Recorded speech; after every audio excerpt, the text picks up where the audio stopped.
Arc 7, Chapter 72, Ludicrous Rumors.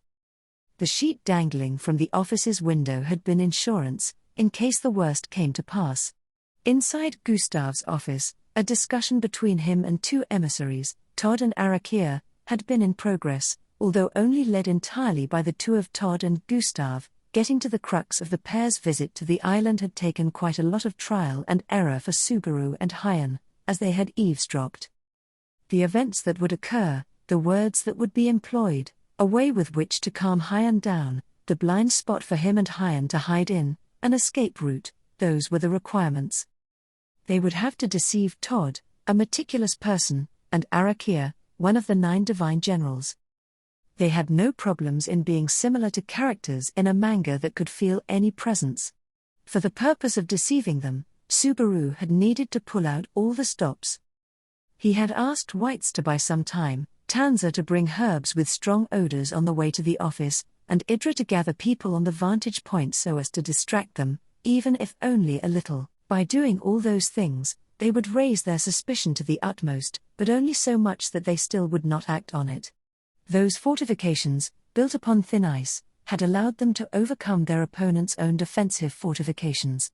However, Hyan, Schwartz, what's the plan now? Subaru, still thinking. As he clung onto Hyan's body, having barely avoided a fall to their death, Subaru bellowed. Being a lizard man, his hands and feet could attach to the walls in a manner akin to actual lizards. However, Hyan's body was bigger than a lizard's, and furthermore, he had been saddled with a weight, that being Subaru. A closer description would be that they had descended rapidly, borrowing the dangling sheet's assistance to avoid injury.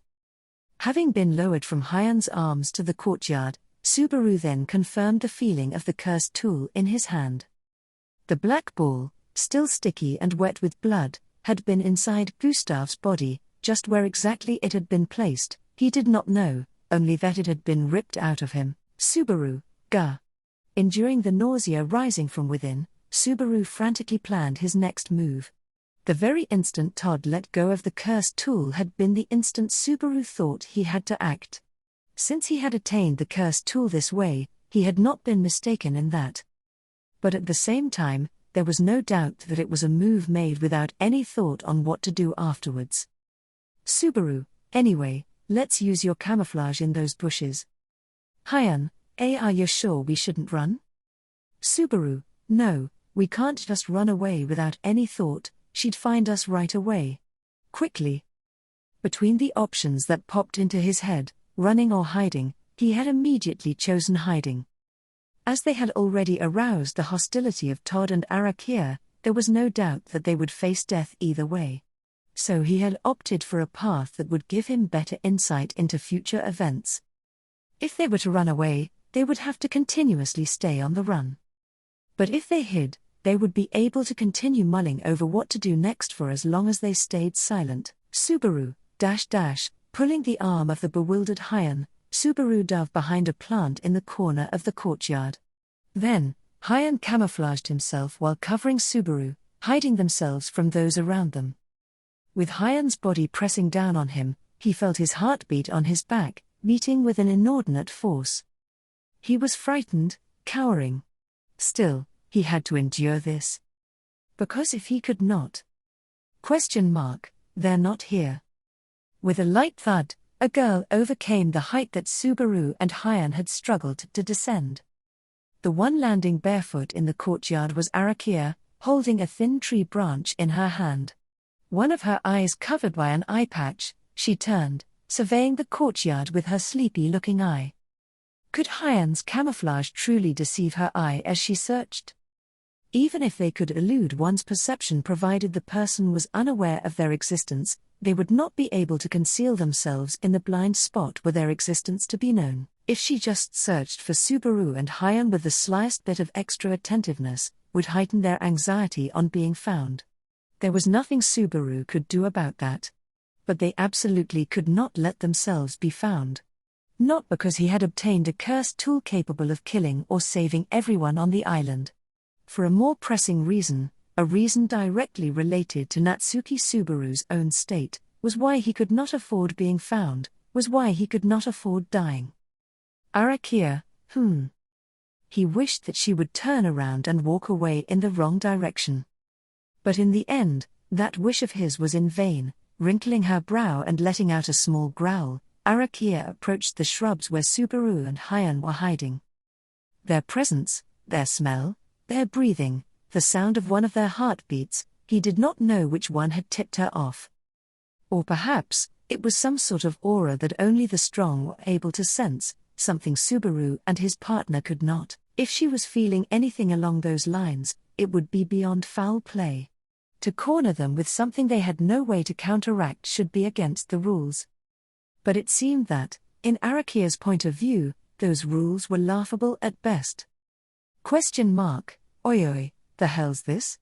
The governor's room's been blown up. Who's this beautiful woman, is she a guest? What is it, did something happen?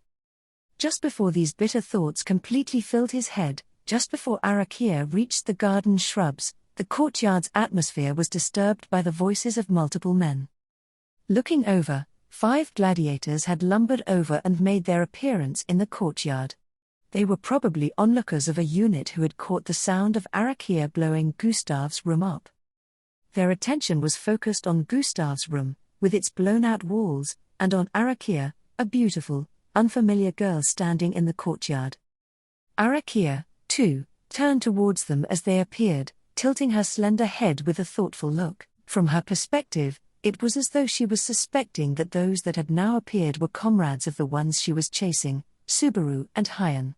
But Subaru did not mind that, not in the least. Their appearance in this juncture had been completely unforeseen by Subaru, they were intruders summoned by coincidence. Even if she were to question them, she would obtain no information in regards to Subaru and Hyan. In fact, Subaru and Hyan would wait for a chance to sneak away while she attempted to make them talk. They were a lifeline provided by the heavens, different from what Subaru and Hyan had prepared themselves. Listen. HK. Not wanting to miss their chance, Subaru and Hyan, who had been watching Arakia's movements intently, heard a voice emanating from the room with a broken wall above them. The one who the voice belonged to was Todd, the last person remaining in that room. Regaining his fear of Todd, whose existence had momentarily been put out of his consciousness due to focusing on the threat of Arakia in front of him, he psyched himself up as he trembled. He braced his fearful heart, so that he would be able to deal with whatever Todd was about to say. Todd, Governor Gustav Morello has been killed. The 2 perpetrators are a black-haired child, and a grey lizard man. Kill them as soon as you find them. Subaru, Todd, I repeat. Governor Gustav Morello has been killed. The governor's role will be taken over by General First Class Arakia. If you don't want to die due to the curse rule, kill them both. His voice was not rough, neither did it overwhelm with emotions, but it possessed emotional control necessary to be heard by a large number of human beings and make them act. That voice lingered in one's eardrums, forbidding those who listened from forgetting its contents, even if they lagged behind in understanding. The moment Todd spoke, Subaru's eyes widened as he realized that they had been outsmarted. The blame for Gustav's death was now being attributed to Subaru and Hyan. Even if they claimed they were being falsely accused, there was no hope that a proper investigation or trial would be held on this island. To begin with, if they were caught by someone even once, everything would be over for Subaru and Hyan. In other words, Todd, now, let Sparka begin. The evil custom of Gladiator Island Jinnenhive, its lifeblood ritual, would begin with the entire island as a stage. Todd, Arakia. Declaring the commencement of that cruel ceremony, with those who had heard it still unable to move, Todd called out to Arakia in a less strident voice. She looked up and their eyes met, and Todd silently pointed to the courtyard below. For a moment, Subaru's heart palpitated, but Todd was not pointing at him and Hyan. He was pointing at the gladiators, the heavenly lifeline that had appeared in the courtyard at the last moment. Todd, after pointing at the gladiators, brought that very same finger to his neck, and Todd, kill them. While his voice had been inaudible, even Subaru had been able to tell that his lips had moved as to speak that. Moving his finger along his neck was a ruthless cue for lopping off someone's head. Arakia, having witnessed the same sight Subaru had, slowly turned her gaze toward the gladiators. The gladiators were puzzled, being stared at by Arakia, through the one red eye of hers that was uncovered by an eye patch. They had yet to digest the meaning of Todd's prior words. "Gladiator, lil miss, you know something 'bout that? That thing 'bout Gustav being dead, is that?" Arakia, "I'm sorry. I was told to." Gladiator, "Huh? Told what?" A gladiator tilted his head, the combination of that sudden order and the pair of people unknown to them being the reason. And Arakia, responding to the gladiator, produced a great sideways swing of her right hand, which held the branch. That was all she did. That alone was enough. Gladiator, boo. The next moment, the heads of all 5 gladiators facing Arakia exploded from the inside. To be precise, the effects had been split. Some had their heads burst from the inside, some had died because the contents of their faces had been pushed out of their eyes and noses, and some had died because their heads had swollen in bizarre fashion, although it probably had not made much of a difference as far as they were concerned, since the results had been the same regardless. Arakia, to not talk to dead people. With their heads destroyed, the gladiators fell limp. Only after a while did Subaru realize that her mutter, let out while looking at the fallen gladiators, was the answer to his question from earlier. His mind was too occupied for him to pay any attention to it. His mind was too occupied in processing what that monster, Arakia, had done.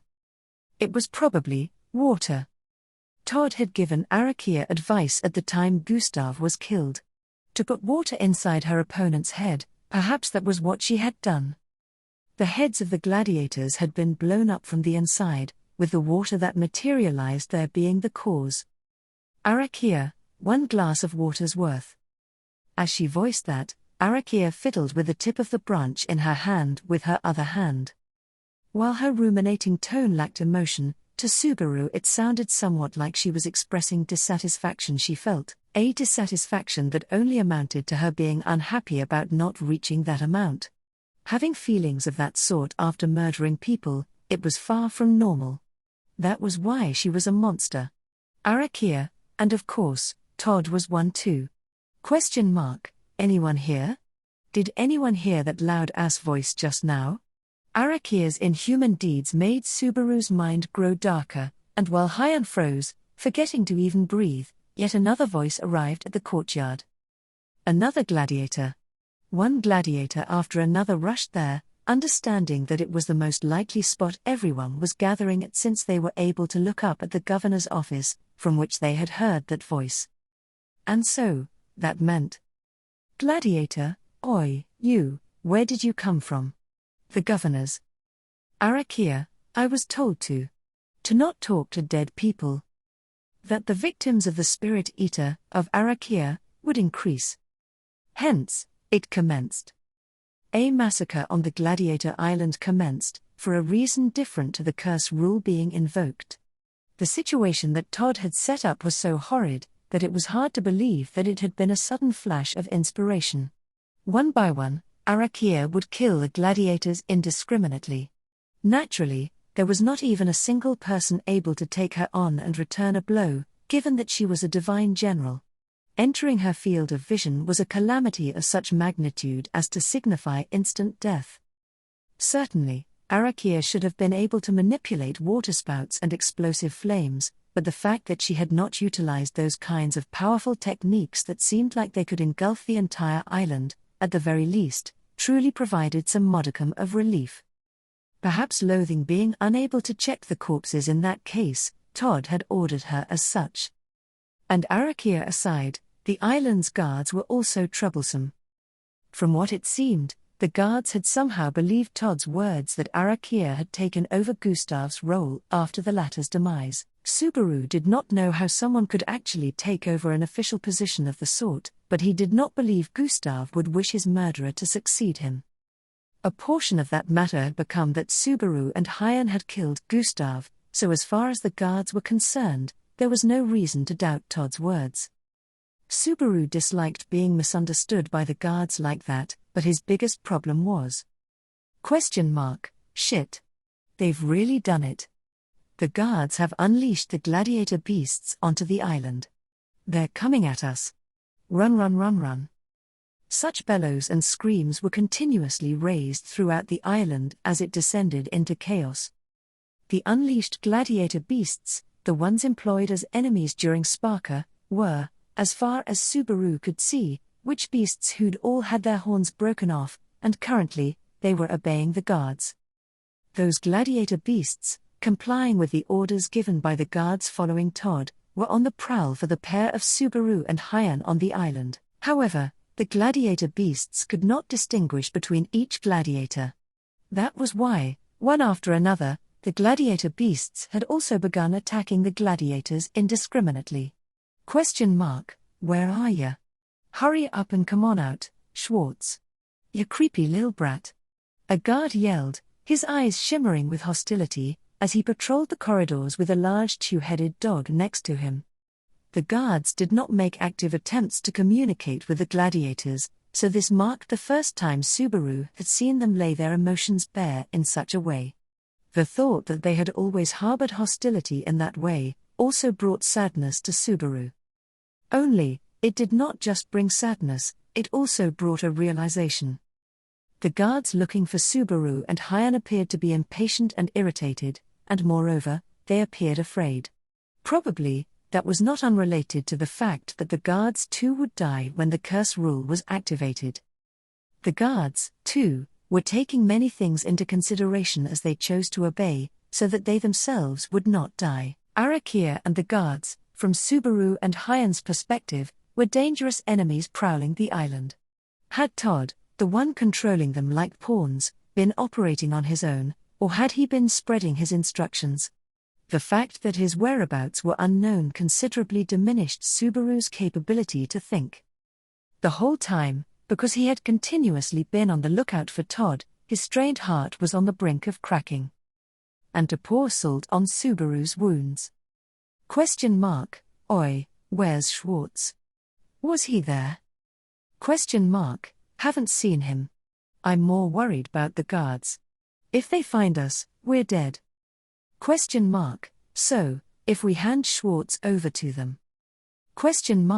You moron. They're killin' anyone they find. They ain't making any distinction. Then what are you gonna do? Are you gonna just shut up and die? But, if those rumors about Schwartz are true. Heard were the voices of gladiators, desperately keeping on struggling as best as they could, in order to survive, faced with the threat posed by Arakia and the guards. Among the desperate gladiators, opinions were split. Either stand up to the tyranny, or do as they were told and hand Subaru over. There were those who had resigned themselves to the fact that both were futile, some who lamented this unreasonable situation, others who tried to cling to a papier-mâché hope devoid of any basis, among various others. Even amongst the gladiators, Subaru had enemies, as well as a great number of people that could potentially become enemies. In a way, compared to Arakia and the guards, who could all be classified as enemies, this group may be far more formidable. Since he could not tell friend from foe, Subaru could not rely on them so carelessly. Arakia, the guards and the gladiator beasts, the gladiators whom he could not know if they were friend or foe, and finally, Todd. With the commencement of the pursuit after Subaru and Hyan, the gladiator island headed for destruction. It had indeed come to pass, the massacre. Even though he had struggled so desperately to try and prevent it. Subaru, Old Man Null. Dashing through the island that had become a catastrophe, Subaru barged into the room just around the corner. The healing room on the lower stratum of the island was the workplace of Old Man Null, where he had taken care of Subaru many times. The entrance to the room had been demolished, and because of that, Subaru felt a bad premonition as he rushed into the room. And that bad premonition of his came true. Schwartz Summer. Greeting Subaru as he ran into the healing room, was a hoarse hail of a young girl. It had come from Tanza. Sitting in the back of the room, lying next to her petite form, was the corpse of a rat from which wings protruded. Tanza had probably defeated that witch beast single-handedly. Subaru thought that was very incredible. But before Tanza had come along, that witch beast had devastated the healing room, and killed a person. At Tanza's feet as she crouched down, was a collapsed cadaver whose head had been bitten right off, the cadaver of a feeble old man who was nothing more than skin and bones, Hyun S. Schwartz. Hyun, having burst into the healing room alongside Subaru, had his voice tremble upon witnessing the same sight. That he had been able to remain hidden until Arakia left that courtyard in which she executed that heinous act of murdering gladiators as they came along one by one, had only been thanks to Hyun. Without him, it would have been utterly impossible for Subaru to return to this place. However, if they just repeatedly ran and hid, in the end, they would not win. Schwartz, you're back? Humph, you didn't die either, lizard bastard.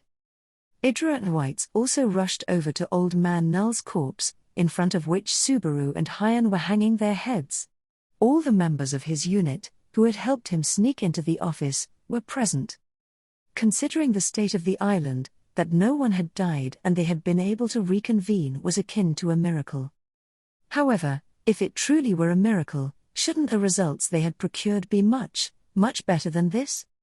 Tanza, Schwartz Summer, are the stories floating about true? About Governor Gustav's fate? Subaru, that it was me and Hyun? There's no way we could have done that. Gustav-san was killed by the emissaries from the imperial capital. By Arakia. No, it was Todd, who made use of Arakia. Tanza, Todd? Who is that? Subaru, someone scarier than a Sin Archbishop. At least, that was Subaru's current perception. From what he recalled, Sin Archbishops were not good people either, but when compared to Todd, they still had some charm, was what it seemed like. No, it did not seem like that. No matter what they were compared to, scum remained scum.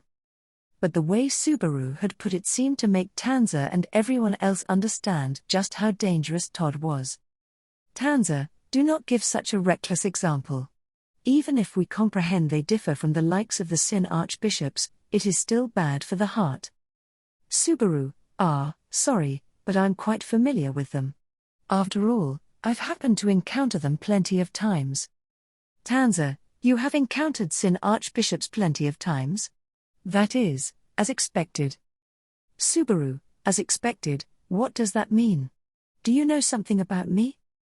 Everyone, Partly out of frustration, he spoke in a way that sounded like he was reproaching Tanza. Subaru regretted this, but Tanza's reaction, her eyes downcast, was not due to being reproached, but seemingly in concern for Subaru's previous comment itself. That was a little strange to Subaru. No way though, that any of these people knew of Subaru's circumstances, that every time he returned by death, his miasma, which was seemingly connected to the witch, got stronger. Idra, so, what should we do? If Governor Gustav is dead, then the curse rule that binds us must be gone as well. Should we raise the drawbridge and head off the island? Hyun, why you idiot? We ain't got the key for that. Besides, if we move the drawbridge, we'll be targeted immediately. Whites, so, you prefer to keep on fighting everyone else on the island? If the enemy'll be a divine general, then sooner or later, there'll be no way left for us to retreat. As Idra and everyone else discussed how to overcome the situation, Subaru's attention also turned in that direction. Idra's suggestion of escaping via the drawbridge was a good one. Of the various conditions that had changed, because the curse tool was present in Subaru's hands, and the curse rule was no more, they could now leave the island. However, as Hyun had said, if they were to escape by using the drawbridge, they could be ambushed in two places. On the control tower for operating the drawbridge, and on the drawbridge itself as they crossed it. On the other hand, not leaving the island was an idea that kept getting worse and worse, so as per White's statement, they would not choose it. In addition to that, Subaru, Gustav-san. If things continued at this rate, the island's gladiators, who were still losing their lives, falling prey to Arakia one by one, and Old Man Null as well, would remain dead in a world that would live on. That was something unbearable for Subaru.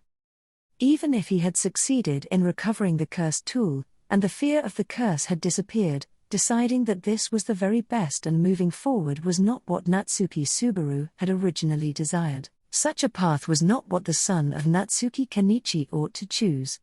Subaru, at least, if I can reduce the number of people I have to deal with. His eyes shut tightly, Subaru was stuck amidst a maze of deliberations. As he murmured, Tanza beside him bit into her thin lip. In a situation where the entire island was hostile, certainly another different choice would also emerge if their circumstances were even a bit better, but… Hyan, hey, in that case, can't ya just stop hidin' it? Subaru, .. Hyan, oi, Schwartz, I mean you. I'm talking to ya, man. Subaru, huh?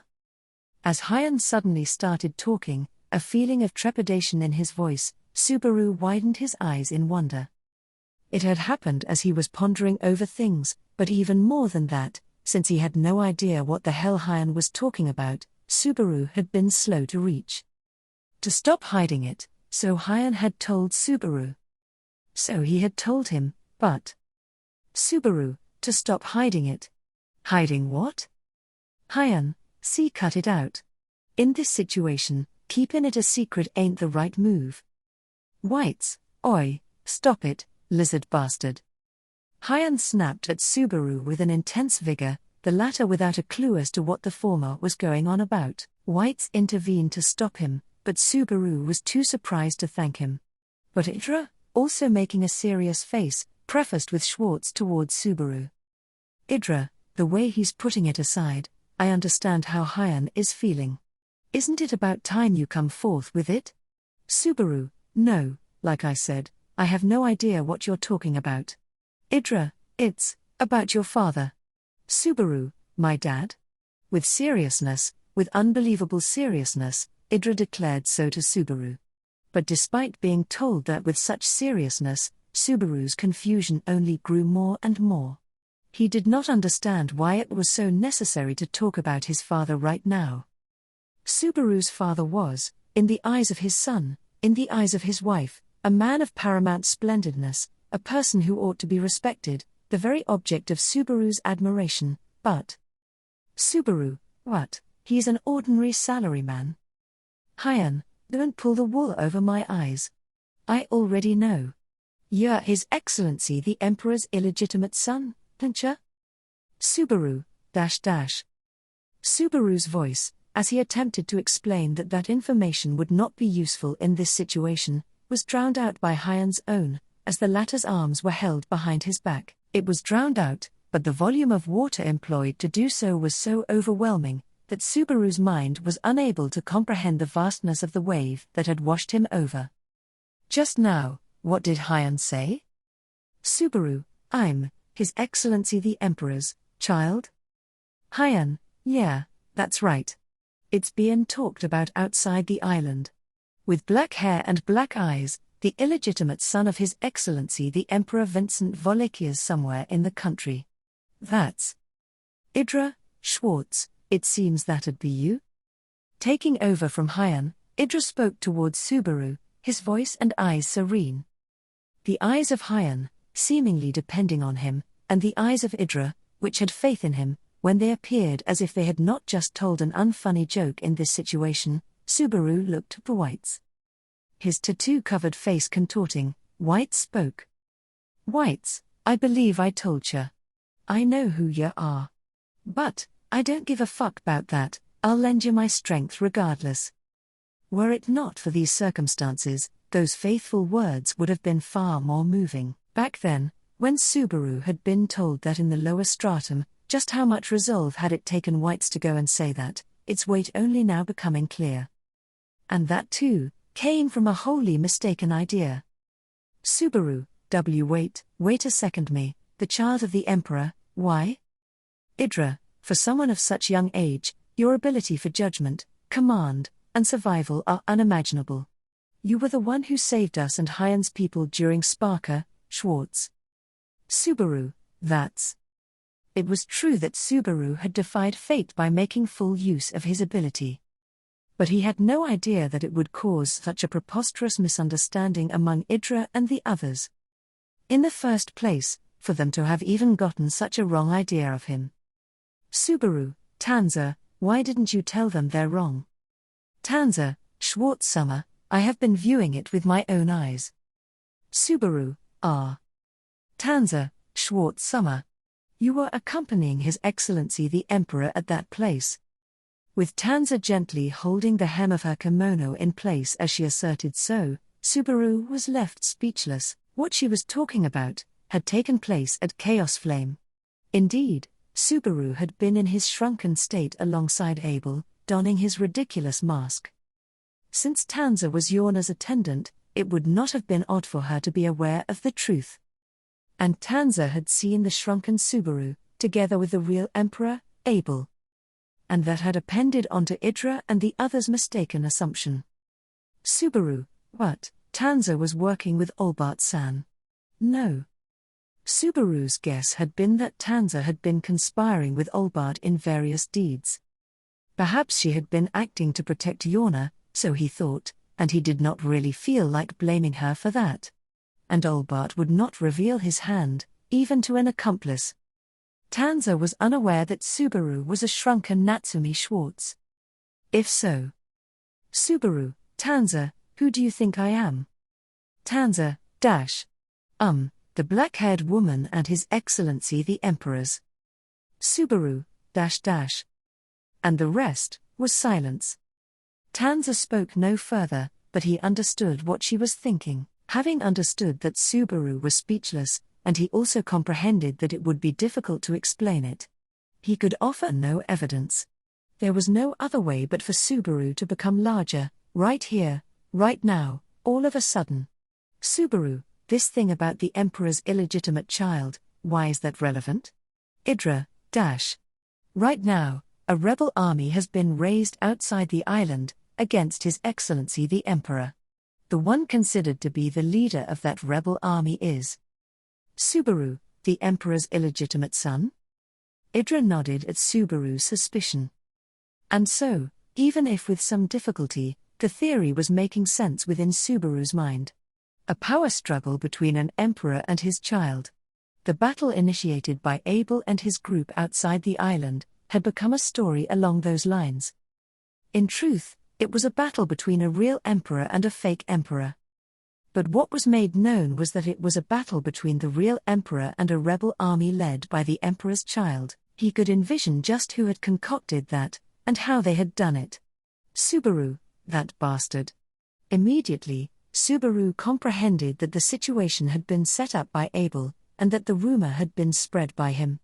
Then, that was not Abel harassing him, it was a justification for the internal conflict itself, and also a means through which they could find Subaru, who had disappeared from Chaos Flame. To think that this situation had arisen from him considering that Subaru was not dead. He would never, under any circumstances, say I believe on the matter of Subaru not being dead. Subaru, Tanza and the others watched Subaru, having fallen silent with his hand over his mouth. Whites released Hyan, the latter having grown quieter. The attention of all four people turned to Subaru. During all this, outside the healing room, battles were taking place all over the island, with the gladiators' situation a precarious one in which they would possibly even lose their lives. That much was understood: to be silent, to be calm, to take their time, to think. They had no leeway for any of that. That was why? Tanza, Schwartz Summer. Tanza beckoned him to instruct him that they had no time, even if that much was understood. Feeling a slight sense of awe in that call of hers, Subaru surveyed the faces of everyone in his unit. He surveyed, and he decided that, in the current situation, he would fulfill what was asked of him. Sensing the turning of tides, Todd Fang calmly stroked his chin. Todd, what an unsettling feeling. Back in the office, they'd blown the uncooperative governor's head off, literally replacing the head of the island, However, he had this feeling that, afterwards, things had moved sluggishly. Of course, if it were just to wipe out everyone on the island, Arakia alone was more than capable of doing it. That divine general did not have the brains to think for herself, yet was extremely powerful, in stark contrast to how simple she was. If she felt like it, she could engulf the entirety of the island in flames. Her doing that would be too much trouble for Todd, so he had gone ahead and told her not to do that. And to begin with, Todd, I really didn't want to come to a place like this. Every single one of their actions, which he had marked as being necessary, had backfired. And for that, Todd felt bitter. The purpose of rescuing Arakia from captivity in the fortress city had been to recoup something, despite the fact that the city had fallen, return to the imperial capital alongside her, and there, have his wishes of being reassigned granted. In fact, he could say that he had indeed been reassigned, but the way that had come to pass had been far from his expectations. Todd had been appointed as the sole subordinate of General First Class Arakia, someone who'd had no underlings previously. All that because of one singular lie he had told to deceive Arakia. Todd, Jamal, even when dead, you're a pain in the ass. Although Todd's lie begat the situation, Arakia had no doubt that Todd sincerely wished to avenge Jamal. Because that lie had been necessary to win her over, Todd was unable to renege on it now. Frankly, he did not know what would cause that woman to bring down her anger on him.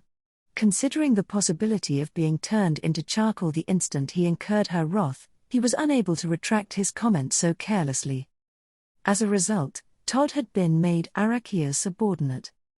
Arakia had been given orders by Bastetz von Dalphon, the imperial prime minister, as his pawn. Thus, Todd had been sent to this paradise of madmen, to the Gladiator Island. Bastetz's command had been to dispose of the problems within the island. They had been told that Governor Gustav held the means to do so, and that ordering him to carry it out would be an easy task. Falsehood, all of it. An easy task was never all that easy to solve. He knew what to expect. Hence why he had been prepared. Most things could be handled by being prepared in advance. Only unforeseen freak incidents could not be avoided, but the risk could be minimized by averting situations in which these incidents could happen. And yet, an unforeseen incident had happened. Something very much out of his hands, like a child, having gone unseen, jumping out from a blind spot in that place. Todd, when it comes to killing people of higher rank, I can think of numerous ways to do so, but he really had never given much thought on ways to kill a child. Nothing about it felt nice, and he doubted he would have a whole lot of opportunities to employ them. As such, he had used something from his short array of leftover candidates, in conjunction with his method of killing for the Gladiator Island. If the guards, the gladiator beasts, and half of the gladiators were dragged into it, it would be possible to target specific individuals on the island. With Arakia in the mix, it would be odd if the child did not die. Then again, Todd, there's no such thing as perfect, isn't there? Twisting his head, Todd muttered such as he walked through a corridor littered with corpses. The bodies were all gladiators hailing from the island, their attires shabby. Whether that had been the result of internal conflict, Arakia's aggression, or the savagery of the gladiator beasts, was of no interest. A corpse was a corpse, so if they were dead, he could erase them from his mind. Private First Class Fang, there's no need to go this far. Todd, of course there is. Governor Gustav was killed. The gladiators have organized and readied themselves. They have planned to turn this island inside out with their armed revolt. I don't know just who's involved, but can you guys tell who's the enemy among them from those who aren't? Faced with Todd's query, one of the two guards following behind fell silent. They were the two guards who had rushed in as soon as Todd declared Sparker after sending Arakia out of the office. They were obeying him since he had made a display of their fetters, the curse rule. However, since the situation allowed for excuses, they were being weirdly stubborn, even though they should be obeying him without questioning him. Todd had been the one to make them do this, so they could just blame him. Their hesitation was pointless, since they were still going about what they had to do with looks of guilt on their face. Todd, stop putting on the airs of being an upstanding person. First and foremost, right now you're being made to work as guards here, so both you and your friend there must have shady pasts. Uniform aside, you're almost the same as them. Guard, HK. Todd, but that uniform's your lifeline. Make sure you comprehend that thoroughly. Patting the young guard on the shoulder and smiling at him, bitterness still evident on his face, Todd sighed inwardly. Uniforms or no uniforms, it really just amounted to that, so they ought to be grateful. Each and every single one of the guards on the Gladiator Island were Imperial soldiers, their backgrounds such that it would not be at all strange if they had ended up as gladiators. It was a place of exile where halfwits who disregarded orders, assaulted others in their corps, or failed to follow the iron rules, were sent. They were a bunch of dullards who'd had their lives bound by the curse rule, and thanks to that, had finally learnt to obey. Coupled with their half-baked act as human beings, one could not help but be compelled to say it was indeed comical. Todd, well, whatever, it doesn't matter. What was needed of them had not been so much their abilities as guards, but rather the gladiator beasts bestowed to them. If it were possible to sidestep them and get the gladiator beasts in his possession, one could do away with the guards as well in one fell swoop. But the guards must have been put in between to prevent that from happening. Perhaps that too was a failsafe prepared by the dead Gustav, or perhaps that had been a decision made by His Excellency the Emperor, the one who Gustav so obstinately followed.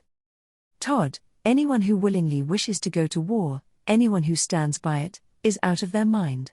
Please, don't disturb mine and Katya's peace. Both the signs of rebellion that had cropped up in the fortress city, and the subsequent events in the demon city of Chaos Flame, to Todd, were nothing but an irritating racket. He cared not if the apex of the empire changed, as long as the empire became a better place to live. And if it did not change, he was fine with the way it was already. If nothing came to pass, and the days with his beloved woman continued, then... Todd, that reminds me of something detestable. The matter of Todd recalling the rebellion caused a terrifying being to flash through his mind. A child of war, who loved war, and was loved by war. He would rather that he had died during a tempestuous battle, but he did wonder what had happened to him in actuality. If he were aligned with the insurgents in terms of position, once that calamity spread, he would appear. If he were to wage violence, then he would take his leave together with Katya. Todd Fang. Todd, .. The moment a high-pitched voice invoked his name, Todd felt agitation in his chest for reasons unknown. As though the concern envisioned in his head had opportunely manifested itself as reality, and then... Todd, the hell are you thinking? Todd turned around. Before his eyes, at the end of the hallway, was the boy who was supposedly being chased after turning the entirety of the Gladiator Island into an enemy. A child with black hair, and mean-looking eyes. He was sullied here and there with blood and mud, but all his limbs were still attached, and even more, it seemed like he had not lost anything. In other words, Arakia and the guards had missed him altogether. Todd, I can tell there's something there which I can't express by mere words such as luck. But, why did you bother to show your face here? It doesn't make sense. Subaru, .. Todd, it's not as if you're invincible because you've got friends you can count on. As he said this, Todd surveyed the boy and the four people who had come alongside him. A grey lizard man, and a man with tattoos all over his body. Then there was someone of medium build, who had no distinguishing characteristics when compared to those two, as well as a young deer girl garbed in a kimono for whatever reason. It did not seem that these four were exceptionally powerful people, even in Todd's eyes. From the aura they gave out, all of them were amateurs, only the tattooed one's expression and the deer girl's stance merited attention. The tattooed man had no hesitation, while the deer girl appeared to be strangely confident in herself. And thus, Todd, it's hard to read that look in your eyes. I can't quite tell if this is just you being confident or... Subaru, Todd, surrender. And make that woman. Make Arakia stop, too. Todd, dash. First of all, why should I? At that absurd, senseless request he was given, Todd raised his eyebrows. For now, he had urged the conversation onward with a pretense of interest, all while silently signaling with his hand to the two guards standing beside him. Each of the two guards were accompanied, one by a black great eagle, the other by a frog gladiator beast that looked like a lump of rocks. Like that, Todd and his group squared off against the boy and his own companions. Right beside Todd's group, outside the passage, the great eagle soared through the sky as the frog crawled across the wall, and little by little, they closed the distance to their opponents. If the gladiator beasts could slay them and retrieve the cursed tool, that would be the best. Of course, there was the possibility that the cursed tool was hidden somewhere, so trouble would remain all the same. But if he could deal with the boy and the lizard man, things would be settled for the time being. It would be much easier if Arakia were present. Todd, where is she being held up? There was no way that Arakia was one to enjoy hunting gladiators. Some soldiers reveled in murder, but Arakia was not a person of such ilk. Arakia was a soldier whose purpose was to put her everything against important opponents, nothing more, nothing less. He should give consideration to the fact that her not fulfilling her main task meant that some kind of interference had cropped up. However, if something like that had happened, then the situation was different. Todd, so, what reason are you going to give me? Subaru, a simple one. The curse tool that controls the curse rule of this island is in my hands. Guard, what? The boy answered Todd with a shrug of his shoulders, his words causing unrest in the two guards. Of course they would. The main reason they were following Todd was because the latter held their lives in his hands, a circumstance they could not go against. However, Todd dismissed it with it's a bluff, as he continued. Todd, worthless bargaining. First of all, a curse tool? Even if you have something like that. Subaru, here you go. Todd, oi, oi.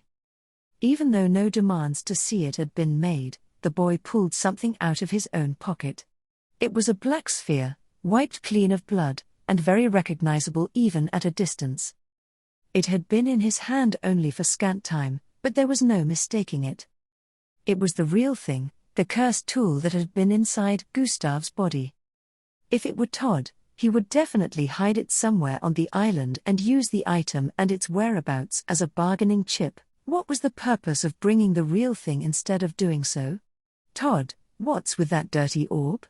Don't tell me you think you can invoke the curse rule with it. If so, give it a try. Try reducing the number of guards in your way.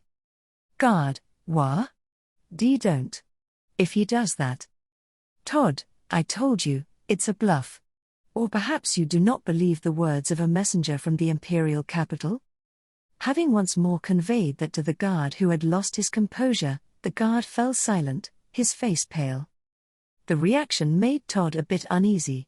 It was understandable that he would be anxious, doubting the authenticity of the claim of the black orb being a cursed tool. However, his reaction was peculiar. It was as if the guards possessed a reason, a well-founded reason as to why they could not dismiss the words of that child and his companions, no, the words of just the child, as a bluff. Todd, what the? Is there a problem with that she? Question mark. Listen closely, you bore. Todd, seeking an answer to his uneasiness, Todd attempted to question the guard. But before he could, a high-pitched voice echoed down the passage, drawing his attention to the dear girl. She rolled up the sleeve of her kimono up to her arm, and gently pointed her hand towards the boy beside her. Tanza, if you hail from outside the island, you have probably already heard about it. About the great upheaval currently shaking the entirety of the empire, and the numerous rumors circulating on that topic.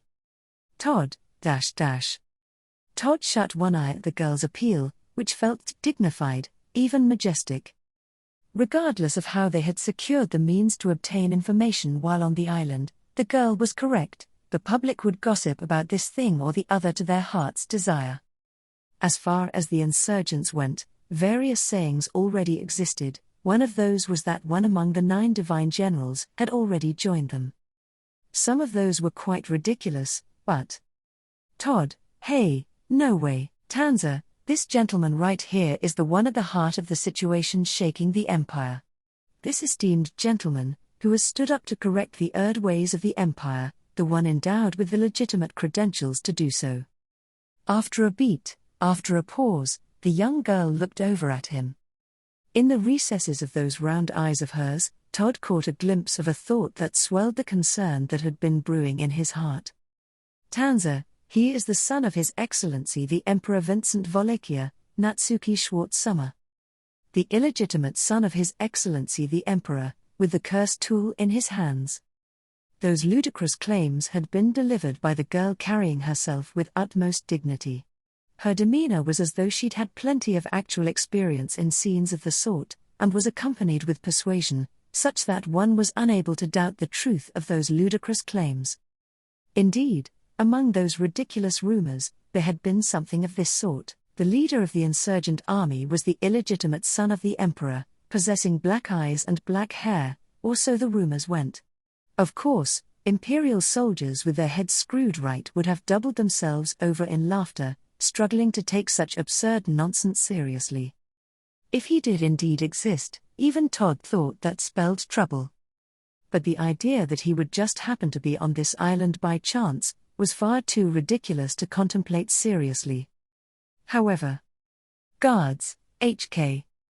The guards gulped, their complexion changed. The guards' reaction had not gone unnoticed by Todd. Perchance they had heard something similar to the information Todd had just been told. They had heard something of the sort by accident, and that had nurtured the seeds of suspicion within their hearts.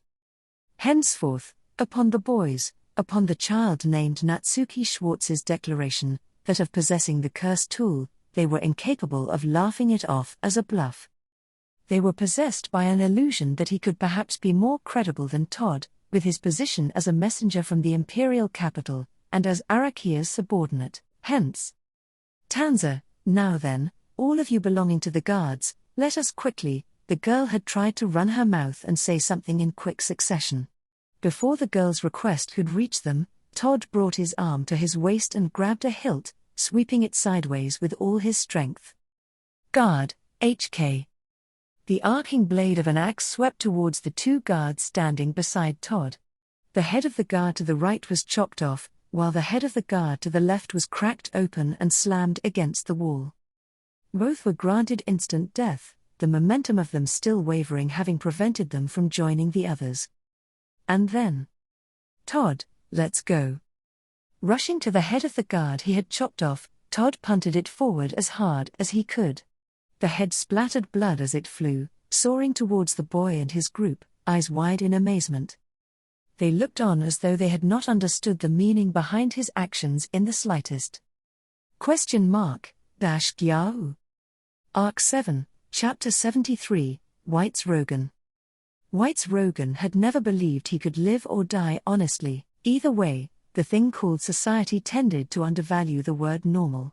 Normal was employed to convey the meaning of average or ordinary, something that did not stand out, but from the viewpoint of those that were less than human in particular, it was an unreachable standard. The city of Iron and Blood of Glorasia was the name of White's hometown, where he had been born and raised. It was an unhinged city where the weapons and armor used throughout the whole empire, as well as the numerous tools necessary for battle, were manufactured. Where craftsmen worked diligently to make arms for the sake of wounding others, forging their steel day and night. About half of the residents were involved in some form of arms manufacturing, and White's had been no exception. He'd had no parents around at the time he had been gaining awareness of the things around him, and had been forced to do chores in a craftsman's workshop, so he had neither interest nor pride in such work. He would perform his job in order to eat, and perform chores at workshops for no other reason than the fact that the place he had been born in was the city of Iron and Blood. If their main occupation were horse gear, he would help to make it. If it were agriculture, he would carry a hoe. Without fixation or interest, White's had worked silently under the sidelong glances of the craftsmen forging steel. Unable to know what he had been thinking, there had been those who called the antisocial White's a hard worker, but most had probably thought of him as a mysterious and creepy guy. Whites had not been concerned about that as well. He had not been thinking of getting along with anyone. He thought that, since he had been alone since birth, it was natural to be alone upon his death. Such an ephemeral indifference, that way of life was probably loathed by others. When suspicions arose that the materials stocked from the workshop he frequented were being sold through illegal channels, Whites had been the first one to come under suspicion. Whites, who had often worked by his lonesome, possessing no partner whatsoever to protect him, had been in possession of absolutely zero means to clear up the suspicions that had been cast on him. Ultimately, unable to clear up the false accusations, Whites was tried for a crime he had no memory of committing, and became a criminal. The first tattoo inked onto him was evidence of his punishment, in order for him to be recognizable as a criminal at a glance. There were no people who wore clothes with long sleeves, since the city was constantly enveloped in hot air from the forging of steel, and so, his tattoos had constantly been laid bare upon both his forearms. Even if he were to wear long-sleeved clothes, it would have been immediately blatant that it was because he had something to be guilty of. Once the evidence of his crime had been inked onto him, he could no longer live the same life as before. It may not have been an excellent life until then, but that was when he gave up the idea of being normal. No longer able to work in a workshop run legitimately, Whites turned to thievery to earn his daily income, starting to steal materials and sell through illegal channels. In the end, he had become a real criminal. In short, his supposed sin had now caught up with reality. When he had been suspected of selling through illegal channels, and no one had been willing to listen to Whites' side of the story, Whites had not been a criminal. But afterwards, Whites ultimately became a criminal.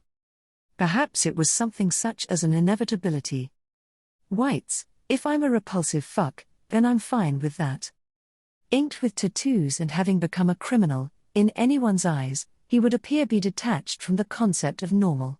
Even while committing crimes in order to earn money, it was the same as before, he had been unable to get along with others. In that case, he should have severed all troublesome relationships and the like from the get-go. The tattoos which had only been on his forearms, now inking shoulders and chest, had been enlarged by his own hands. Before long, they had covered his upper body, his legs, and had even reached his face and head. Tattoos on one's arms was evidence of a criminal, but tattoos across one's entire body was the sign of someone dangerous, someone who ought not be approached. Make way, everyone, fear and relent.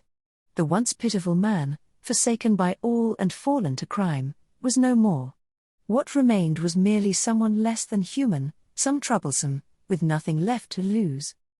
That was why? Halt, criminal scum. Don't think you can get off unpunished. Encircled by the city guards with their weapons pointed at him, Whites quickly surrendered. By his feet, blood-stained and collapsed, had been someone from his former workshop, from the place where Whites first became a criminal. It had been a man who worked as an apprentice craftsman. The man had his ear bitten off, crying and shouting as the tears and blood flowed.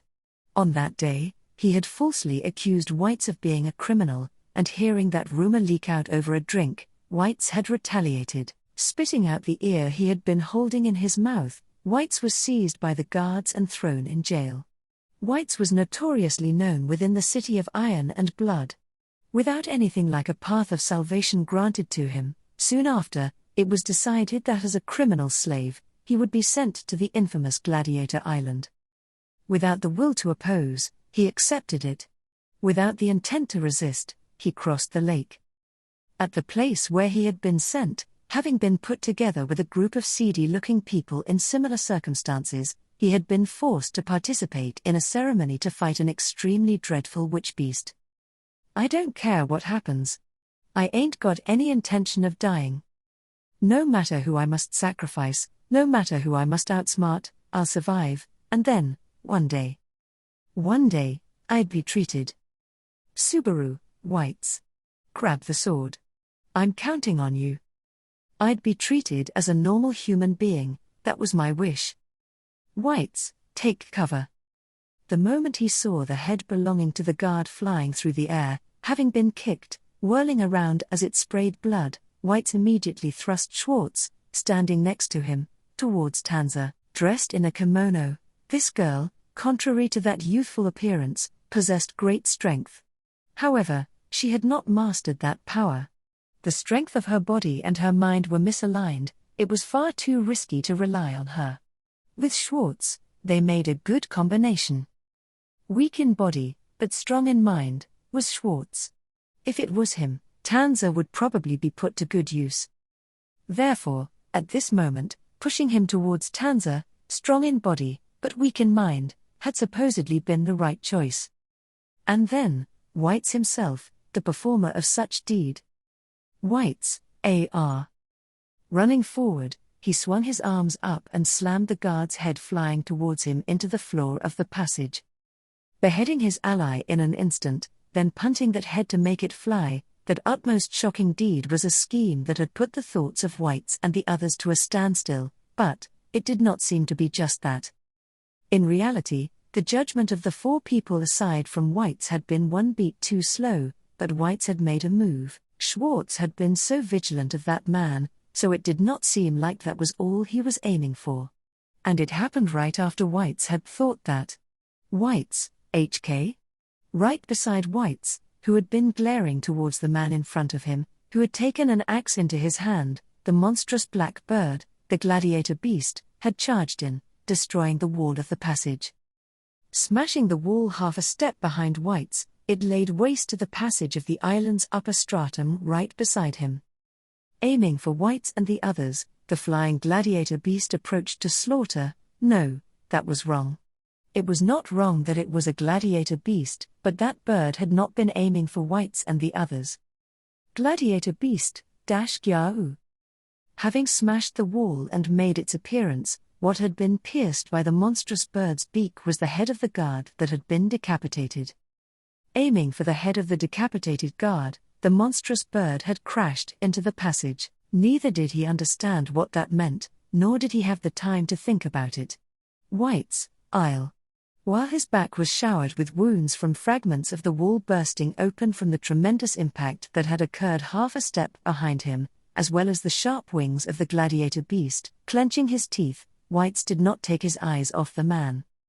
Even having inquired about Schwartz's lineage, he had not bowed down, but rather enhanced his intent to kill. He was dangerous.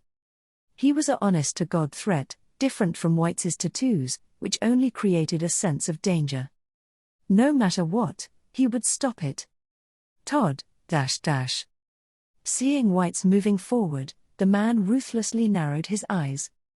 Just from the look in those eyes without uttering a word, Whites could tell his opponent intended on killing him. Without a pause, seeing the man raise the axe overhead with his left arm, Whites raised his own left arm.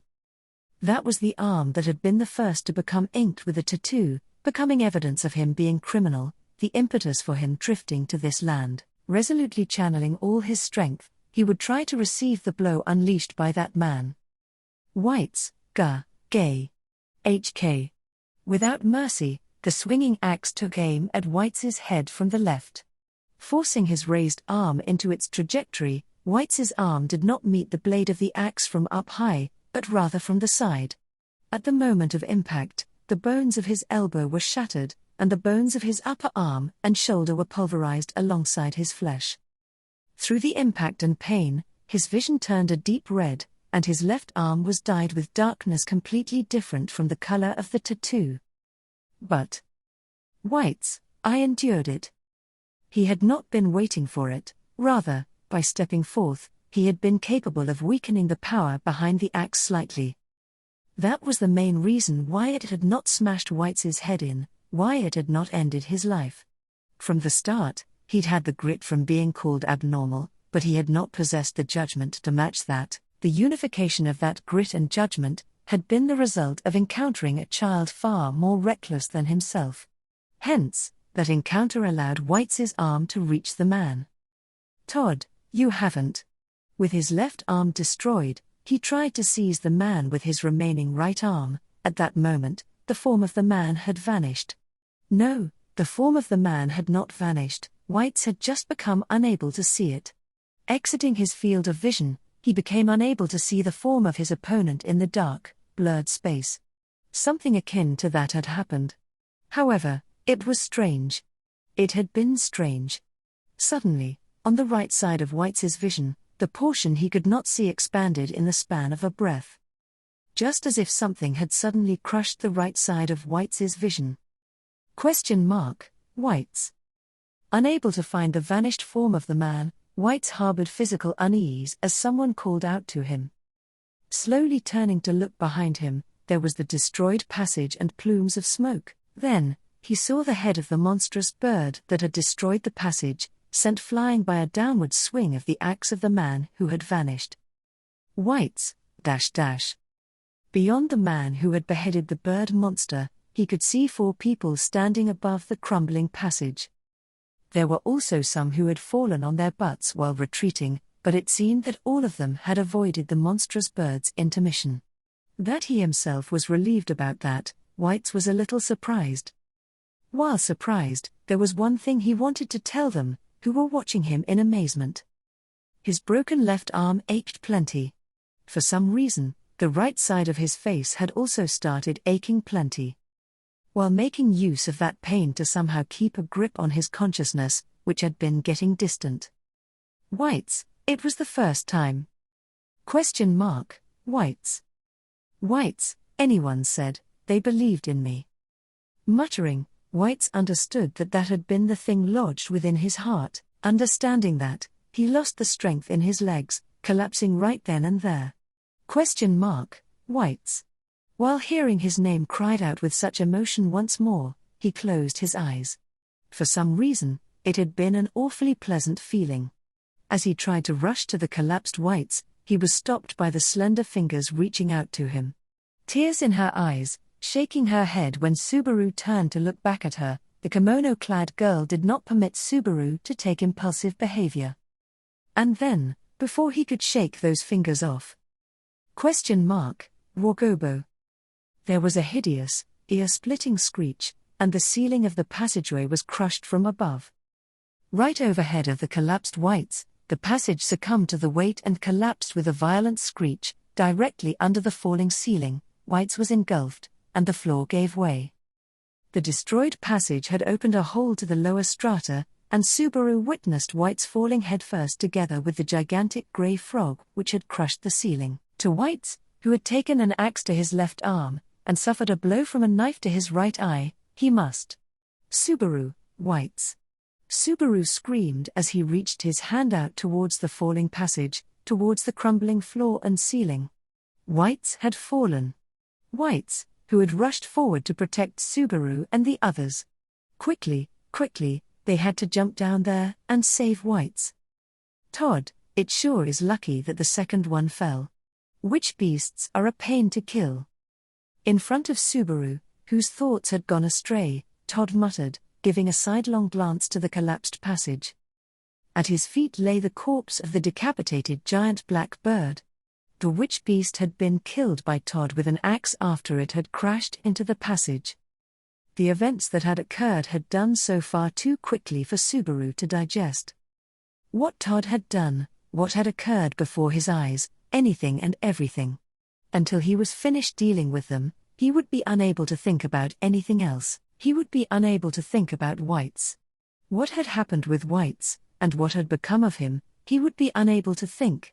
He would be unable to. Todd, as for witch beasts, they'll eat the corpse of the guy who broke their horn. Subaru, suddenly, Todd had said that, resting the axe on his shoulder. Subaru, much like everyone else, had yet to fully accept the situation before them, their breaths hitched due to Todd's words, turning to face him. Receiving the gazes of those 4 people, Todd pointed to the dead body at his feet. Todd, when someone breaks a witch beast's horn, they can make it obey them, but it seems that over the time they give it commands, some resentment will surely accumulate. When that person dies, the witch beast'll eat their corpse in revenge. Disgusting, isn't it? Shrugging his shoulders, Todd spoke about this little-known ecology of witch beasts. Neither did Subaru want to know how Todd had found out about that, nor was the information itself the type he would benefit from knowing in the first place. However, it did provide an adequate explanation of what had happened there. The reason the giant bird had crashed into the passage was because the guard who had been beheaded was the one who had broken off its horn, and Todd had known in advance that it would home in on his corpse. Kicking that head into flight, he had tried to get Subaru and the others engulfed by the large bird as it aimed for that. But that had not happened. Because. Subaru, whites. Todd, he sure looked like a guy who cared for his companions. That's why he died. Subaru, Unbefitting of Todd, it was a thorough explanation of the events that had taken place. Without listening to anyone, notifying anyone, explaining to anyone, to kill without giving any information whatsoever, that was Todd's way of doing things. Despite that, why had he spoken incessantly, allowing them to hear all that just now? Letting them hear, letting them understand, to let Subaru's mind move on to the next question, the relationship between the two guards who were killed and the witch beast who had charged in. Once that was settled, Subaru's thoughts could move to the next. Next was about whites. About how whites had died, and that there was nothing he could do regarding it. Subaru, He should not have died. Whites should not have died. While facing the horror that was Todd, he should not have attempted to protect Subaru and the others. This monster who would kill someone for opposing them, should not have been opposed by him. After all, if he were to die here. Todd, your expressions finally started to look like a brat's. The moment he understood that whites had died, Subaru's head was filled with regret and impatience. Seeing that reaction, Todd smiled as if things had gone according to plan, and raised his axe overhead. The purpose for Todd's careful explanation had been to let Subaru put his thoughts in order.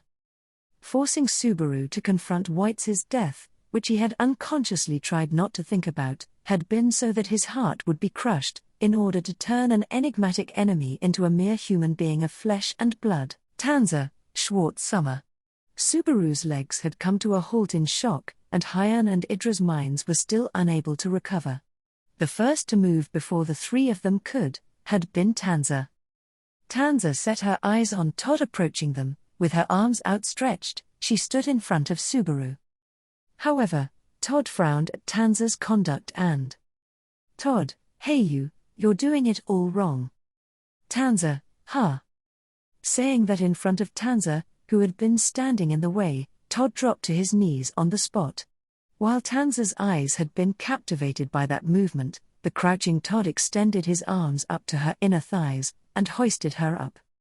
Just as that happened, Tanza's small body floated upwards, and was thrown to the side. Through the large hole in the wall destroyed by the giant bird, which connected to the outside.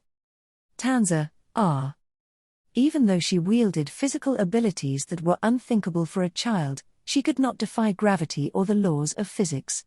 Naturally, her body was not even heavier than an adult's, as Tanza's weight was that of a single little girl. Instantly, Tanza reached her arms out, but her slender fingertips had nowhere to reach, and her body was thrown to the other side of the island. Todd, have fun. Thrown into the air, Tanza's screams quickly faded as she descended. Thus, with Tanza who had been standing in the way now gone, there was no one left to protect Subaru and the others from Todd's axe.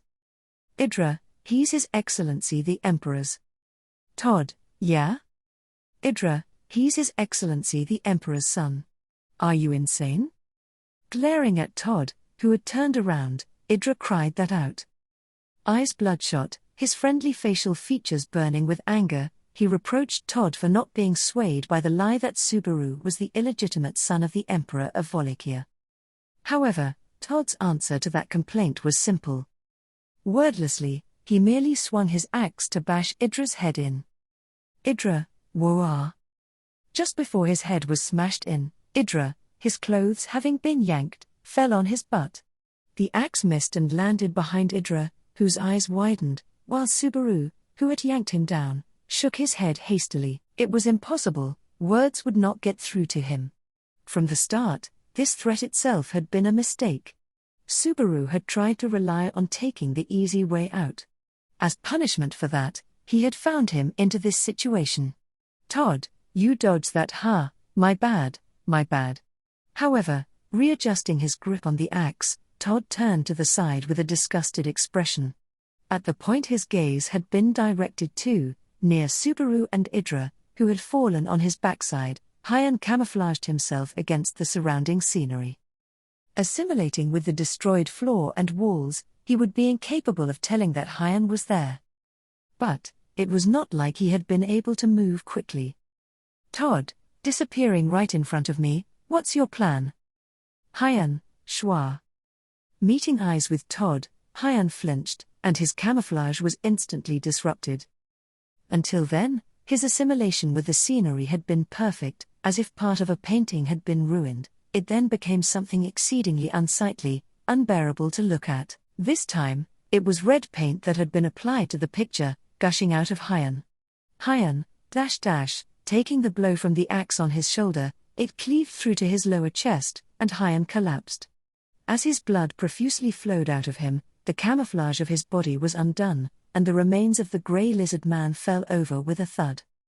Whites had died, Tanza had been thrown out of there, and Hyan had been killed as well. One after another, before Subaru's eyes. And then Idra, it's a duel. HK. His voice trembling, taking his eyes off the slain Hyan's corpse, Idra stood up. Pointing his finger at the man who, just a moment prior, had killed his comrade before his eyes, gnashing his teeth, Idra's face was red with anger, blue with fear, and as if he knew not what to do, his face turned white while glaring at Todd. At the location Sparker had taken place, he had told a lie to inspire Subaru and the others, and to encourage himself. Different from Subaru's cheap lies, the lie about his title carried ideals. Idra, if you too are a warrior, those ideals of Idra's, ideals that were perhaps too idealistic, were betrayed. Todd, wow. Idra, HK. There was no doubt it had been a faint hope, but Idra's offer had been frantic and earnest. Shouting in a loud voice to cut him off, Todd had attacked Idra as he tried to be strong, even if it had been merely bravado, while he was unprepared. Thus, he thrust his blade during that unpreparedness. Idra, Gar. Todd, I'm not a warrior, I'm a soldier. Idra, fallen to his knees, raised his trembling hands to his neck. Lodged in the middle of his throat was Todd's knife, its sharp tip protruding from the back of his neck. Even so, Idra's hands grabbed the handle of the knife to pull it out. And then, before he could pull it out, the axe smashed through Idra's head from directly above.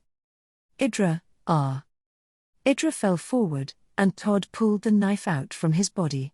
Idra's corpse, having fallen over clumsily, and Hyan's corpse were lined up, like something out of a nightmare, someplace far. White's body was buried in the debris of the collapsed rubble. Had something happened to Tanza, who had fallen from up high and had not returned? That reminded him, the frog that fell together with White's was supposedly down there as well. If so, Tanza, and the gladiators of this island as well. Todd, what's actually happening here? Subaru, huh? Todd, are you really the child of His Excellency the Emperor? Todd, carrying the axe on his shoulder, looked down at Subaru, who had slumped down with blank eyes. Having lost his comrades, lacking the willpower to run away, as the man gazed at his state, Subaru understood why he had been kept alive until he was the last one remaining. The lie Subaru had told, that he was the Emperor's illegitimate son, had driven an actual wedge into Todd. He, too, had been considering the possibility that Subaru really was the Emperor's illegitimate son. Subaru, then. Todd, Subaru, why don't you just surrender, or something? I'm the Emperor's.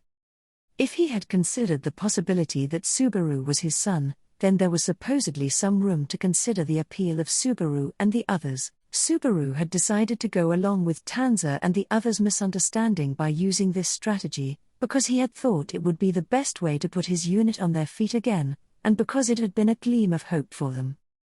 It was possible that Todd, instead of picking the option to have them kill one another, would choose to raise the white flag in order to survive. But as a result of that, Subaru had lost all his comrades, while Todd had kept his grasp on his life. Subaru, why, what is it? You're Todd, if I did something like surrender, I'd get killed due to some half-minded justification, and there'd be nothing I could do. Subaru, Todd, I've decided that it's always better to inquire about the authenticity of a matter when the situation's in my favor. I can devote my thoughts to making a decision, and it's also harder to make a mistake. That and, it gives me peace of mind. At the last reason, which seemed to be the most important with the way Todd had put it, Subaru took in a breath. It felt just as if, all this time, Todd had been strangling his neck. Todd, regardless of whether you're the Emperor's illegitimate son or not, it's your name I'm curious about. Subaru, my name? Todd, Natsuki Schwartz, that's similar to the name of a scary guy I know. And to top it off, the way you smell is really similar to that scary guy as well. With a small sniff, Todd looked at Subaru with cold eyes. Something about his smell, he had been told the same thing back during the first massacre, when he had first come to know that Todd had arrived at the Gladiator Island. Having been informed that it was about his smell, an unpleasant hunch emerged within Subaru's mind. Subaru, do you know about the miasma? Todd, miasma? Ah, no, that's not it, don't get the wrong idea. It really does smell, your body odor. I have a bit of a good nose. That's why it's so strange. Subaru, Todd, hey you, do you have an older brother or something? If so, I'd be happy to keep you alive as a bargaining chip with him. Denying Subaru's question, what had followed was a surprising proposal. I'd be happy to keep you alive. To think such a thing would come from Todd's mouth. Furthermore, the older brother Todd had spoken of was in all likelihood none other than Subaru himself. He had thought that the Subaru with longer limbs was the older brother of the shrunken Subaru. Moreover, Subaru seemed to remember introducing himself to Todd while he was dressed as a woman. He might be suspecting that Subaru was related to Natsumi Schwartz because of that. In any case, if not killing had become an option in Todd's mind. Subaru, White's, Hyan's and Idra's deaths had occurred right next to him. If he closed his eyes, the deaths of Gustav and Old Man Null also came to mind.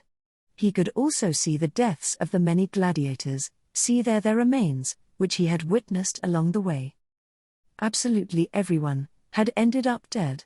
They had ended up dead, thus, because Subaru absolutely must not die. Subaru, you know, about Ni-chan?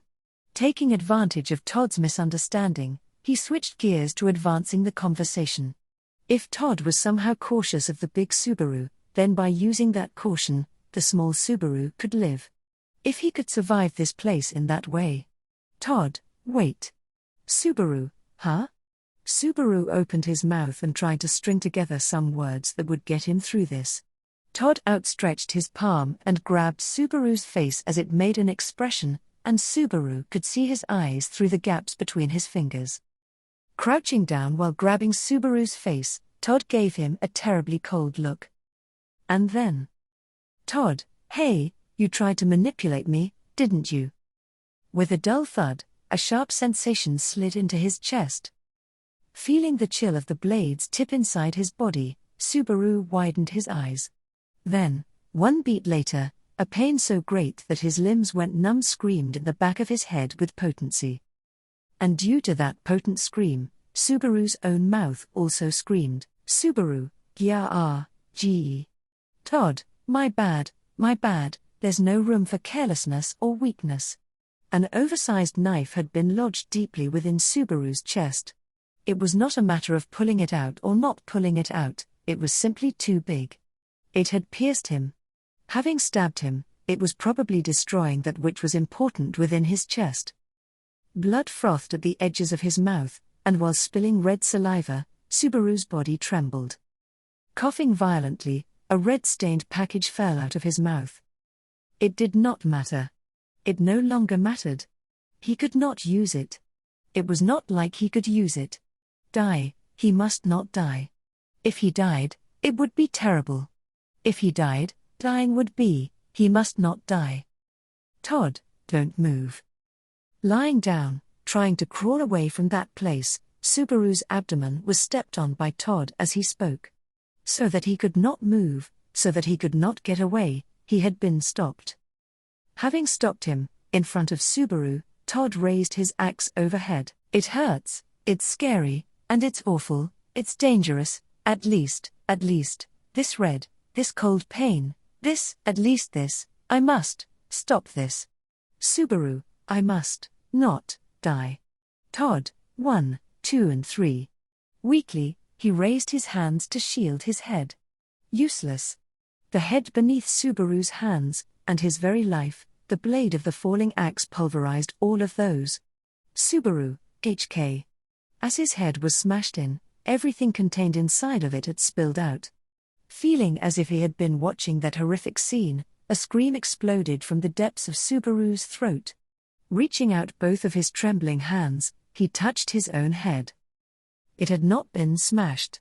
A head that had not been smashed, a chest that did not ache, a life that had not been snuffed out, it was all there. Upon ascertaining this, as he breathed a sigh of relief, Subaru raised his head to the sky, and Subaru, ah. There was a man covered in tattoos that, slowly, turned to look back at Subaru, his left arm mangled by the axe, his right eye stabbed out by the knife. He was shedding a tremendous amount of blood. Whites. Whites, it was the first time. His lips quivering, the bloodied whites spilled those words. Seeing that, Subaru let out an ah along with a truly pathetic breath of air. Whites, anyone said, they believed in me. Subaru, ah. Spilling those feeble words, Whites' body collapsed to its side. Even if he were to extend his hand, no matter what he did, Whites' body could not be saved anymore, definitely. He should not have died. Subaru should not have died. He should not have let it become absolute. Subaru's starting line, restarting at the point of death, continued to move forward. Subaru, ah. Once it happened that someone who could not be saved, Natsuki Subaru's heart would be shattered. Arc 7, Chapter 74, Idra-Misanga. The sound of footsteps, the sound of steadily approaching footsteps, paralyzed Subaru's heart. It was absolutely necessary to prevent the massacre brought about by the arrival of Todd and Arakia from the imperial capital. Frantically, earnestly, for the sake of brushing aside the malice and absurdity that befell him, he struggled with all of his might. He struggled and struggled, he continued to struggle, however, the worst-case scenario had occurred. The restart point continued to move forward, having made death its starting line. This time, what Subaru feared the most was not death itself. Rather, he feared that upon meeting his death and returning, reality would become absolute. That a life he could not save had carried over, was what he feared the most. That, the inescapable death of someone, gradually drawing closer, was what he feared the most. Subaru, ah. At the scene before him, the collapsed and bloody form of Whites, Subaru's throat shrieked. Screaming as he tried to run away, the fingers protruding from the sleeve grabbed him, and forbade his movement. Grabbing him was Tanza, the girl whose gentle eyes were filled with tears, as she shook her head desperately at Subaru. This too, he had seen. He had already seen. Looking, he looked at it, it was something he knew the sight of. The same scene, the scene he had witnessed just a minute ago, he observed it once more. Guagobo. Immediately after, there was a hideous, ear-splitting screech, and the passage was crushed along with Whites' collapsed body, which as it was, would fall through the floor down the side of the island's mountain. That debris, falling down together with the large body of the grey frog, engulfed Whites, and he vanished from sight. Subaru, no, Nononuu. Tanza, Schwartz Summer? Frantically waving his arms about, Subaru shook off Tanza's hand. Abandoning the voice of the shocked young girl behind him, Subaru sprinted towards where Whites was falling. If he rushed right now, he could pick up the falling man, block up the wounds the man bore on his eye and left arm, wrap bandages around him in the healing room. If he could just give everything treatment, then surely. Subaru, not yet. Todd, you sure are weaker than I thought. To save Whites, he sprinted with reckless abandon. Subaru was met head-on by something swinging to mow him down. Only after a hard, heavy sound emanated as his field of vision began rapidly spinning did he realize it had been the blade of an axe, dirtied by a dark red. In Subaru's field of vision, rapidly spinning as it ascended up high, he saw the body of a child, clumsily sprinting. Seeing it pitch forward and collapse, he understood it had been his own headless body. In that case, where had his head gone? More importantly, White's. He must. Times. Spinning round and round, then abruptly being fixed to one spot, Subaru's brain was thrown about. With a vigor akin to a ferociously revolving camera coming to an abrupt standstill, his semicircular canals that were not actually moving gave him a disorderly sensation. With the surging nausea and confusion, that from there he must save Whites, that this wasn't the time to stop his legs, that impatience was. Whites, it was the first time. Then at Subaru, whose vision had returned, the bloody form of Whites muttered so. 1 second later, the form of Whites crumbled, an immense quantity of blood flowing from his left arm and right eye. Whites, anyone, has said, that they believed me. Subaru, the reality that could not be undone, had crushingly trampled upon the soul of Natsuki Subaru. Slowly but surely, the tremors of ruin were creeping near. The massacre commenced, and Subaru, without preventing it, began to run. However, starting with the restart point having moved 10 seconds forward, the reduction of the grace period felt as if it was being shaved off, distancing from a miracle, erasing all hope from Subaru's heart. Sneaking into Gustav's office, he learned the truth of the massacre through cooperating with Hyan. Many times, they were discovered before Todd and Arakia's conversation with Gustav could reach its crux. Mistakes piled up, repeating through trial and error so that next time, it had become irreversible. The restart point, it had moved forth to when he was hiding with Hyan in the office. Subaru, since that moment, Subaru had been hearing the grand voice of ruin laughing from within his heart. Hanging over Subaru, while he heard the heartbeat of the frightened Hyan, probably beating more violently than that had been Subaru's heart. Unable to stop the massacre, what would he do if the restart point had moved past that? If the point of restart had made this a place of no return, filled with despair, Natsuki Subaru wondered just what in the world he could do. And then, Arakia, slosh. Along with that unfeeling voice, Gustav's head had been blown off. That was when Subaru knew. He absolutely must not die anymore. Dying, and returning to before, if that was after Gustav had been killed, that his life could no longer be saved, would become absolute. If he made anybody's death absolute, then that was already the same as Subaru killing them himself. Letting a world that could not be saved become absolute, no matter whose hands had brought about that death, Natsuki Subaru would be the murderer. That was why he was desperate in order to not die. Even if Gustav died, even if Old Man Null died, even if the gladiators died, even if the guards died, even if anyone died, he was resisting desperately in order not to die. If Subaru died, they who had been killed would die for real.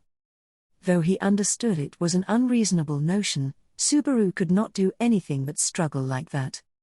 If Subaru did not die, there remained a possibility that he could finish things without letting his dead comrades die. If he did that, he could finish it without them really dying. That was why. If he does not die for the rest of eternity in this way, he could finish things without anyone dying. Such a fantasy it was. Such a fantasy, it had been nothing more than a fantasy. The life of Subaru, who had uncouthly died, was proof of that. How many times had he welcomed death already? Disappearing right in front of me, what's your plan? Schwa. A voice that was about to call his name was cut short in front of Subaru, who was slumped over on his knees. The axe, swung devoid of mercy, hacked into Hyan's body, taking his life with it, causing him to clatter loudly onto the floor, eyes wide open. Flowing blood gushed out, spreading onto the floor, mixing with the blood from Idra's body, who'd fallen earlier. Idra, whose head had been split open, had been killed before Hyan. Subaru had failed to save him from Todd's first attack. Idra had been killed first, then Hyan, and finally Subaru was left alone once again. And all that was after Tanza had already been thrown by Todd, and fallen out of the hole in the wall. The world had already been rewound to the point where the screams of a falling Tanza could be heard. Whites, his arm and face injured, swallowed by the collapsing passage along with the frog witch beast, along with Tanza, thrown out while trying to protect Subaru, were locked into a reality that could not be changed. And then, Todd, what's actually happening here?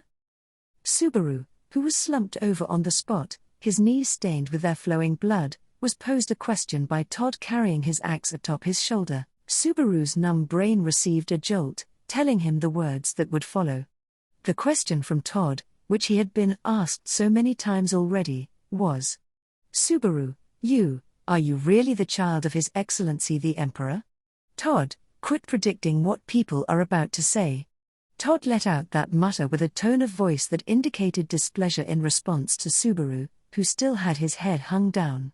He did not know how he actually felt about being beaten to the punch, but to Subaru, it did not feel like things were precarious to the point Todd would instantly become enraged and try to kill him.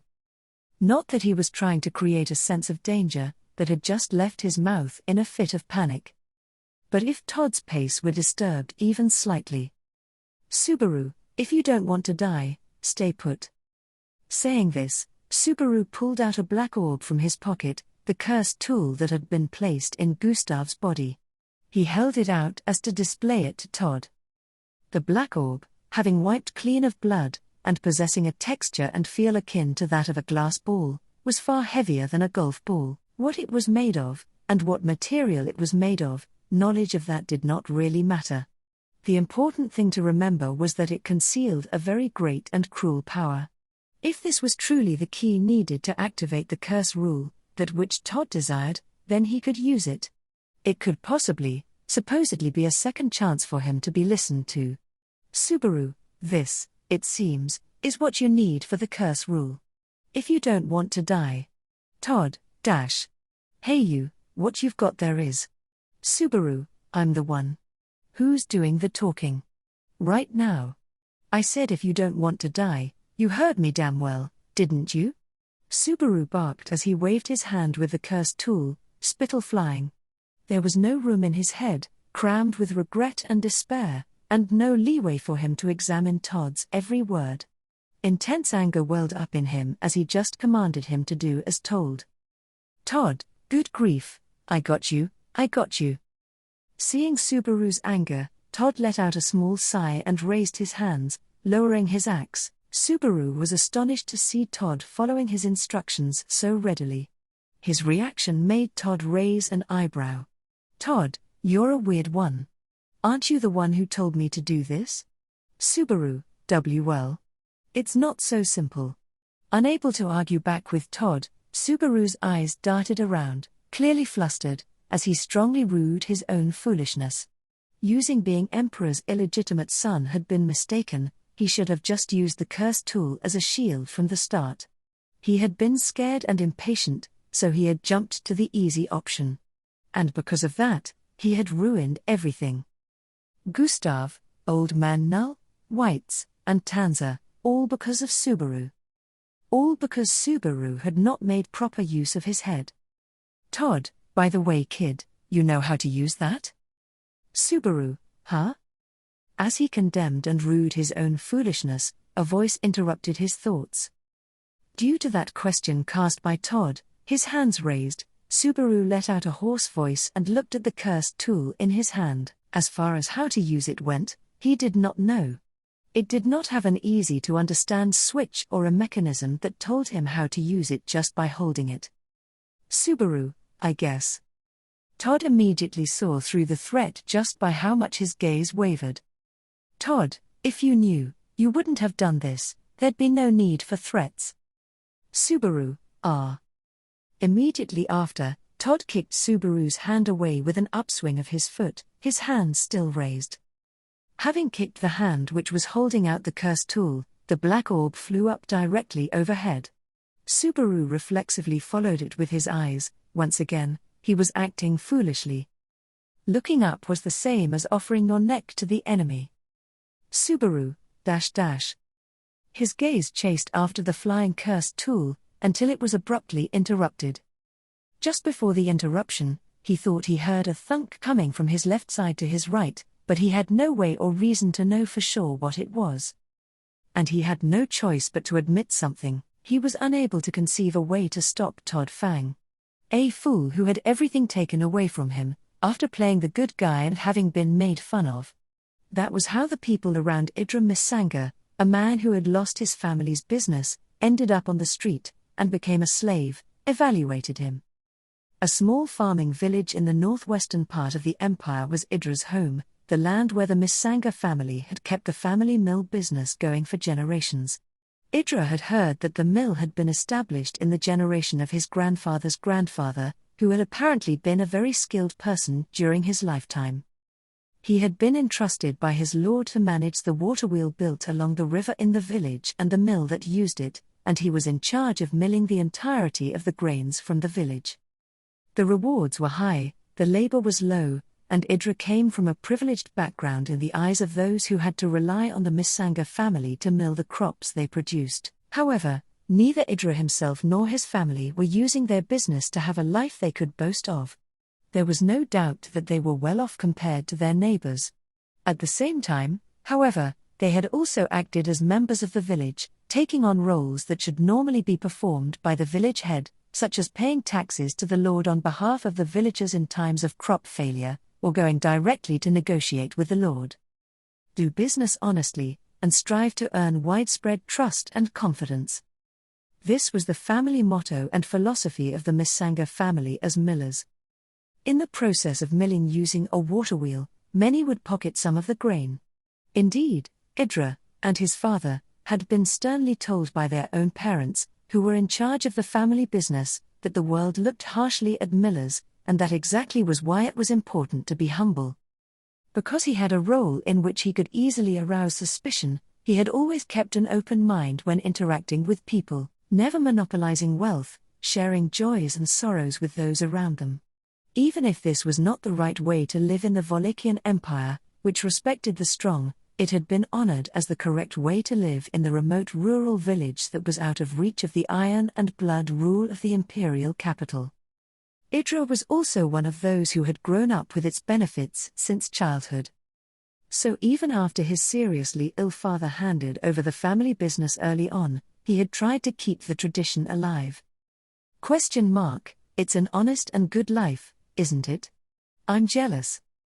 Envying Idra's life was a man who stopped by the village's bar. A man, exuding the atmosphere of a veteran soldier, had revealed his identity as a mercenary who had traveled across battlefields wielding a large sword. Since people from the outside were rare, Idra shared drinks with him, listening to his various stories. For Idra, who had not possessed much knowledge of the outside world, the world the man had spoken of was full of surprises. Unlike rural villages where time passed slowly and peacefully, the world in which that man lived was dangerous and cruel. But at the same time, it was filled with an unforgettable heat. By that time already, Idra had held a vague yearning for it. As a person born in the Wallachian Empire, he had wondered if any option other than him taking over the family business existed, a hope that he had not taken very seriously. The life of a warrior who respected his own strength and faith would never choose a lowly way of life. Man, Idra, you have a cousin. Actually, I've taken an interest in her. Idra became close with the man who visited the village every few months and drank with him each time. And so, after several nights spent together, the man had confided that in Idra, donning a serious face. His younger cousin was still unmarried, and Idra was fond of that man as well. So, without hesitation, Idra introduced him to his cousin, set the stage for the couple to bond, and celebrated the birth of their new family with drinks on the night of their nuptials. A month later, that man conspired with his cousin to steal the family business of milling. The man insisted that Idra's cousin was also entitled to run the family business of the Misanga family, and spoke further lies, that Idra and his father, who had been working at the mill until now, had falsified the results of their milling to the villagers. Of course, Idra asserted that that was not so, but the suspicion attached to the profession of a miller itself could not be dispelled, and the opinion of the village was split down the middle. Before a settlement could be reached, his father, who had been very sick, died of his illness, and his mother, suffering from heartache, passed away, as if chasing after him. Idra, I've run out of patience. I will protect my household at all costs. Mourning his parents, Idra decided to fight back, even cursing his own carelessness. If his cousin and the man planned to do something nefarious, Idra would surely reclaim his rights. For this reason, Idra requested the presence of the villagers to bring the man to justice. He believed that the trust that the Misanga family had developed through their honest business practices would bring justice. However, Idra, why, what in the world? No one showed up at the place that had been agreed upon, and on the contrary, preparations for an armed uprising were found in Idra's home. Abandoned and brought to an unwanted trial before their lord, Idra had desperately pleaded innocence, but none of the villagers defended him. His cousin and the man orchestrated the whole thing. The villagers chose the man who lied but contributed profits over the honest Idra. There had not been even a single shred of hope to win. Deprived of his family business and reduced to slavery, Idra was sent to the island by slave traders. A place for those who had nowhere else to go, a horrible island where the only thing they had left, their lives, would be toyed with. Jinnenhive. In that place where fighting for his life was made a spectacle, Idra felt his heart fall in despair and his soul rotting away, and he decided to follow his despair. Isn't it enough already? How can I still be motivated to work hard, when I worked so hard and was not rewarded? What I believed was a lie. What I relied on was a mistake. Everyone's looking to take advantage of everyone else, trying to save only themselves. If that was the case, then there was nothing wrong with him doing that as well. Indeed, Idra was nothing. It was only natural that no one would choose him. He had no trained strength, nor any ability to be of any special use. Who would choose Idra? Even Idra would not choose Idra. And yet, who in the world would choose Idra, who was merely honest to a fault, that Idra? Subaru, you wanted to be a warrior, right, Idra? If so, now's your chance. Now is the time to do it. The day for him to be rewarded for living an honest life was not supposed to arrive. Idra, feeling a throbbing, aching sensation in his head, Idra had become completely unable to move. His tongue was numb, and as if his throat were blocked, he was unable to breathe. The sensation in his limbs was distant. He was assailed by a fear akin to that of his own body having been torn asunder. Fear, he could no longer avoid facing it. Considering what had happened just before, even back in his hometown, when nobody took his side, that cold sensation of the blood freezing throughout his body was a far cry from this fear. Whites was killed before his eyes, and the brave Tanza was thrown outside the passage. As he watched, Idra simply stiffened, unable to do anything. It would be too ironic if that cowardice was the reason he had been able to outlive Whites and Tanza. Would these few seconds, maybe around 10, suit the humiliation that burned through his chest? Unable to do anything, he watched as two people who could have done something died. The despair and regret that this fact brought to Idra was even heavier than in the past, when the family business had fallen victim to his careless behavior. Idra, her. Thinking that much, Idra laughed at his own inexperience in life. Regardless of joyful experiences, he could not think of any painful ones, other than the downfall of his life when the family business was taken from him. He truly felt that he had been blessed and plentiful. Perhaps it had been his way of living, that which had provoked the man who had stolen his livelihood away from him. Even if that were the case, there was no way he could forgive that man for what he had done. Idra, With excessively ragged breathing, his vision blurry, Idra checked his surroundings. Just what had happened? Were the pains throughout his body and this lack of ability to comprehend related somehow? Was this even real to begin with? That everyone on the Gladiator Island could be killed, that Schwartz was the illegitimate son of the Emperor, that Weitz and Tanzer had both been killed, he wondered whether it was all a dream. It was all a dream, and Idris still had the luxury of being bored with his privileged life. Todd, you've sure done a bold thing, you know. Idris stiffened in horror, forgetting the pain in his body as he heard a cold voice. The blood throughout his body felt frozen beyond a mere chill, and Idris slowly realized that the footsteps of the owner of the voice were approaching. And then, Todd, it's better than standing still, but that's what happens when you jump off without a plan. The man's seemingly fed-up voice was not directed at Idris. Because the voice had directed somewhere a short distance away from him, Idris took in his relief. Then, with a wistful glance, he looked to the place the voice had been directed. And there, he saw the crawling form of a ragged, bloodied, black-haired boy. Idris, The sight of the crawling boy and the fact that this was not the passage of the upper stratum he had seen a moment prior reminded Idris of what had happened before his consciousness went blank. Weitz had been murdered, Tanzer had been projected outside, Idris had yelled at the heinous man's incomprehensible thinking, and just before his demise, Schwartz had moved in. Ranting and raving, Schwartz had clung onto the waist of the frozen still Idris and Hyan, and jumped through a hole in the wall opposite from where Tanzer had been thrown down. Via the holes in the wall created by the large bird plunging through, Tanzer had fallen to somewhere else on the island, and Schwartz had jumped in with Idris and the others into a hole on the side opposite to that. Still, the chances of them surviving had been slim. They had been scraped by the wall and hated by the protrusions, then slammed to the ground from a great height, and left to die. It had been a reckless and desperate escape, with a 9 out of 10 chance of dying, but it had been the only way for them to escape. That he had been able to grab that one chance to save his life could be said to be a miracle. However, the miracles stopped there. Neither the crawling Schwartz, nor the collapsed Idris could escape from the man who was chasing them. They were unable to lay eyes on Hyan, either because he had not managed to fall onto the mountainside scaffold they were on, or probably because he was using his camouflage to hide and lurk. Even in case he were hiding, Hyan's courage could not be counted on. He was by no means a bad guy, but he was not brave.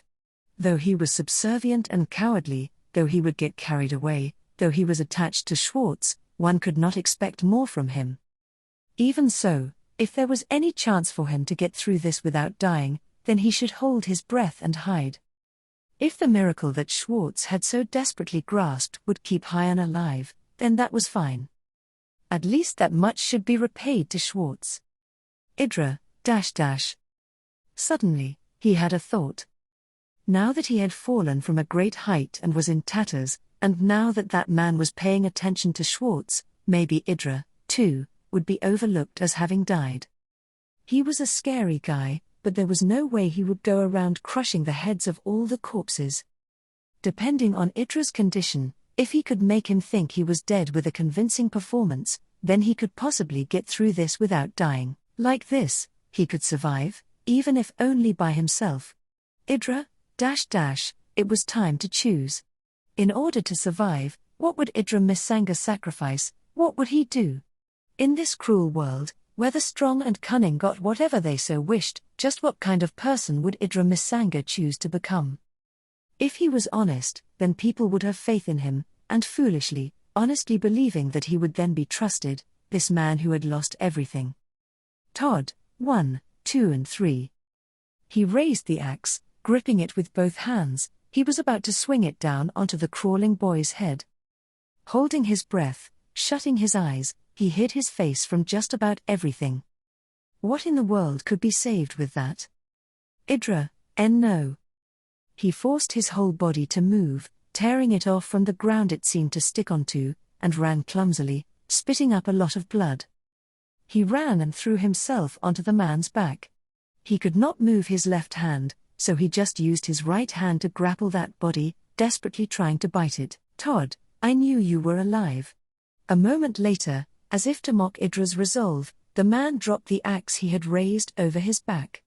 His empty hand immediately pulled out a knife, and turning around, in a flash, Idra's right forearm was blown off at the elbow. Since he worked the water wheel as a miller, his unworn, thin arm, which had never known hard labor, flew away. However, Idra, take him and goo. As scorching heat crawled up from the severed arm, Idra's vision was stained a deep red. But for just that moment, forgetting the pain, Idra shouted with all of his might. The man in front of him slightly raised his eyebrows at the volume of that voice, as Idra still vomited blood. He probably did not understand the purpose behind Idra's shout and actions. And yet, Todd, tch. The man turned around with a click of his tongue, and threw the knife that had slashed Idra's arm. The man had thrown it behind him, aimed at Schwartz, who was crawling on the ground. No, he was no longer there. Escaping while carrying Schwartz was the scenery, moving. It was Hyan. Having held his breath as he laid in hiding, Hyan had taken Schwartz on his back and escaped. Seeing that, Idra gritted his teeth and threw himself onto the man's back. Since he had lost his right arm, and could not move his left arm, he bit down and clung to the man's clothes. Idra, BFT. He was struck in the chest by an elbow over his back, and his bent-over body was kicked to the ground.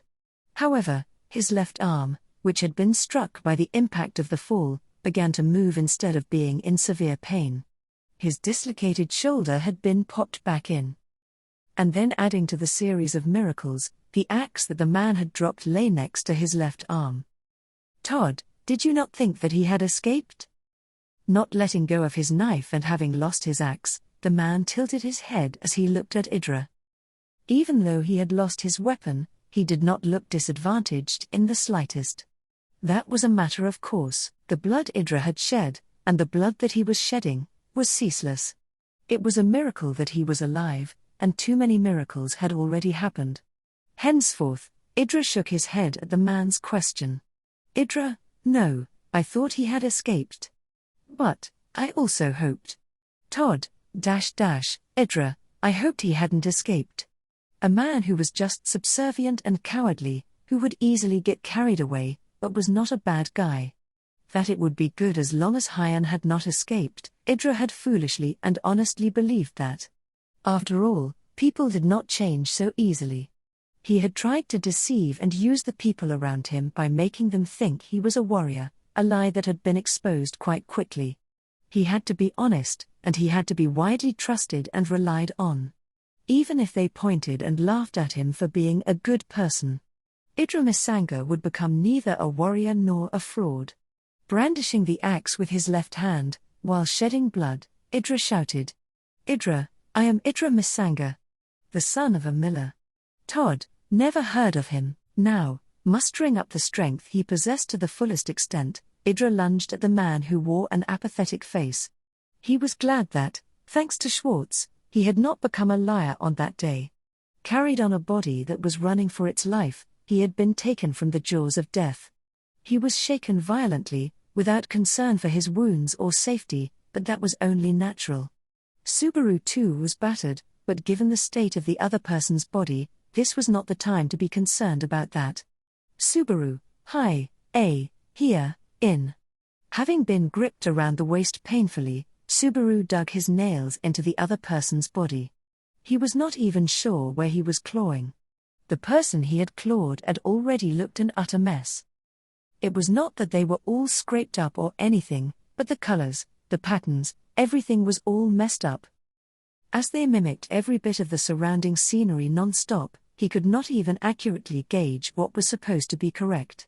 The figure, running on in such a state, abruptly lost their strength and fell forward. Hyan, Gark. Of course, if they were to fall, Subaru would also follow suit. Hurled in front of his collapsed companion, Subaru tumbled across the cold stone floor. Since he had been unable to catch his fall, it felt like the impact had broken his front tooth. Without pause, he raised his oozing, aching face and looked back while sprawled on the ground. And right there, Hyan, who, literally barely breathing, Hyan lay collapsed on the ground. Listlessly lying prone, Hyan had a large knife stuck deep in the middle of his back. Subaru had no idea when he had been stabbed. Regardless of whether it had been when they were running away, or before that, or even prior to that, there was nothing he could do. If Subaru were to die, he would come back to just before Idra's head was smashed open. Maybe it would be after it had already been smashed. No, he had jumped outside so that would not happen, so perhaps it would be before their fall, after their fall, or while they were in midair. No matter how it was done, it was difficult for three people to fall in a way such that none of them would die, and, the first time they had succeeded, Todd had come. Idra's voice, and Hyan's breathing, were so distant. Before long, they would be in a place where nothing could reach them. Hyan, it's strange. Still collapsed, Hyan's feeble voice made its way to Subaru's ears as the latter tried to crawl to him. The reason he sounded like he was talking while breaking the water's surface with his head was probably because his throat was rife with blood. He probably needed some kind of treatment, sort of like draining the blood, or something. That was what he had to do. Even if he was not a doctor, he had to. Hyan, I once heard that. Life's like a flower, you pick the beautiful ones first. Subaru, don't talk. I'm coming now, right now. Hyan, if that's the case, it's strange that someone with a fucked up personality, like me'd die first. He crawled. He kept crawling. So that he could pull Hyan up, who was drowning in his own blood on the ground. And yet, he could not move his body forward, not even a little. Hyan, but since he could not keep going, he would not be able to get there. Hyan, it'll be better if I'm first, yeah? He was crawling slower than a turtle. Crawling too slow, with movements smaller than those of an ant. He crawled, and by the time he finally got there, it was far too late. Hyan's color had returned to its original gray. With a knife in his back, one arm broken, and blood running down his body, it would not have been strange if Hyan had succumbed on the way running here. Maybe he had been running while dying. That must have been the case.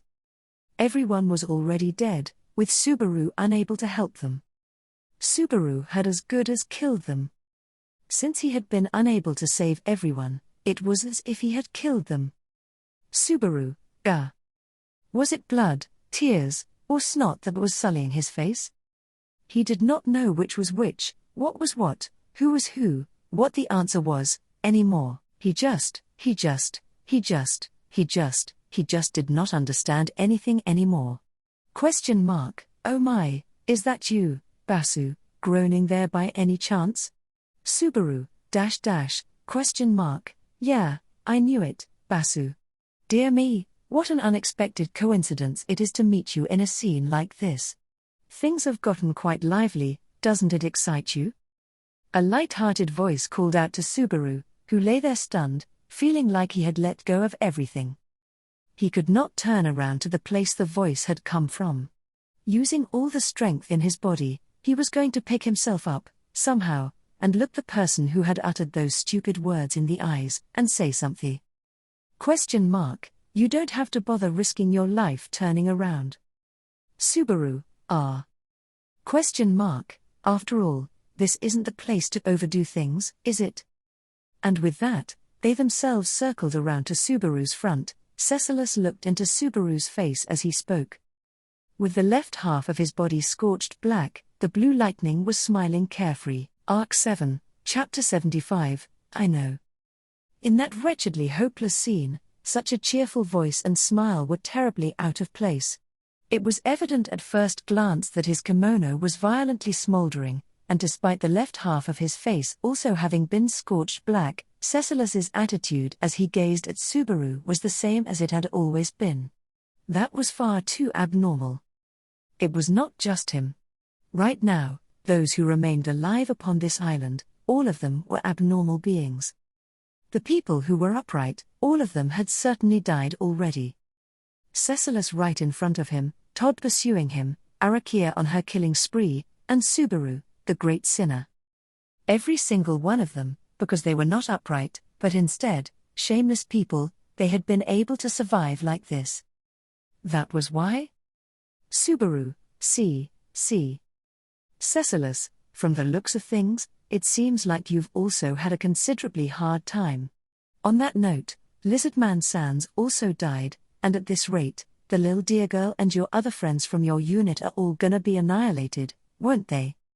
Subaru, HK, Cecilus, oh, is it possible you've yet to realize that he died? Through the tremors of the eyeballs of a trembling Subaru, Cecilus was reading through all of his heartfelt thoughts. Right then, outrage surged forth.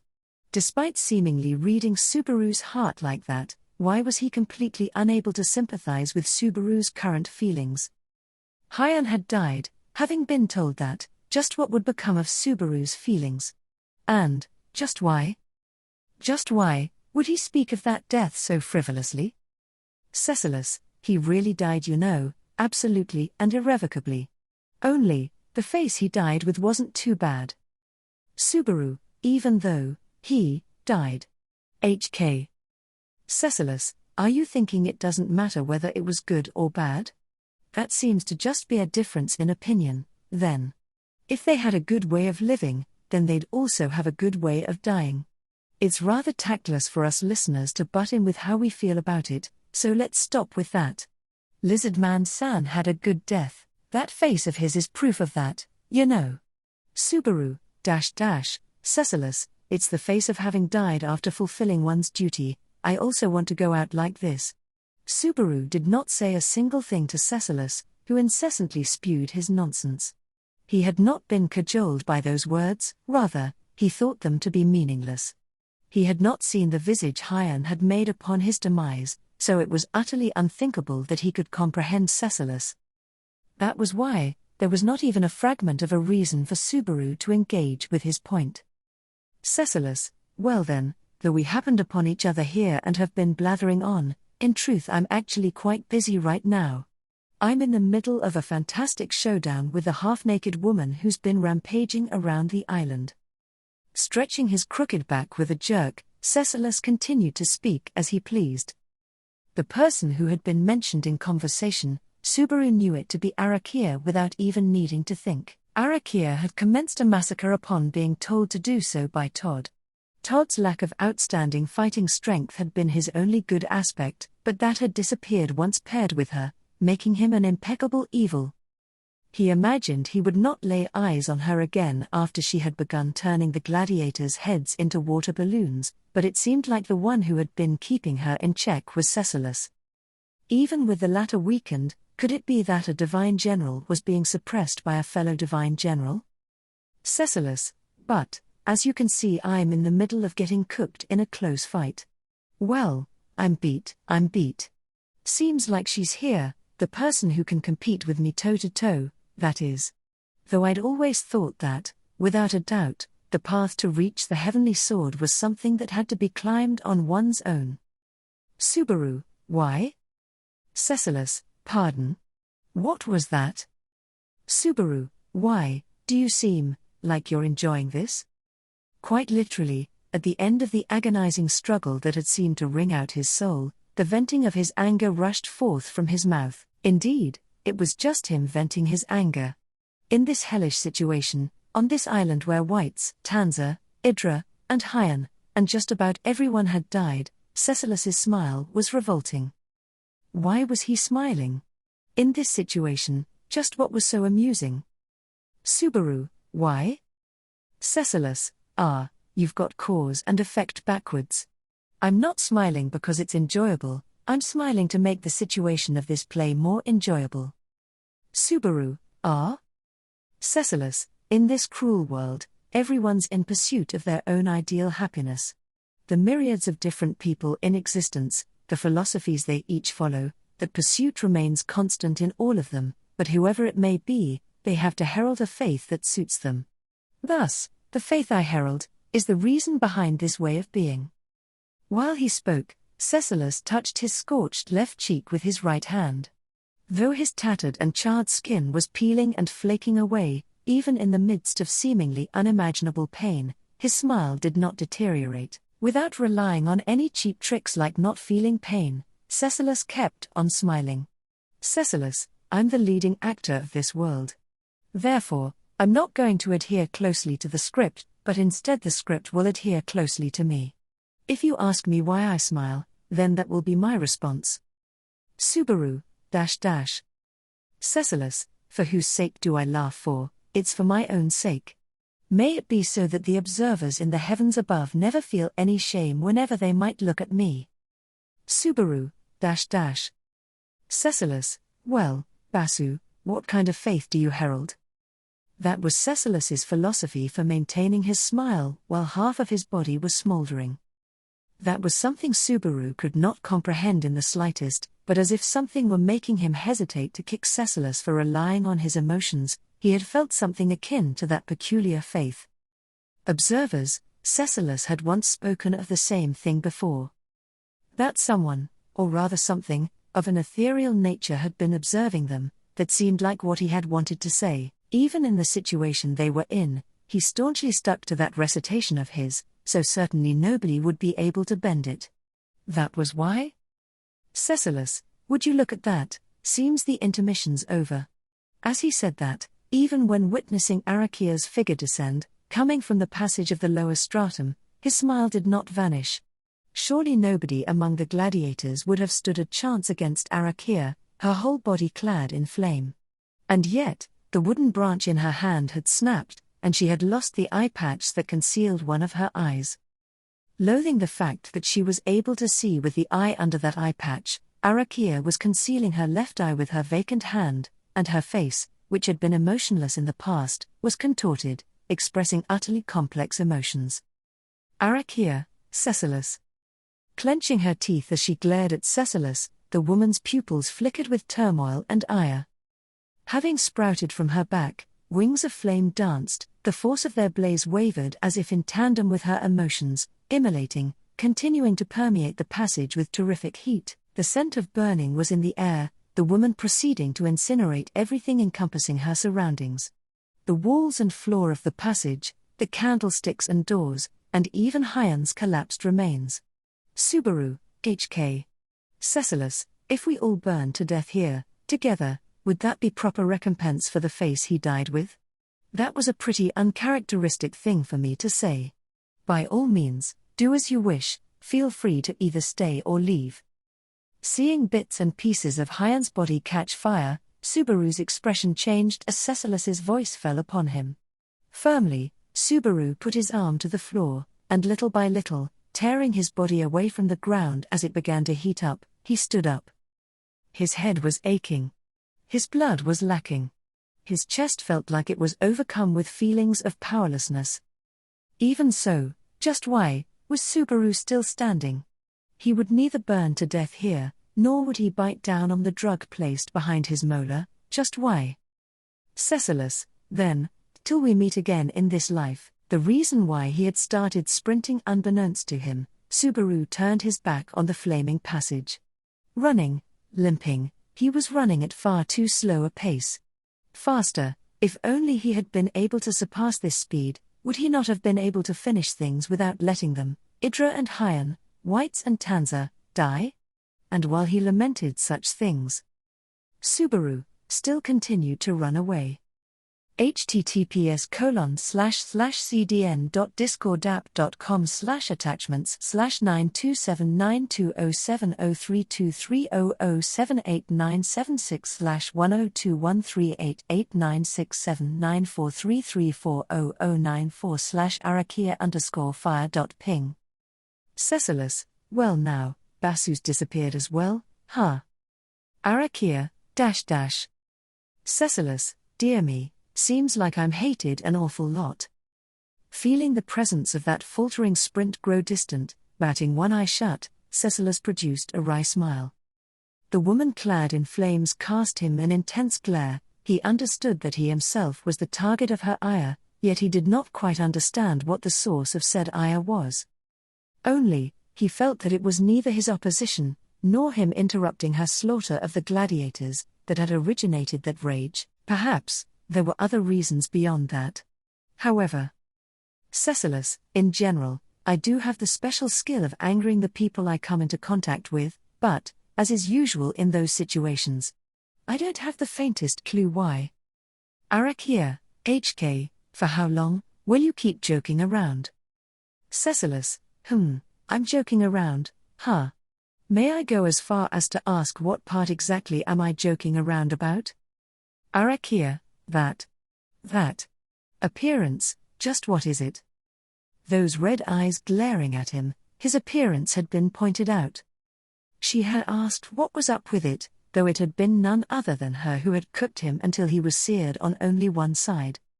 Cecilus, but that's not what you mean, is it? Is it possible that maybe you and I happen to know each other? Arakia, joking around. Cecilus, I'm really not, but that being said, since I can't provide any evidence for you to believe me, I can do nothing but insist on it. However, I see, if I think about it that way, it feels like many things make sense. While he spoke, Cecilus whirled around an extended finger of his right hand, and nodded as he spun the eye patch he had stolen from her in the midst of battle. His memories up until the uproar on the Gladiator Island were terribly unclear. That it was in accordance with what Subaru had asked before, this was fact. That he had not paid much heed to it, was also fact. Nonetheless, just when he had thought that some of those were present, the woman before his eyes had made her entrance, her face looking as if she knew him. If that woman were present within his vanished memories, he felt that was somewhat too good to be true. If she was capable of this much, he had expectations of what could happen. On the path to reach the heavenly sword. Arakia, always like this. No one will tell me anything. Cecilus, oh? However, in front of Cecilus as he pondered over, as the woman's voice trembled with frustration, powerful bitterness began mixing in with her turmoil and fury. From red to blue, the flames upon her back shifted in hue. They had a graceful charm to them. As that graceful transfiguration was brought about, the breaths she took seemed strained. Arakia, the princess, His Excellency as well, are both hiding. I was, always. Cecilus, are you having painful thoughts about having been left behind? Arakia, HK. As if that brief comment had somehow hit bullseye, her facial expression stiffened. Witnessing those red eyes wavering as if a deep emotion had throbbed from the faded beyond, ultimately, even if said deep emotion had not throbbed, her relation to him was something he was unsure of. Cecilus, well, it'd be strange for you to try killing me if we had a good relationship, so surely it was a rather harsh relationship. That lines up with this situation perfectly. Arakia, Cecilus. Cecilus, the audience will get bored from such long-winded dialogue. It's about time we get this stage moving. Unfortunately, I won't be able to give you any answers whatsoever, but some small weight may be removed from your chest. Slowly concealing the aching half of his body, grasping the spinning eye patch tightly, he came to face her. Thereupon ending the conversation, his attitude was that of wishing for the conversation to not enter the realm of unnecessary words. Then the woman, after remaining silent for a while, slowly lowered her left hand. Beyond that, was a red eye bereft of all light. Meeting its gaze with his own eyes, Cecilus produced a wry smile. Cecilus, feel free to go all out. Every single time, you only cook your fried eggs on one side. Arakia, HK. Cecilus, did something slip out just now? Cecilus cocked his head, wondering about the words that had left his mouth as if by reflex. Albeit, it seemed that had spurred her ire further.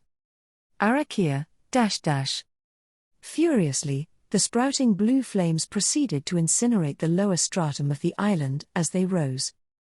Devoid of the leisure to concern himself with his surroundings, as he plunged into the inferno, Cecilus himself became blue lightning. Subaru, ha.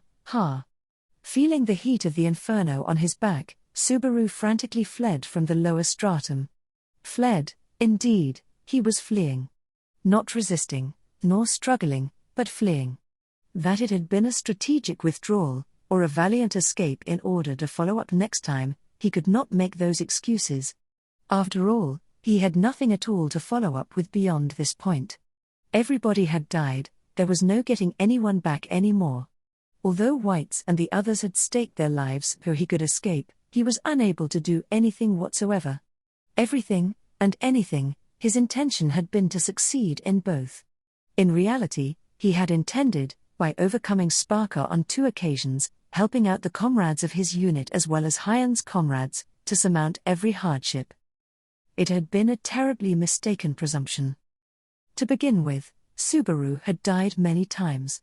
Even if he died, as long as he had the chance to do everything over, it would turn out well. Thus, it could no longer turn out well. If he really were a capable person, he should have made everything turn out well, dying not even a single time. Just as though he were that dreadful existence, just as though he were Todd Fang.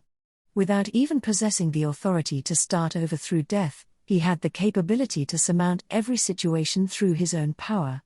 Lacking any outstanding fighting strength, he was identical to Subaru, so then why was Subaru unable to do the same things as Todd? Since he could not do those things, Subaru had ended up killing a great number of people. Subaru, damn it. HK. Rushing out of the island's lower stratum, just as he felt the open air, his vexation swelled unbearably. Bashing the outer wall he leaned against, Subaru cursed himself for his own weakness. His small fist, his frail body, his non-functioning mind, his useless authority. Were he to start enumerating the reasons for his defeat, what came to mind was unending. Rather, just what did he, this shitty brat with scary eyes, possess? HK. Subaru, ceasing his footsteps in regret and cursing himself, stifled a scream from his throat at the unexpected sound. A sound at this place, his whole body trembled violently as he imagined the worst possible thing. Could Todd, who Udra had desperately tried to fend off, have caught up to him? However. Schwartz, Summer. Subaru, Tanza? As the sound of the hoarse voice continued, Subaru received a shock, although it had not been one of dread. Calling out to Subaru through feeble breaths, was the one who had been thrown out of the passage by Todd's hand, whose safety he had been uncertain of thereafter, Tanza. The girl's entire body was drenched as it limped, and having discarded her kimono, she was dressed in her white juban. She was in a battered condition, with one of the 2 horns sprouting from her head having been broken off. But even so. Tanza, Schwartz Summer, thank goodness, you are all right. As her gentle eyes wavered with relief, Subaru felt an agonizing sensation stemming from the bottom of his heart. Upon seeing the soaked girl, he understood that she had been thrown into the lake from the upper stratum. The lake was inhabited by aquatic, savage witch beasts, her fractured horn serving as proof that they should not be glossed over as anything trivial. It was a figure one would expect to cling to an adult, crying out it hurts, it's painful, help me. And yet Tanza had found Subaru, letting out a thank goodness with a content look. This, Natsuki Subaru, who could not do anything at all, finding him. Subaru, And, it happened the moment he had that thought. The strength in his legs sapping away, Subaru sank to the floor where he stood. The thread of tension snapped, the insides of his head, which had only been ranting and raving, swiftly grew silent. That he had become relieved upon coming face to face with a living Tanza, was not what had happened. Neither had he somehow gotten a sense of accomplishment by finding a breakthrough solution, nor had he shaken off his fear directed to Todd. Merely, he had run out of patience with himself. Tanza, Schwartz Summer? Seeing Subaru fall to his knees, Tanza ran towards him, her expression a changed one. The way she dashed was odd, perhaps she had sustained an injury to her leg.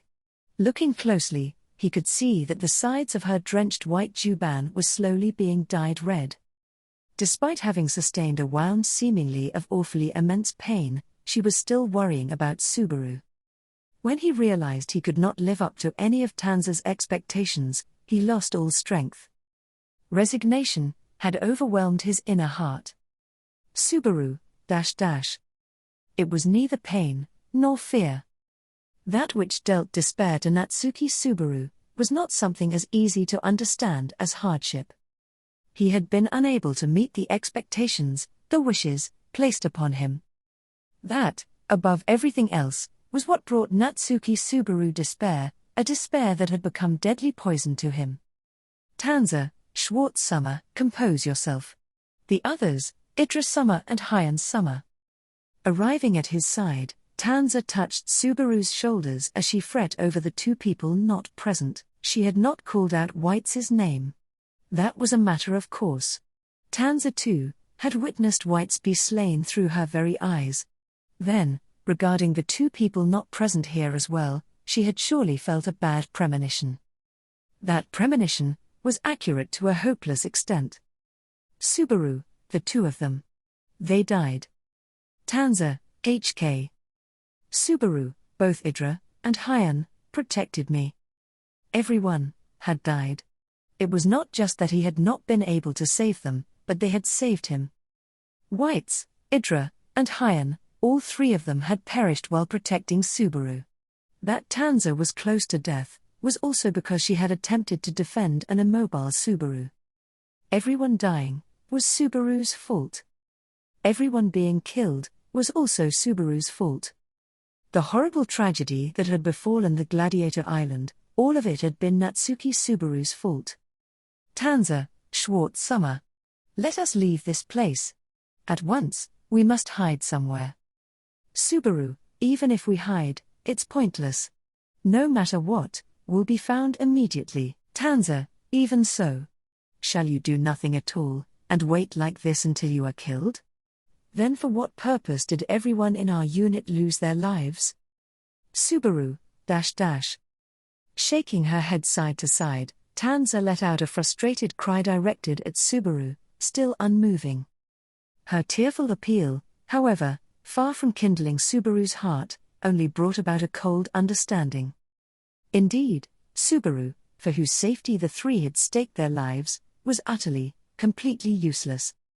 In other words, he had let the three of them die in vain.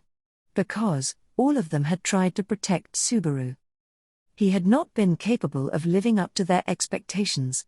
Even though he had gone as far as having lied to them, deceived them. It would have been better had they not believed that lie. Had he been unable to deceive them to the end of the end, or had there been no gain for Subaru in telling that lie, if they had not believed such a lie? Had that been the case, then the three of them would have not tried to die in Subaru's stead. It had not been for the Emperor's child's sake, nor for Natsuki Schwartz's, but for Natsuki Subaru's, that they would never come to know. And now that he thought about it, there was another person whom he had deceived with the same lie. Tanza, Schwartz-sama. If you collapse here, Subaru, everything, all of it was a lie, Tanza. Tanza, Subaru, me being the illegitimate child of the Emperor, that's a downright lie. I'm the child of a praiseworthy, incredible and cool dad. But, I'm nothing of the sort of a child of the Emperor. Casting his gaze down, Subaru willingly confessed that he had carelessly tried to rely on that lie and their false expectations. If only he had done this sooner, no, he should not have told such a lie to begin with. Tanza, As her already round eyes widened further, Tanza was rendered speechless due to Subaru's admission. That was natural.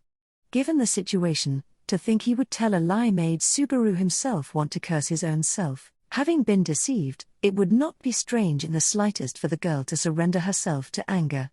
Rather, even if he were to be killed by Tanza's hand, that was something unavoidable. The same went for everyone else as well. The chance to exact rightful punishment on the deceitful Subaru had been lost by those he had deceived. So, even if Tanza were to do that. Tanza, Schwartz-sama. Subaru, Tanza, quickly, let us move from here. I shall carry you upon my back. Subaru, Subaru, who had shut his eyes in preparation for the fact that whatever came out of her mouth would be only natural, lifted his head upon hearing Tanza's words. Pursing her thin lips, Tanza tried to pull on Subaru's arm. Earnestly, she attempted to take Subaru upon her back and get out of this place. A weight leaked out through his voice at that development. He had conveyed everything, every single thing. He had said it had been a lie. Subaru, you didn't hear me, did you? I'm Tanza, not the illegitimate child of His Excellency the Emperor. I heard you. We will address that later. Subaru, it'll be just as shit later, won't it? I'm unrelated to the Emperor. And as such, right now, something like a reason to save me is non-existent. For pretending that something that did not exist, actually did, had been Subaru's sin. That was the very thing that had taken the lives of those three away. Tanza, Schwartz-Summer, is that truly what you believe? Having shaken off the small hands touching his shoulders, Subaru ceased his movement. In front of him, Tanza, crouching, was looking straight into Subaru's eyes with intent. Unable to take his eyes off of hers, he struggled in understanding the meaning of the words she had stated towards him. Regardless of what she thought, everything, all of it was just as he had said.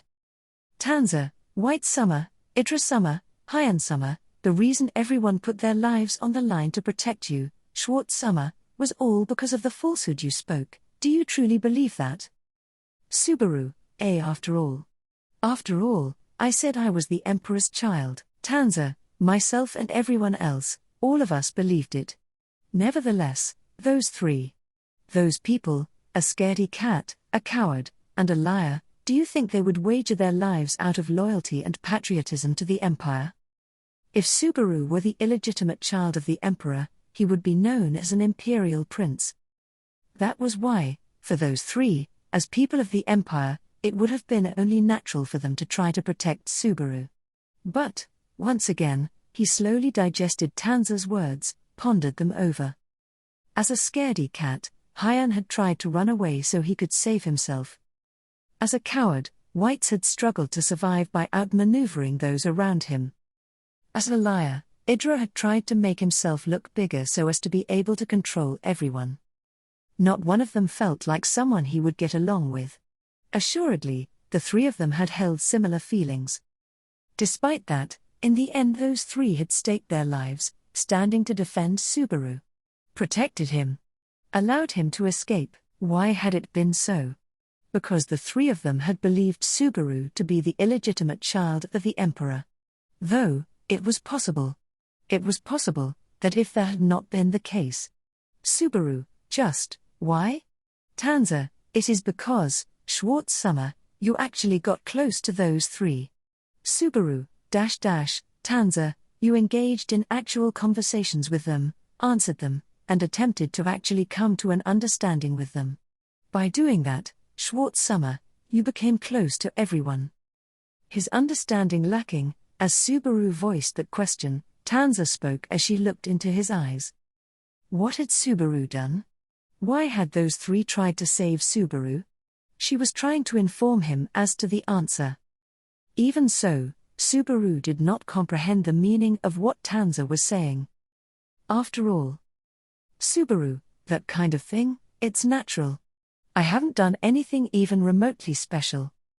Conversing with the companions he had been cooperating with, and coming to understand them, had been only natural to him. Things that he was unable to do certainly existed.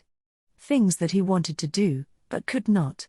But, doing something so natural with everybody, getting close to them, that was not such an extraordinary thing. Tanza, personally, I understand how they all felt. I too, was once rescued by Yorna Summer. I was able to grow close to her. Without a doubt, it was the same for those three, with how they felt about you. Subaru, Tanza, nonetheless, there was meaning in them staking their lives on just that. There are times when one is made to feel so. Unfair, those words had been unfair. Had she only had her experience with Subaru, it would be impossible for Tanza to say such a thing to his face. But, Tanza spoke of her own experience on what she had received from Yorna. Yorna Mishigya, the Demon City's mistress, a city where many tribes lived, as far as Subaru knew, she was the kindest woman in the Empire. Putting him on the same level as Yorna, what an absurd proposition. Even disrespect had its limits. Tanza had appraised Subaru far too highly. However, Subaru, however, for those three, For Hyan and Whites and Idra, just how had it been? In all likelihood, Subaru knew more about those three than they had thought. Hyan's self-hatred, Whites' false accusations, Idra's downfall, he knew about all of those. He knew that, having gone through tough times, having gone through miserable times, having been unable to rely on anyone, they had all been sent to this island. He had not given much thought to that. Because, surely, all three would have also had their chances. And despite him having thought that they would die here, to think that that would be their end. Subaru, I wanted to save everyone. Tanza, you have saved them. To the extent that they would stake their lives in order to protect you, Schwartz Summer. Subaru, no, you're wrong. It's not like that. By some chance, perhaps it was just as Tanza said. By some possibility, more than Subaru had believed, those three had perhaps thought of Subaru as their comrade. Subaru had possibly, by some chance, saved the hearts of those three. But, just their hearts, was not enough. It would be unthinkable for him to merely save their hearts and leave it at that. What he wanted to save was everything. Subaru wished, for those who had kindly taken his side, for those who had treated him well, for everyone, to have their hearts and bodies alike be saved by his own self. Were he unable to do so, then, he would be no son of Natsuki Kenny, no. Subaru, I hate it. With him hopelessly bawling out, with everything in his surroundings dying out, this world was ending. Before he knew it, the Gladiator Island had been engulfed in black smoke, burning in spite of being an island floating atop a lake, burning, its tongues of flame spreading, bringing the lives carried within it to an end. Subaru, I won't permit anything of the sort. I don't want to allow anything of the sort. I don't want my knees to buckle because of an end like this, unable to save everyone. I can't accept an ending like this, with everyone sacrificing their lives.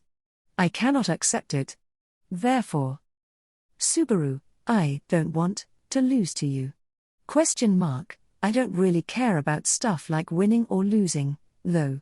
From behind the ascending black smoke, tapping his shoulder with the axe in his hand, the man responded as he tilted his head. For but a moment, Subaru had mistaken the man, who had made his appearance with relaxation as he carried a blood-stained axe on his shoulder, for someone else. Missing his trademark bandana, his orange hair hanging down, he lent a vastly different impression from the man Subaru was acquainted with. However, that pair of eyes, those green irises, the malice therein unable to be fully concealed, could not quite falsify his identity. Subaru, Todd. Todd, you sure have the devil's luck. Even though I was chasing you, it took some time to catch up to you since the passage was on fire. I told Arakia to put her water to use, but... Subaru, ... Todd, somehow, it seems like Arakia's got her hands full. She's useless at the times that are actually important. Saying that with bluntness and annoyance, Todd, partly due to his lowered hair, had no hint of positivity. The fabricated aura of a friendly young man from their first meeting had evaporated, and what was present now was only a chilly thirst for violence.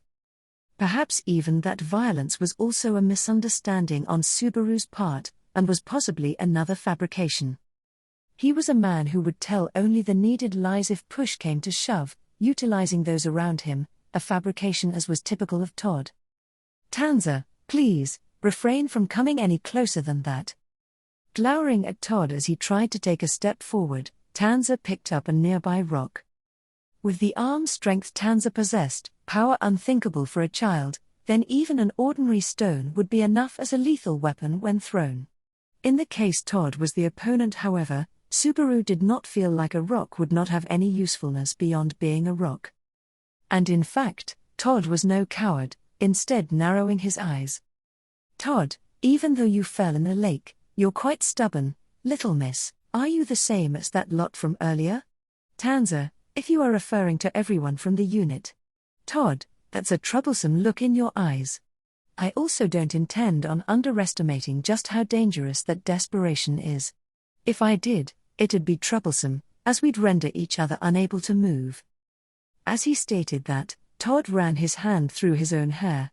Transmitted from that gesture was that the removal of his bandana had been an achievement left behind by Idra. It was not that he had been able to defeat Todd, nor was it that he had injured Todd, even, it was just that he had snatched Todd's bandana away. And that notwithstanding, because Idra had carried out a single retaliation, Todd was exercising caution towards Subaru and Tanza. Tanza, what?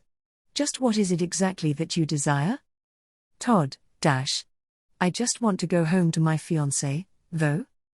Having brought his legs to a halt, that was Todd's reply to Tanza's question. Devoid of any apparent hint of jest or sarcasm, Todd vocalized his desire plainly. He just wanted to go home, that was the sole thing he desired. That was what Todd had declared. Perhaps, then, that had not been a lie of any sort. Tanza, HK. Subaru, Tanza, you don't need to speak to him anymore. The one to speak to him will be me. Pulling Tanza back, who had cast Todd a stern look, Subaru silently trained his gaze on him. With the pair of tattered children before him, Todd shrugged his shoulders. Todd, I've got nothing to talk about, boy. Subaru, I'll keep you company as you look for an opening. Or could it be that you're scared of a kid who's this close to death? Todd, sure is scary. A brat still trying to provoke me despite the situation, being scared is unavoidable. Not letting himself be provoked in the slightest, nor relaxing even a shred of his vigilance, he would not cut corners even if his opponent was a child. In truth, against an opponent troublesome to no end, he thought it only natural to be driven to a corner like this, though, he also considered something else. Todd was someone who cautiously used his wits and did not overestimate his own ability. Such a way of doing things was.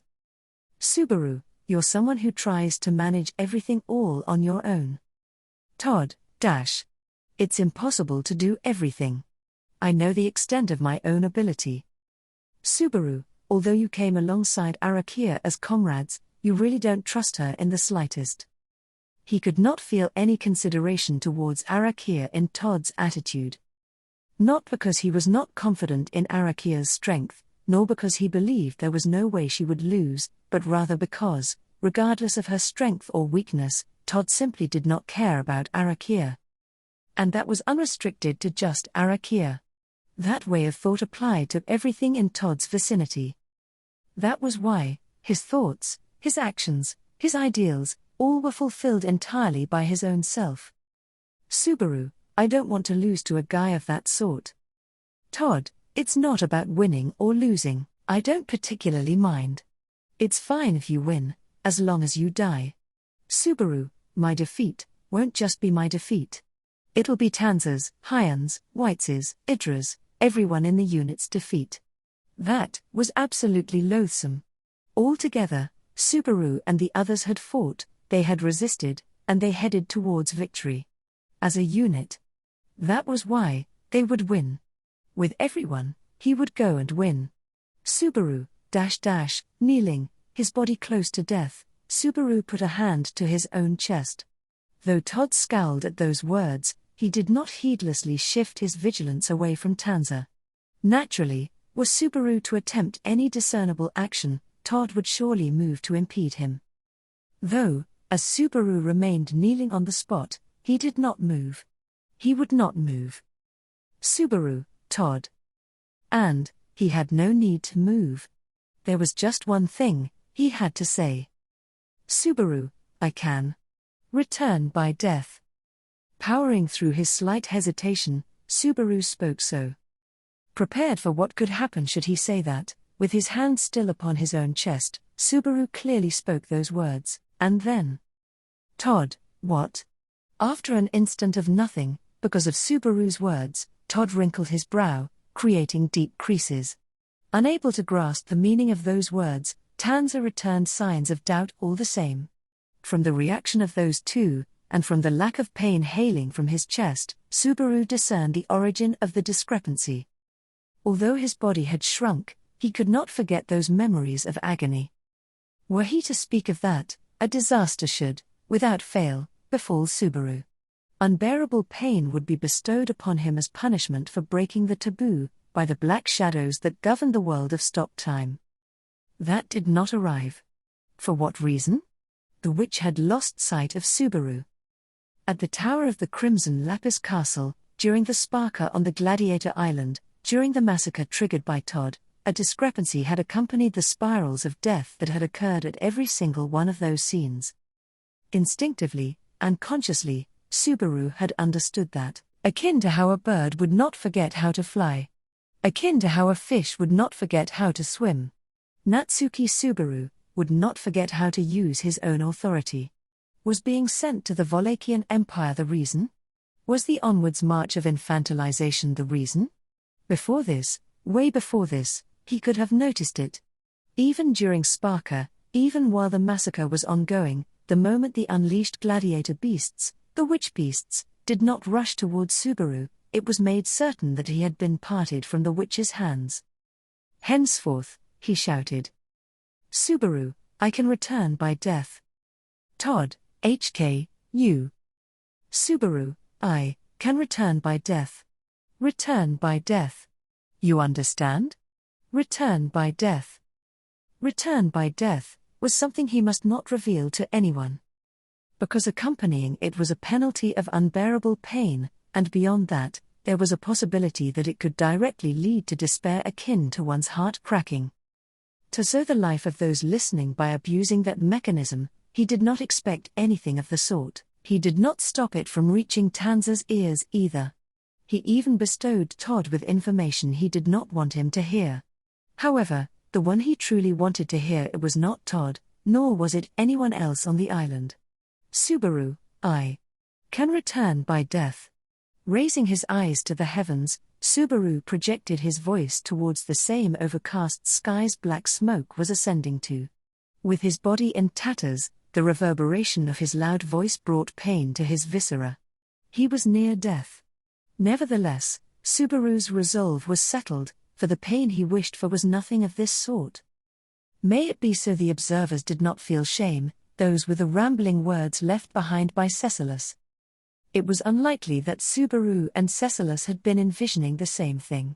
In the first place, there was a high probability that it had merely been one of Cecilus's thoughtless remarks. Yet, those thoughtless remarks had aided him in realizing. Similar to the observers Cecilus was aware of, there was something that was supposedly observing Subaru, that existence which was supposedly observing Subaru, were it watching over Subaru even now, without parting from him, then these loops bereft of hope, bereft of love, would not come to pass. Subaru, I can return by death. I'm right here. Come find me. I know that it's selfish. But, I want to save everyone. With Natsuki Subaru's authority and nothing more, it just isn't enough. That's why. Subaru, come find me, Satella. I love you. It happened the moment that name was called out. Subaru, . The world abruptly lost color. The loud throbbing that resounded, the ringing in his ears vanished into the distance. He was incapable of moving his limbs. His tongue became parched and numb.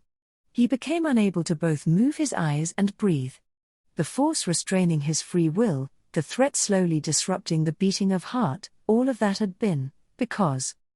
Donning a dress weaved from jet-black shadows, the which he yearned for appeared before his eyes. I love you. As she spoke so, the witch's magic hands of black stretched out towards him. Caressing Subaru's cheek, tenderly cherishing him as she slid down the back of his neck, tracing his collarbone down towards his solar plexus, to then finally arrive at the place she sought. I love you. I love you. I love you. While she whispered the love his ears had grown accustomed to, her fingers phased through Subaru's, through that child's chest, then finally wrapping themselves around the organ where the facilities of life were contained with gentleness. I love you. I love you. I love you. I love you. I love you. Subaru had somehow managed to do it, that much was certain. The countless whispers imbued with the power in the word love, the fingertips wrapping his heart which seemed to run contrary to that, the ensuing pain that lasted seemingly until the end of this world, he had longed for all of it. Therefore, Question mark, I love you. I love you. I love you. Even if this repulsive world was fully permeated by the power in those words, Natsuki Subaru would not be broken. As the world regained its color, as his once vanished tinnitus returned, as the sensation in his limbs and the numbness of his tongue both faded, as he took gruff breaths, the flow of time for everything outside of Subaru was set in motion. Subaru, ga. With that, it seemed both Todd and Tanza did not understand what Subaru had meant, the latter with a strong clutch on his chest as he groaned. Nevertheless, the subsequent change ought to have been noticed by the two of them right away. Todd, what? Eyes sharpened, his expression stiffening in terror, Todd shifted his focus to his surroundings. The cause of that was not something visible to the eye, but an approaching, audible report, in more detail, roars. The witch beasts still remaining upon the Gladiator Island were howling in unison, as though they had arranged this beforehand. Furthermore, having been stimulated by an unordinary trigger, the aura was of such menace that it seemed as if they had lost their senses. Todd, HK. That instant, casting his mind back to the sense of crisis, Todd immediately detected Subaru as the cause. It seemed that even Todd himself did not know the meaning of that return by death Subaru had shouted out. But he had no necessity to comprehend it, so casting that aside, he put his intent to kill into practice on the spot. While remaining vigilant of Tanza's counterattack, Todd's body ferociously charged towards Subaru. Opposing Todd, Tanza hurled the stone in her hand at great velocity. The stone flew true, rocketing towards the very center of Todd's being. And yet... Todd, shit. Letting out a minute grunt, Todd gnawed his molars at the pain originating from his left arm, which had been struck by the stone. Unable to allow him to dodge, Tanza had set her aim to the largest possible target, his torso. Catching wind of that, Todd had sacrificed his left arm, and thus minimized the damage he had suffered. Following that, Todd brandished the axe with his right arm, and tried to cut Tanza's petite form down. However, Subaru would not permit such a thing. Tanza, Schwartz-Summer? Her shoulders sent flying due to a thrust from behind, Tanza called that out as she fell on her side. The one to send her flying had been Subaru, who she had been protecting with that small back of hers just before. Tanza had vanished from the range of the axe's downswing, but Subaru had entered it in her stead. For but an instant, Todd's pupils constricted, however, the momentum of his axe did not cease, his swing being brought to completion. The blade drew near without haste, it would send Subaru's head flying. It happened then. Todd, HK? A firm sound and a weighty impact gave rise to a hollow echo, and Todd's body flailed around in midair. Todd, having been blown away, now on his back upon the floor, promptly got back up. And yet, droplets of blood dripped from the grand gash now on his mouth, whereas his knees really seemed to be on the verge of buckling. Todd, go. Just now, that. Unsure of what had just occurred, Todd's eyes darted about, thrusting his finger towards that Todd, Subaru. Subaru, invisible providence. What the meaning behind that punch to his defenseless jaw was, Subaru politely explained it to him. Subaru, next, I'll blow your head off. Todd, having withdrawn his thrust-out finger, Subaru now erected his middle finger and asserted such. Perhaps because his jaw was broken, his hemorrhage did not cease, while spitting out blood, Todd suddenly squinted his eyes.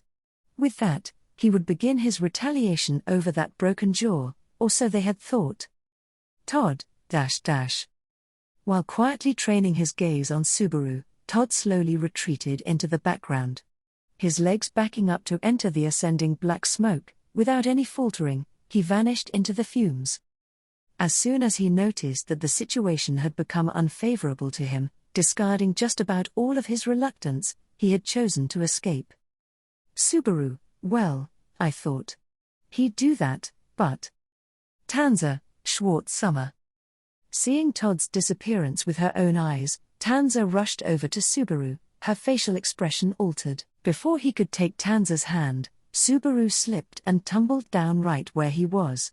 He had already been on the verge of death, even before reaching this place. Most likely, at the time he had descended alongside Idra and Hyan, he had sustained serious wounds of having multiple bones broken. The authority of sloth, which he had not utilized for a long time, was providing a strong stimulus to Subaru's brain as per usual. Blood was trickling out his nose, and yet he was incapable of staunching it. Though in any case, even if he could staunch it, it would not make much of a difference. Todd's axe had pulverized Subaru's right shoulder with its final blow, and was currently lodged there. The fact he had not inadvertently lost consciousness was proof that Subaru's life had already drifted away, so much so that pain or anything else were already irrelevant. Tanza, Schwartz-Summer, Schwartz-Summer. Clinging on to a sobbing Tanza, Subaru's innermost feelings were entirely those of guilt. With this small body, with earnestness, Subaru nestled closer to her, to the girl who had desperately tried to keep him alive, to whom he must leave something behind. Only. Subaru, take this. Tanza, HK, the curse tool. From his pocket, he retrieved the black orb, and entrusted it to Tanza's hand. It was not that he'd had some sort of idea. He thought he should at least leave something behind to Tanza, even if he would soon perish. Subaru, Ceci, is over there with Arakia. Tanza, you understood. I understand, since I understand. Subaru, Todd is already. You don't need to worry. As far as Todd's personality went, Subaru could not imagine that the former would consider challenging him once more after having had an experience that painful. That was a detestable aspect of that man, and yet, simultaneously it was a belief that he could trust on, and make use of. Like that, whilst enduring tears, Tanza touched Subaru, who was frantically stringing words together, until the end of the end. For the sake of Subaru, who was worrying about her, she felt she had to do something, desperately so. Though, that was wrong.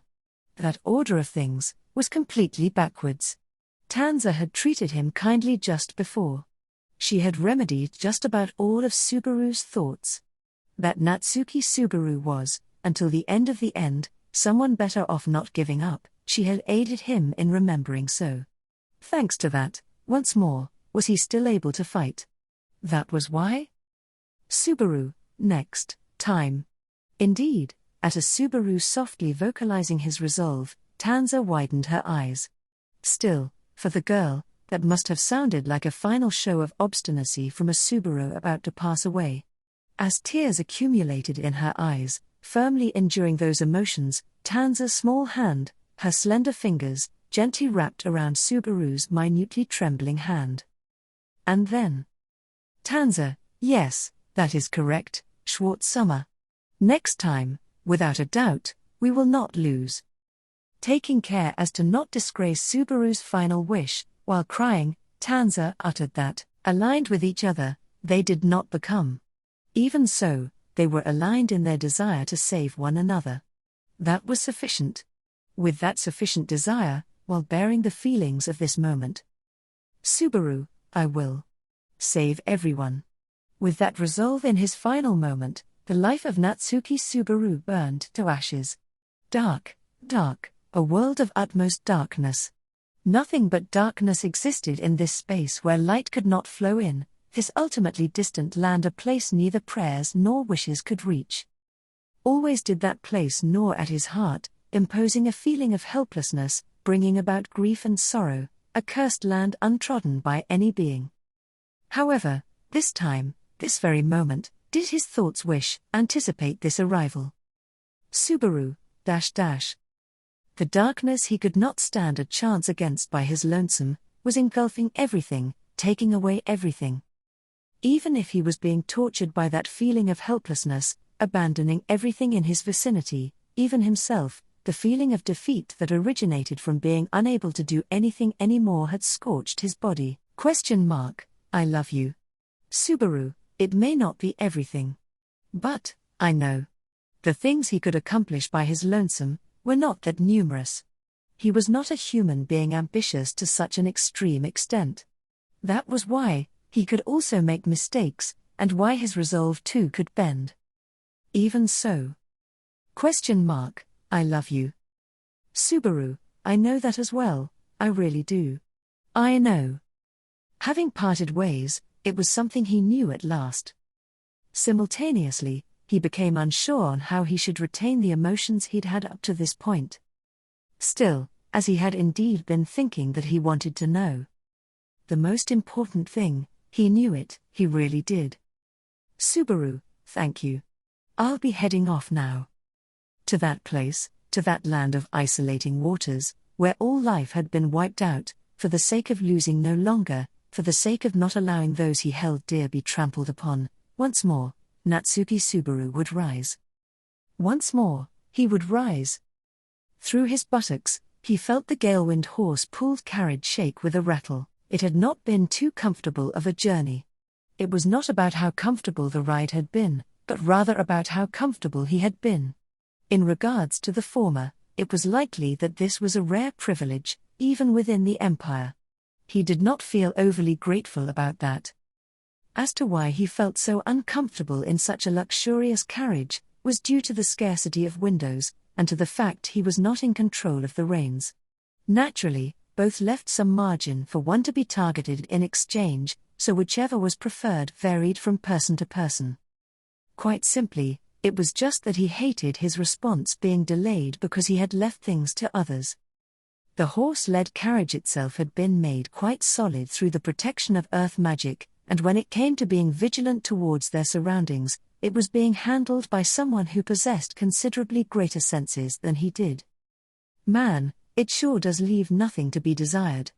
Apart from it being a journey I hadn't wished for, as expected from the customs of a country that esteemed the strong, the extravagant praise the generals received was quite an extreme thing. In other words, considering he was being treated like this, he could even say that it seemed that he had been placed amongst the powerful, but in his true opinion, that in itself was a bothersome kindness. His personal opinion was that, as long as he was not precisely the summit of the world, he would lose far more than he would gain by being thought of as strong. Being thought of as weak was much, much easier. It was from this reason that the discomfort from this treatment had become the logical conclusion. Are you bored? Suddenly, his closed eyes slowly opened, the voice that had come from atop the roof as a culprit. The owner of the voice he was hearing was located there, the interior of the coach was empty, himself excluded. The lack of people was rather splendid, as it would be suffocating for him if others were present, but his companion was intolerable, someone unbefitting of being a civilized person. That notwithstanding, they were not someone who ought to do the talking themselves. He would rather have someone else take charge of both her education and her discipline. He did not have much intention of engaging with her for long, either. Though she seemed to be empathetic in regards to his intentions to exact revenge, it would be better for him if he made up a story and chose someone at random as his enemy. Are you listening? Man, I heard you. I was just thinking about something. What about you, do you remember your instructions properly? Even I can remember that much. Unthinkable, was what he wanted to say, but there was room for doubt as to whether it was something he could believe. In the first place, he had never heard of a general that delegated full control of their plans to a subordinate, who himself was no more than a private first class, only because they were not very good at thinking. He had been told to stop speaking politely, and he had responded exactly in tandem with her wishes, but what was on her mind was wholly unknown. Perhaps she had taken to him. If he thought of her as a female version of Jamal, there did not seem to be much of a difference. Although it seemed more difficult to find a place to abandon her in, than it had been to do so for Jamal, which was bothersome. The island, I see it. Are you prepared? Man, as long as I don't lose the Prime Minister's letter, all that's left is to get the Governor Summer we heard about to follow the orders. There's no need to get in a fight with anyone, it's an easy job, you know. Atop the roof, Arakia listened as she looked at the coach's destination, on the other side of the drawbridge it was crossing over. As he answered, he ascertained the feeling of the letter within his pocket. Indeed, their role was something akin to messengers, as long as they got him to follow the directives, it would be fine.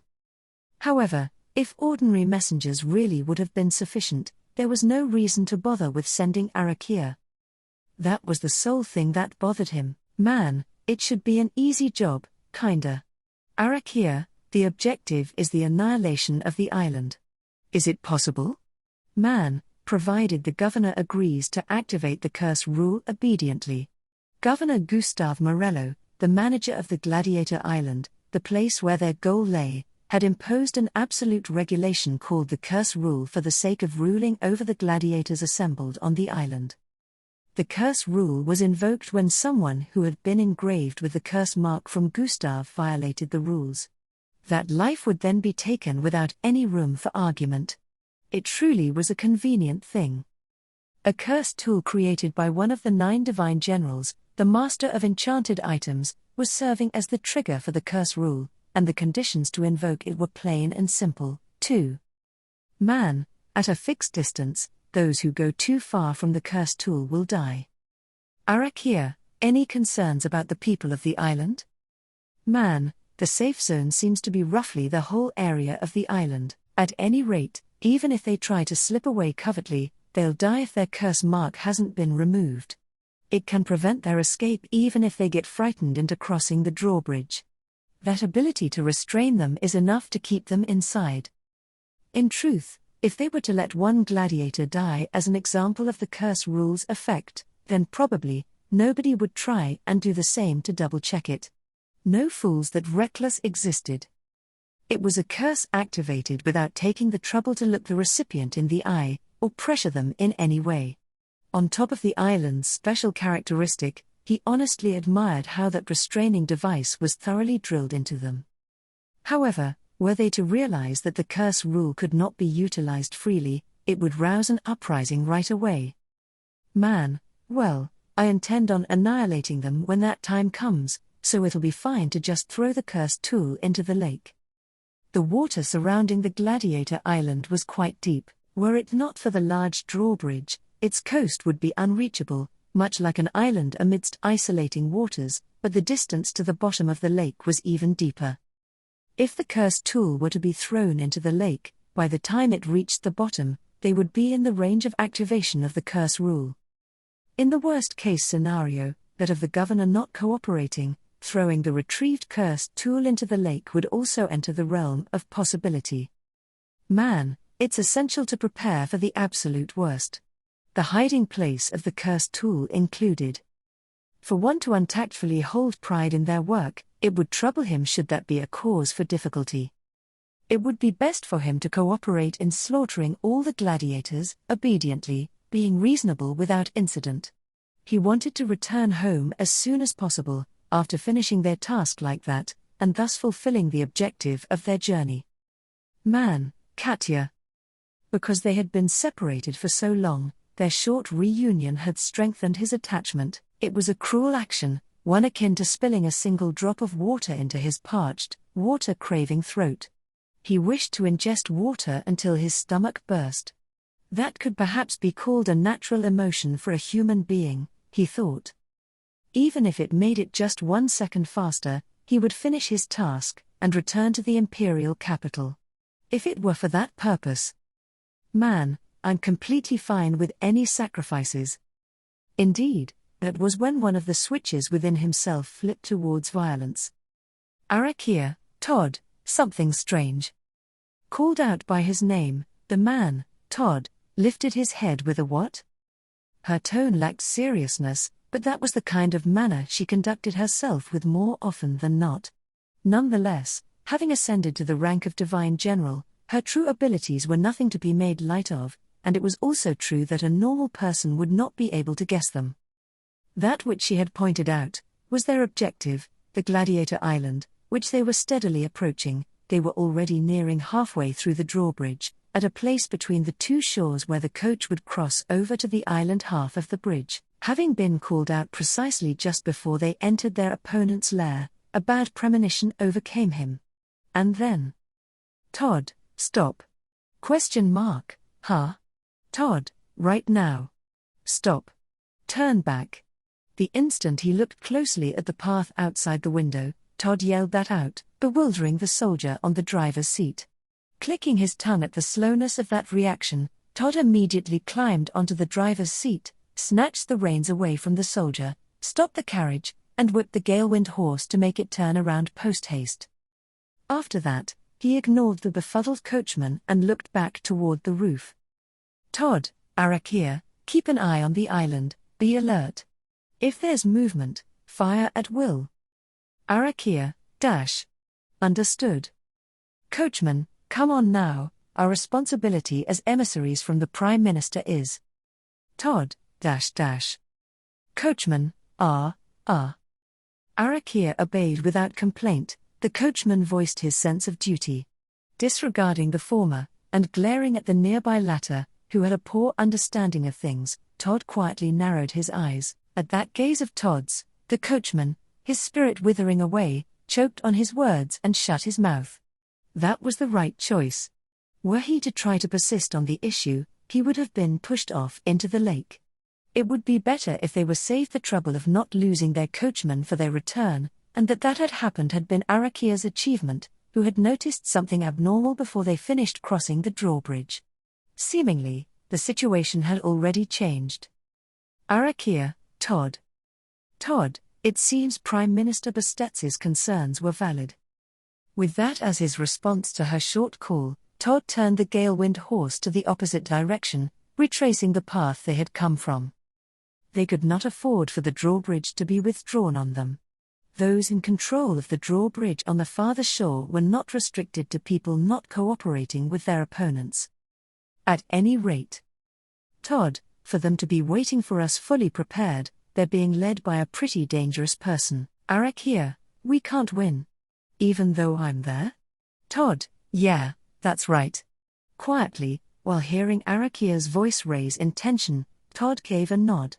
With a shudder, as he felt dread run down his back. Todd, it's not an opponent we have any chance of beating. At least, for today. So he spoke. I thought that they'd turn back, but that decision to cut their losses seemed way too quick. While viewing the coach turn around exactly halfway into the drawbridge, retreating without any hesitation, he vented a sigh. He had been amazed and impressed by the speed of their judgment, but even so, it had been within range of his expectations. Had he truly intended to perform a surprise attack, he would first quietly lure the opponent onto the island. However, that situation would have never been settled with both sides remaining unscathed. As someone aware of the massacre that would ensue in the case they lured the carriage in, he had been unable to take such a risky gamble. That was, because he had already thrown himself headfirst into the riskiest gamble available. Schwartz Summer, the emissaries are. Subaru, yeah, they ran away. As expected, they thought it strange that we'd just line up to welcome them. Though, that was what I wanted them to think, so it was a bluff. Is that so? I am relieved that we did not end up making the second an opponent. A girl in a kimono stood next to Subaru, who was shielding his eyes with his hands to his forehead as he gazed towards the drawbridge. Gently patting her own chest, Tanza digested the relief over the plan's success. The two horns atop her head were intact and well, and there were no wounds visible on her beautiful and youthful skin whatsoever. With absolutely no problems at all, she was healthy and well. An admirably perfect Tanza. Tanza, dash. Excuse me, Schwartz Summer? Subaru, Tanza, no, I was just wondering why you were patting my head. Subaru, sorry, it was by reflex. At Tanza's question born of embarrassment, realizing that he had been subconsciously stroking her head, Subaru apologized. But regardless of his apology, he did not stop patting her head. Then, as Subaru continued to caress her head, Tanza pursed her lips and did not resist. For her sullen face to appear childlike once again, Subaru thought he would continue patting her head no matter what, as long as he was not shaken off, however. How long are you gonna do that for? Is this really the time for brats to be flirting with each other? Subaru, Just as a vigorous voice came from behind him, Subaru's hand stopped patting. Parting his hand from Tanza in haste then, Subaru bent his lips in displeasure and turned around. With Subaru's line of sight falling upon him, the lizard man, Hyan, saying, What is it? As he stiffened his face, looked at the two beside him in turns as if asking for help. Hyan, why do you have to look at me with those kinda eyes? Even though I just said something obvious. Am I wrong? ? It seems that it's more about the way you said it, and your timing in saying it was terrible, though, it isn't something that I'd say, even if the timing was appropriate. ? He's a better person than ya. Have some consideration, lizard bastard. Hyan, huh? Betrayed by the two people on his flanks, by Idra and Whites, Hyan's eyes darted about in bewilderment. Due to Hyan's reaction, Idra produced a wry smile and Whites gave a snort of his nose. At the figures of those three lining up, Subaru remembered his deep emotions. In response to Subaru gazing at them like that, Idra frowned and Idra, Schwartz, that somewhat meaningful look in your eyes is unsettling. Subaru, it's nothing. It's just, I was thinking about how far I've come. Idra, As Subaru rubbed his finger under his nose, Idra cocked his head in puzzlement. Regardless of Idra's reaction, right next to him, Whites crossed his burly arms with a mutter of I get it. While distorting frightening tattoos on his body, Whites glared at the other side of the drawbridge, and Whites, we chased away the messengers from the imperial capital. With this, we don't have a path of retreat, ain't that so? Subaru, You're a little bit off the mark, but that's also true. Whites, a little bit off the mark? His appearance of looking like he understood the most out of everyone crumbled, and Whites's eyes widened in surprise. Producing a sarcastic smile to that reaction, Subaru reflected on how the deep emotions he harbored differed from the impression those three had given off with pride. Those three, rather, no one knew anything at all, but that was completely fine. And Subaru, he would remember every single thing. And then? ? Apparently, their verdict has been passed. Turning around due to that weighty and imposing voice, he saw a personage who had been awaiting the emissaries in the vicinity of the drawbridge.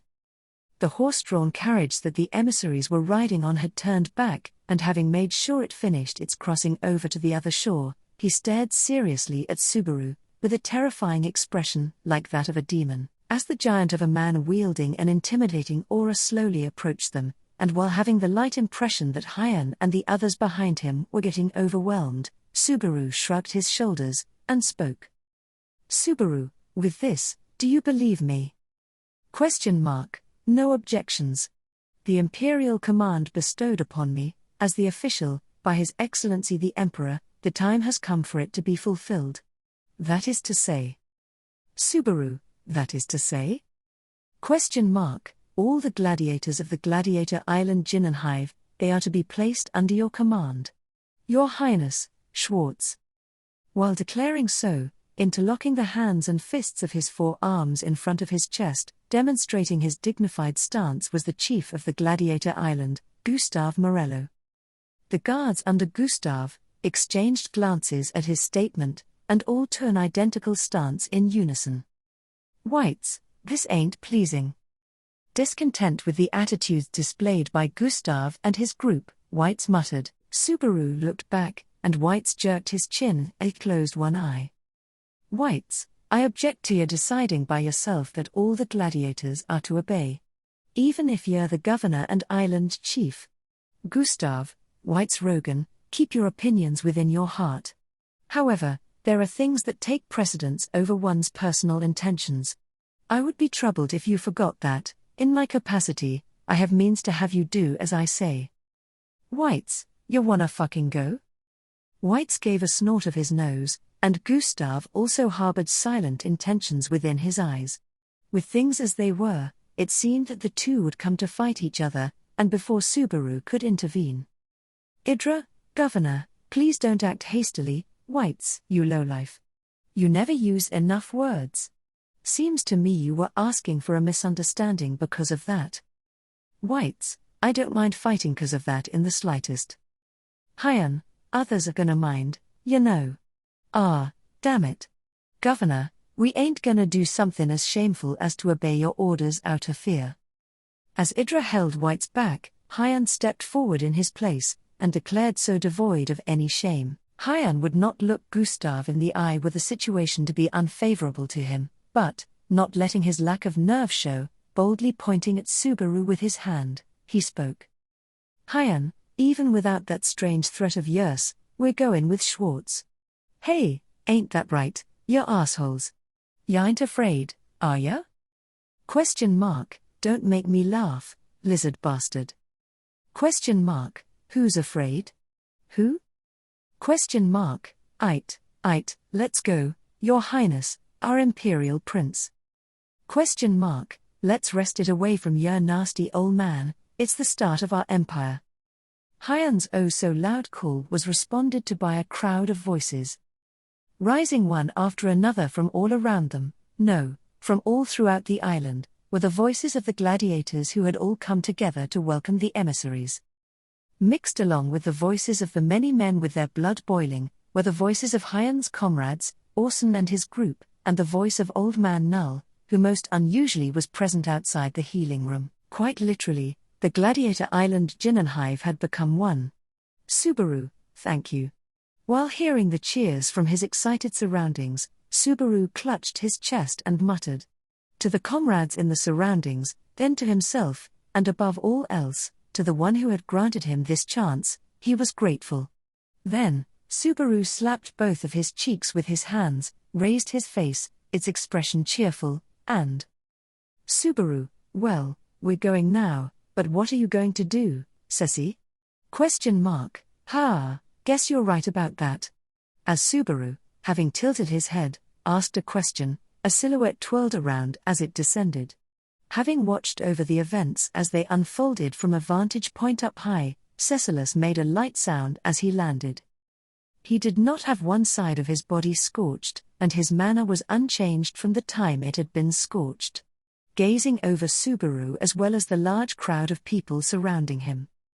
Cecilus, as one'd expect of you, you managed a totally unexpected result. No matter how I slice it, I didn't expect you to get this far, truly, I must say bravo.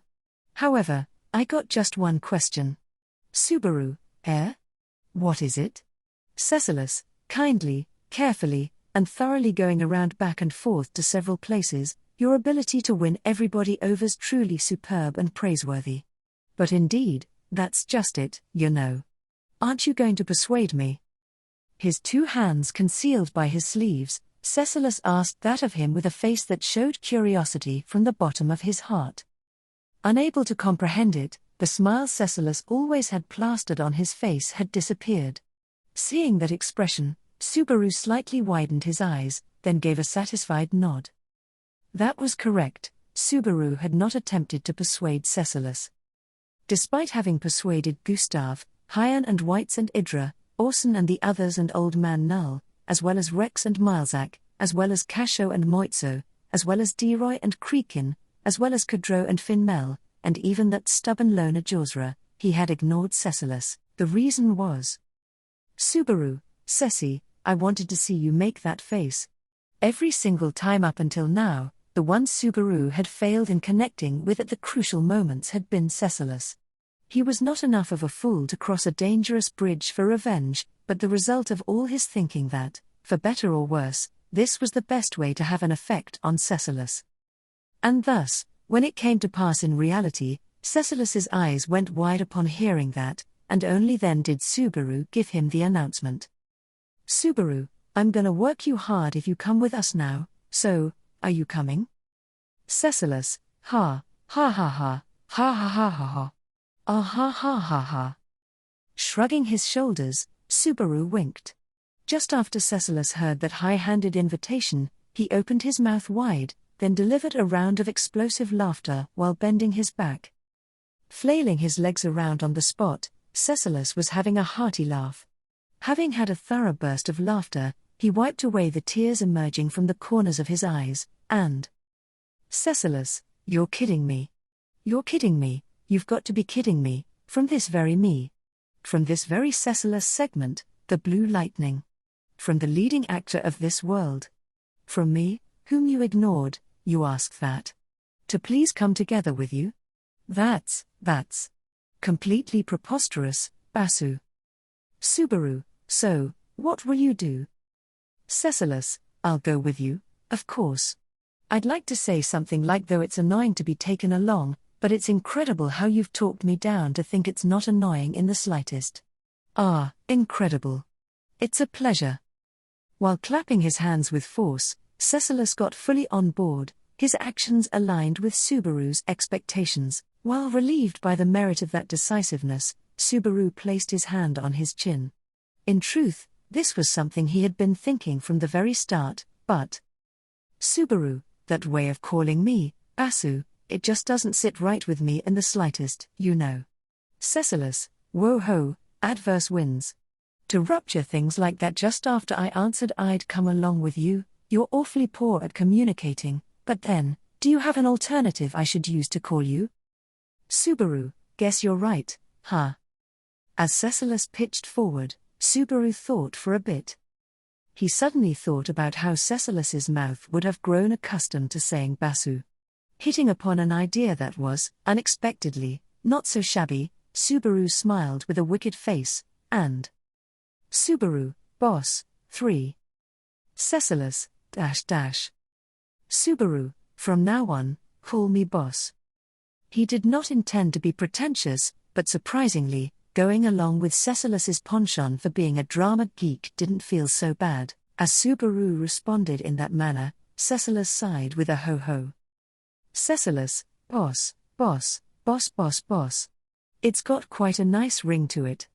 Though I've got no clue whatsoever about its meaning, I don't dislike it, rather, I quite like it.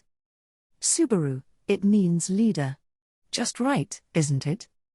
Cecilus, yes, indeed, boss. Then, shall we begin?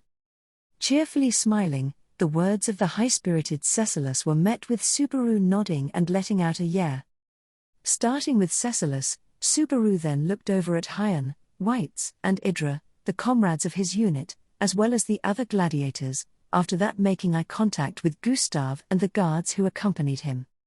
As the result of his utmost grand experience, with the comrades who had become one. Subaru, let's go, everyone. Let's go give my shitty old man in the imperial capital a wallop to the cheek. Everyone, yeah. At Subaru's rousing shout, the people of the Gladiator Island returned that grand reply, while basking in that intense spirit, so intense it seemed to make the entirety of the island floating on the lake quake. Subaru suddenly noticed Tanza's gaze trained on him. Subaru, don't worry, Tanza. The one and only person who actually knew that Subaru was not the illegitimate child of the Emperor, giving her a reassuring nod, Subaru resolved himself to head from these western lands towards the imperial capital without resting. As the son of Natsuki Kenichi, with the trust of his comrades, he would push forward. Therefore, from now on, because he had been summoned to another world. Subaru, this time, it's our win. As the strongest existence, Natsuki Subaru would trample upon the Wallachian Empire. Arc 7, Chapter 76, Chance Meetings at the Imperial Capital. It was while Rem was strolling through the mansion where she was held under house arrest, that she noticed a certain woman. In the heights of the battle at the fortress city of Garrel, in order to treat a wounded Flop O'Connell, Rem had been abducted from the city along with him, taken to the imperial capital, and placed under house arrest in what was probably one of the most magnificent mansions in the city. However, while it was called house arrest, Rem still possessed relatively ample freedom.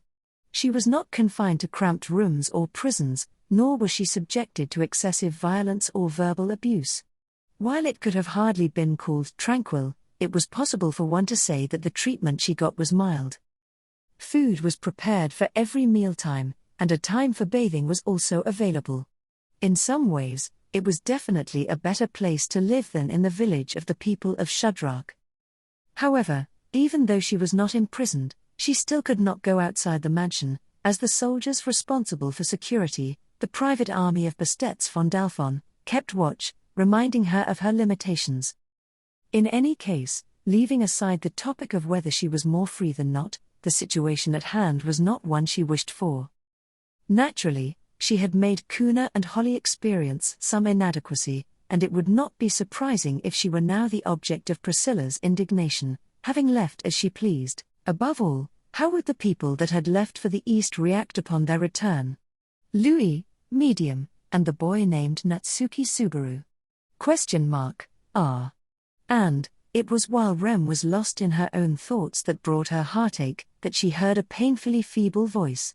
Upon turning her face toward the direction of the voice, she saw an unfamiliar figure in the garden in the center of the mansion, one likely used more as a courtyard for the purpose of mounting and dismounting flying dragons, than for preserving a lush green landscape. Although she had not met all of the soldiers and servants working in the mansion, she could tell at a glance that the person was neither of these. For the reason was because that very person did not walk on their own feet, and sat in a chair with wheels attached. She was a fair-skinned woman with unruly dark brown hair, which was parted in two on either side of her head. Her long-lashed blue eyes flickered, and then she put strength into her slender shoulders and leaned forward. What those trembling arms were putting strength into was the wheeled chair she was sitting in, specifically, the wheels of her wheelchair. They possessed large rims, which the person sitting in the chair could turn by hand to move forwards or backwards. However, it seemed one of the wheels had got caught in a ditch in the corner of the path and, unable to get out, she had been stuck there. Biting on her thin lips with force, the woman strenuously tried time after time to turn the wheel. Still, her slender arms did not provide the necessary strength, and the wheel just wiggled back and forth fruitlessly. If she were to raise her voice and call for help, someone would have rushed to her, and yet she did not. She did not want to rely on anyone. Rem felt a sense of kinship with such obstinacy.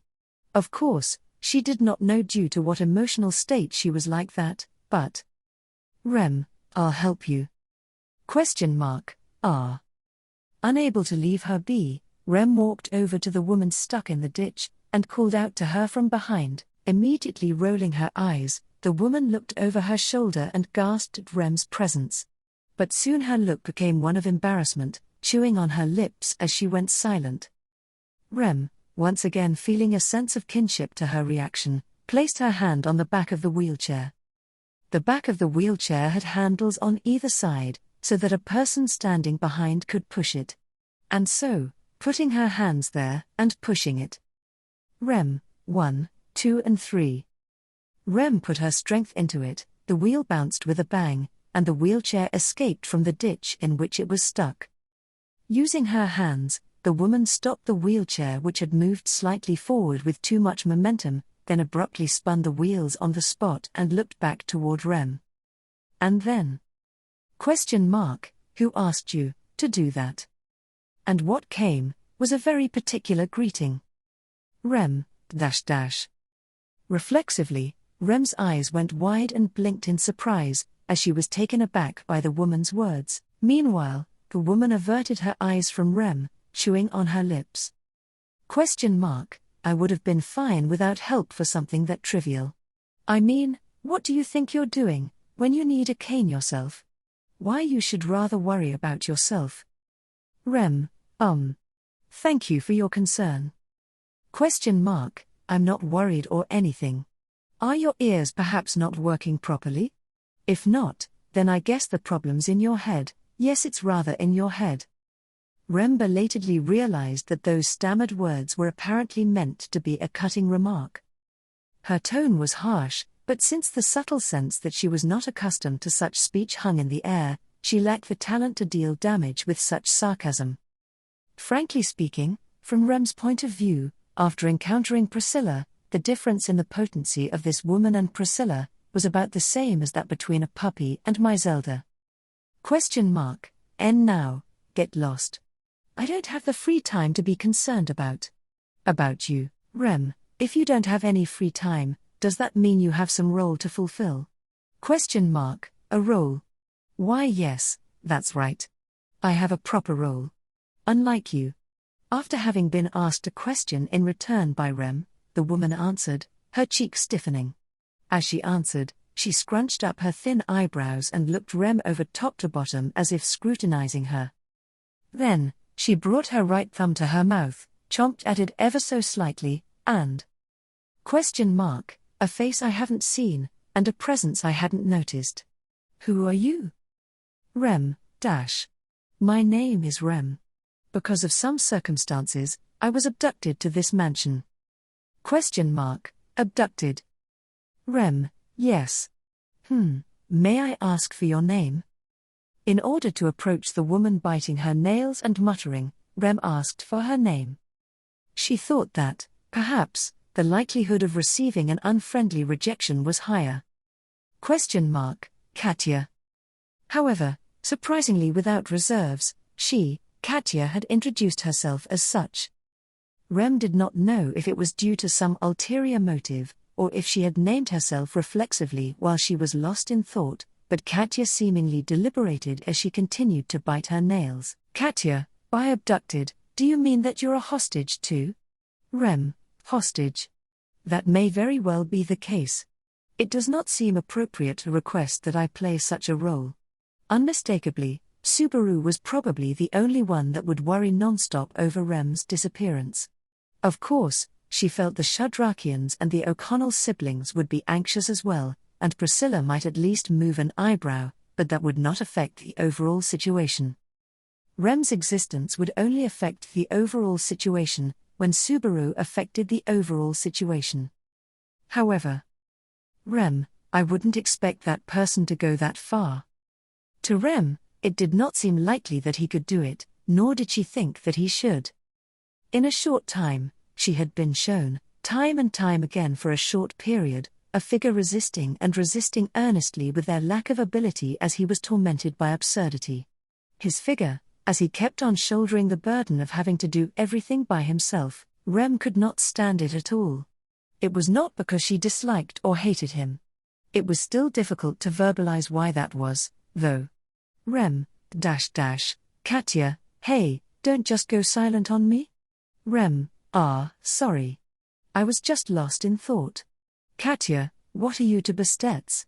Called out to by Katya, whose eyes had sharpened, Rem apologized for her silence, then posed a question. Since she was in this mansion, there was no doubt that Katya also had some connection to Bastet's. However, it was difficult to imagine their relationship. If she was someone with fighting strength like what Madeline possessed, or if she were to look like an imperial soldier, the relationship would be obvious, but Katya's appearance made it difficult to establish any sort of connection. If there was anything that came to mind. Rem, Bastet's daughter or grandchild, perhaps. Katya, a relative of Prime Minister Summer. Oh, stop it you. In the first place, Bastet Summer isn't married, and supposedly doesn't have a family. I'm not that big of a deal. Rem, is that so? That's surprising. Surprising? Katya said as she tilted her head, but Rem shook her head as to gloss over her words' true meaning.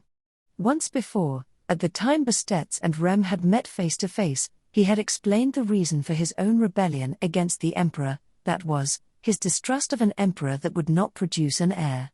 From Bastet's standpoint as someone working for the nation, the emperor's actions would seem like a dishonorable dereliction of duty. Rem had been satisfied with that logic, even if it was difficult for her to sympathize, having been dragged into it. However, the fact that Bastet had started a rebellion for such a reason was unconvincing when he himself, just like the emperor, did not have a family. Of course, she believed Bastet had his own reasons. Rem, but, if you're not either of those, why are you in the mansion? Katya, you're an unperceptive woman. I asked if you were also hostage. Rem, does that mean that you're a hostage as well, Katya-san? With Rem returning with a question, Katya begrudgingly nodded, the bitter look on her face unchanging. Katya, too, was being held captive in the mansion as someone's hostage. Slightly surprised at that fact, Rem spun around and surveyed the mansion. A spacious mansion amidst the imperial capital, a mansion enveloped in a majestic atmosphere. However, there were probably many other secrets lying within, of which Rem and Katya, as well as the injured Flop, were a part of. Having confronted Bastet's directly, Rem recognized the old man as someone of great intellectual stature, a formidable wall standing in the way of Abel's attempt to regain the imperial throne. However, Rem's imagination and speculation would probably never be able to wholly gauge just how dreadful Bastet's could be, should he be willing to scheme and target his enemy's weaknesses. Rem, your family must surely be very worried about you having been taken hostage. Katya, I wouldn't be so sure about that. To him, I might be nothing more than a replaceable tool. If I get in the way, he'll drop me like a hot potato. Averting her gaze, so spat out Katya. Even though her speech had not faltered, Rem could tell that those seemingly hateful words were not her true feelings. She had a clue as to what lay behind Katya's attitude. Rem, .. After all, that was the same shade of obstinacy belonging to none other than Rem. She did not know what kind of person Katya would curse and keep at a distance. However, this complaint was more for the sake of convincing herself rather than it was for Rem to hear. It was a lie told because she did not want herself to have too much faith in or too high expectations for that person.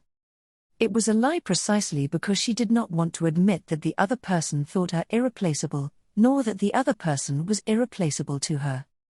It was a lie specifically to deceive herself, not anyone else. Rem, Katya-san, would you like to talk some more? Katya, what? Doing something so selfish, to Prime Minister Summer. Rem, I don't think he'll be angry. If he does get angry, then tell him I forced you to do it. Katya, but, it isn't actually like wait. With trembling lips, Katya attempted to reject Rem. Quickly moving around behind Katya, Rem tucked her cane under her arm and gently gripped the handle of her wheelchair. While pushing the wheelchair, Rem could support her own body in addition to the other person's. With this, she would not fall even without the cane, and surprisingly, it was not a terrible position. Katya, just doing as you please. As if I would. Rem, in which direction is your room, Katya-san? My room is on the west side. Katya, on the opposite side, the east side. Rem, understood. Well then, let's head that way. Hearing Katya's feeble reply, Rem pushed the wheelchair and started walking. Only at the start was there a slight resistance, but Katya soon detached her fingers from the wheel, and went along for the ride. She was aware that she was being a bit forceful in moving the conversation forward, but Rem was anything but hesitant in pushing it. In honest truth, she did not possess any ulterior motives, such as befriending Katya to make visible a way out of this deadlock, or her holding knowledge of an important secret to the mansion. Probably, Katya's presence would not be useful in moving the situation along.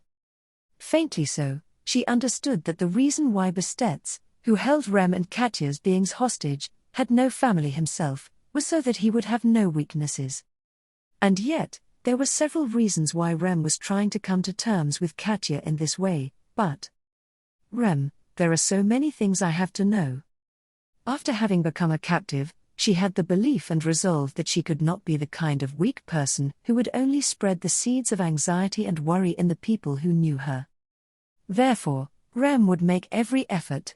Even if she did not know how to, she would do things her own way. Priscilla, no one can escape from who they are. Strive to remember my words, be diligent. There were more pressing things to do than to repudiate her own helplessness. Indeed, for the sake of putting into practice the words of that person, to not remain at a standstill. Flop slowly opened his eyelids, having felt the presence of someone else in the room. Flop, shaking off the restless hand of drowsiness that entangled him, Flop's consciousness returned to reality. In the view of his now open eyes, a clean white ceiling was visible, and he quickly came to the understanding that he was in the room of the mansion where he was being held captive. He was way past the point of panicking because of this realization. It also did not catch him off guard anymore, and, as a result, he did not make himself experience pain by suddenly moving his body because of his surprise. But still, it was still too early to say that he was acclimated to the situation, considering there was still some feeling of uneasiness left. Flop, as a merchant, I can't help but be impatient, being bedridden for days like this, all right. He was a peddler whose efforts on a given day determined how much money he had at its end. He could hardly call it his strong suit, but having an elaborate business plan was the shortcut to success. And even if he did not succeed, he still needed to earn even just a little bit. Thus, being tied to a bed in this manner, agitated and distressed him despite the quite leisurely position he found himself in.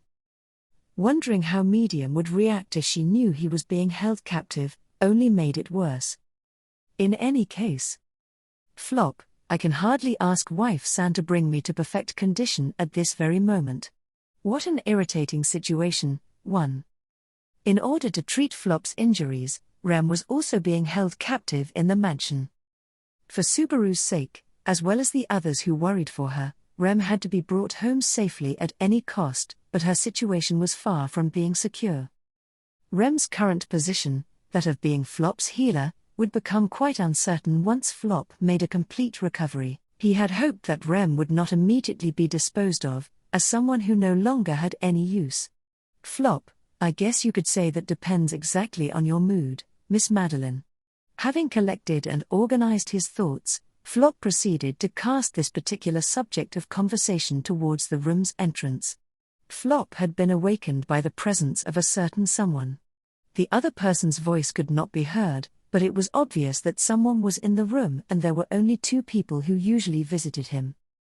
Only 2, whether it be Rem who came to treat him, or Madeline who appeared more frequently. Leaving aside Rem, who had been given unexpected freedom within the mansion, around Madeline, Flop had to be somewhat careful. Despite her childish appearance, she had tremendous physical strength and could easily rip and tear through Flop with her claws. In addition, she was a proud member of the Dragonkin, someone who Flop, despite having been through many different paths in life, had no idea how to deal with. Besides, Flop did not want to mislead Madeline, nor deceive her with lies, even though she would possibly scold him for being blind to the situation. Even Flop had not gone through life without telling a lie. He was proud of the fact that he had relied on the power of words more than anyone else in the Empire, precisely because of his apparent lack of strength. Being that, the reason as to why he wished to avoid doing anything that would make Madeline believe he was trying to win her over, was that she genuinely cared about Flop's precious close friend. He imagined a particular close friend of his would be appalled at his seemingly stupid way of life. Flop, that's the way I live my life, nothing I can do about it. Flop was spending his time at the mansion with the determination to take the offensive. Therefore, engaging Madeline in a battle devoid of lies, in which he would make full use of his conversational arts and power of his speech so that her interest would not be exhausted, was something he expected to happen on this day, but it was not to be. Since Flop, Miss Madeline? I thought you might be here to ask me to continue our conversation from yesterday. What was the surprising thing Borleroy said the first time Carillion flew in the sky? I cut off the conversation at that point where? While that sounds like an interesting topic, it shan't be the one discussed now. Flop, Flop, who was lying on his bed, talking to the person who was supposedly there, fell in silence upon being answered by a voice different from the one he had expected. Flop had assumed it was Madeline at the entrance, but the answer was returned through the voice of a man. A voice he had heard before. It was only his small pride, but Flop would never forget a voice having heard it once. Even if it came from a corner of a busy market, Flop could recognize it. Which was why he had not mistaken the voice. However, after hearing the voice in question, Flop's feelings became complex to the extreme. After all, his relationship with said party had changed quite drastically, at least as far as Flop was concerned. Flop, village chief Kun. No, perhaps I should say, His Excellency the Emperor Kun? You rephrase yourself, and yet you came to that? Either way, it seems there is no substitute for the profane name you have dubbed me with. Calling out quietly, Flop strained his trembling arms and sat up on the bed. He still felt a faint numbness in his upper body and a tightness in his skin, but it was not unbearable. Then raising his gaze, he finally caught sight of a figure standing at the entrance to the room. Standing there was a young man with black hair, fair skin, and sharp eyes. His attire was dominated by vermilion, and his slender figure matched what he had seen many times before. His face, his eyes, his nose, everything was familiar. Abel, no, Vincent Wallachia. That was the name of the current emperor of the sacred Wallachian Empire, the rebellious wolf who had been driven from his throne, presently seeking to reclaim it. Having been called disrespectful by the very man behind it all himself, Flop smiled and bowed his head. Flop, excuse me, perhaps I should rephrase. No, perhaps I should also change my speech in general. How embarrassing, would you mind if I start over from the beginning? Vincent, no need. Starting over shan't make up for the deeds you have committed. More importantly, are you a citizen resolved to pledge allegiance and devotion to the Emperor of Wallachia? Flop, I wonder. His Excellency is the Emperor of the country in which I live. Since the reign of His Excellency Vincent Wallachia, disputes, including skirmishes between tribes, have decreased dramatically. I'd say I'm grateful for a country that has become a better place to live. Vincent, that is a very suggestive way of putting it. You dare play with idle words in front of the Emperor? The Emperor shrugged his slender shoulders and slowly stepped forward. Flop's eyes widened as the figure became more clearly visible up close. For all intents and purposes, the figure was that of the very Abel he was already acquainted with. But he knew that the man in front of him was not that Abel. Flop, I'm very embarrassed by my lack of knowledge, but you really have made a good likeness of him, haven't you? It'd need to be that good to befit the role of a body double, I guess. Vincent, if you continue to speak so frivolously, I shall have no choice but to muzzle you.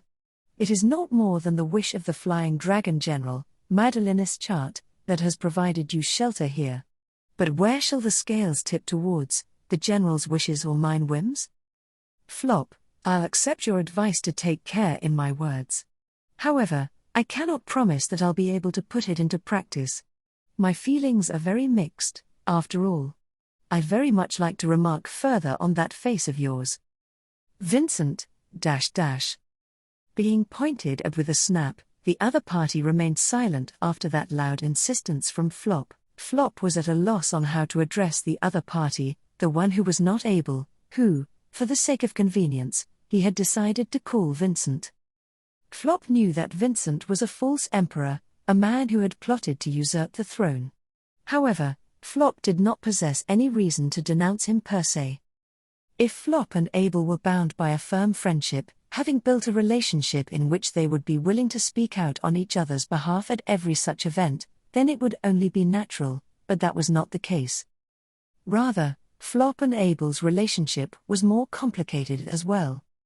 Flop, unfortunately, the person I really want to give my remarks to is someone else, someone who's got the same face as you. But still, it truly looks very much alike. I helped husband Kun do village chief Kun's makeup, it looks just like his bare face. Vincent, The matter of the fortress city has reached my ears, so you were a part of that scheme too. I can only imagine that you have all tried to besmirch the emperor's rule in some ungodly fashion. It was an act of barbarism, and one beyond measure. Flop, is that so? It was a fun venture. And most importantly, there were no casualties. Vincent, that is just a justification based solely upon the results.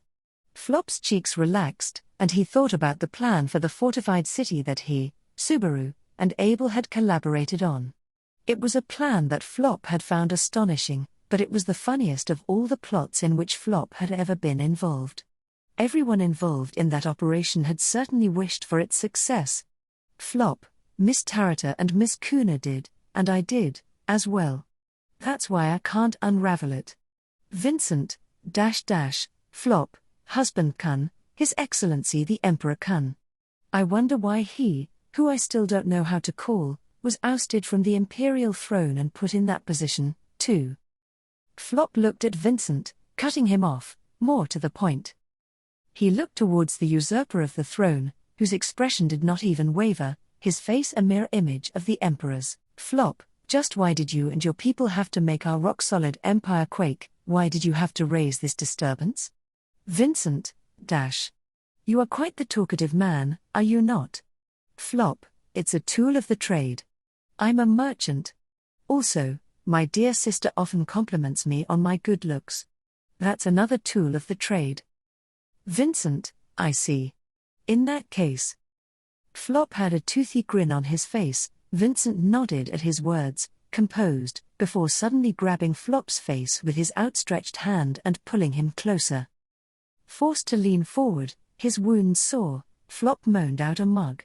However, Vincent paid no heed to his cries of pain, but stared at Flop closely. Vincent, I can take your face and mouth right here and now to atone for your disrespect. His voice slid coldly into Flop's eardrums with an intimidating quality that went down from his head to his body and froze his heart. For a person who would not shut his mouth like Flop, disrespect towards the Emperor was considered to be unforgivable, yet Vincent's reply was level-headed with a hint of resentment, even as he contemplated what it meant. Flop, if you mean that I should watch my mouth, it might make more sense to take away my voice.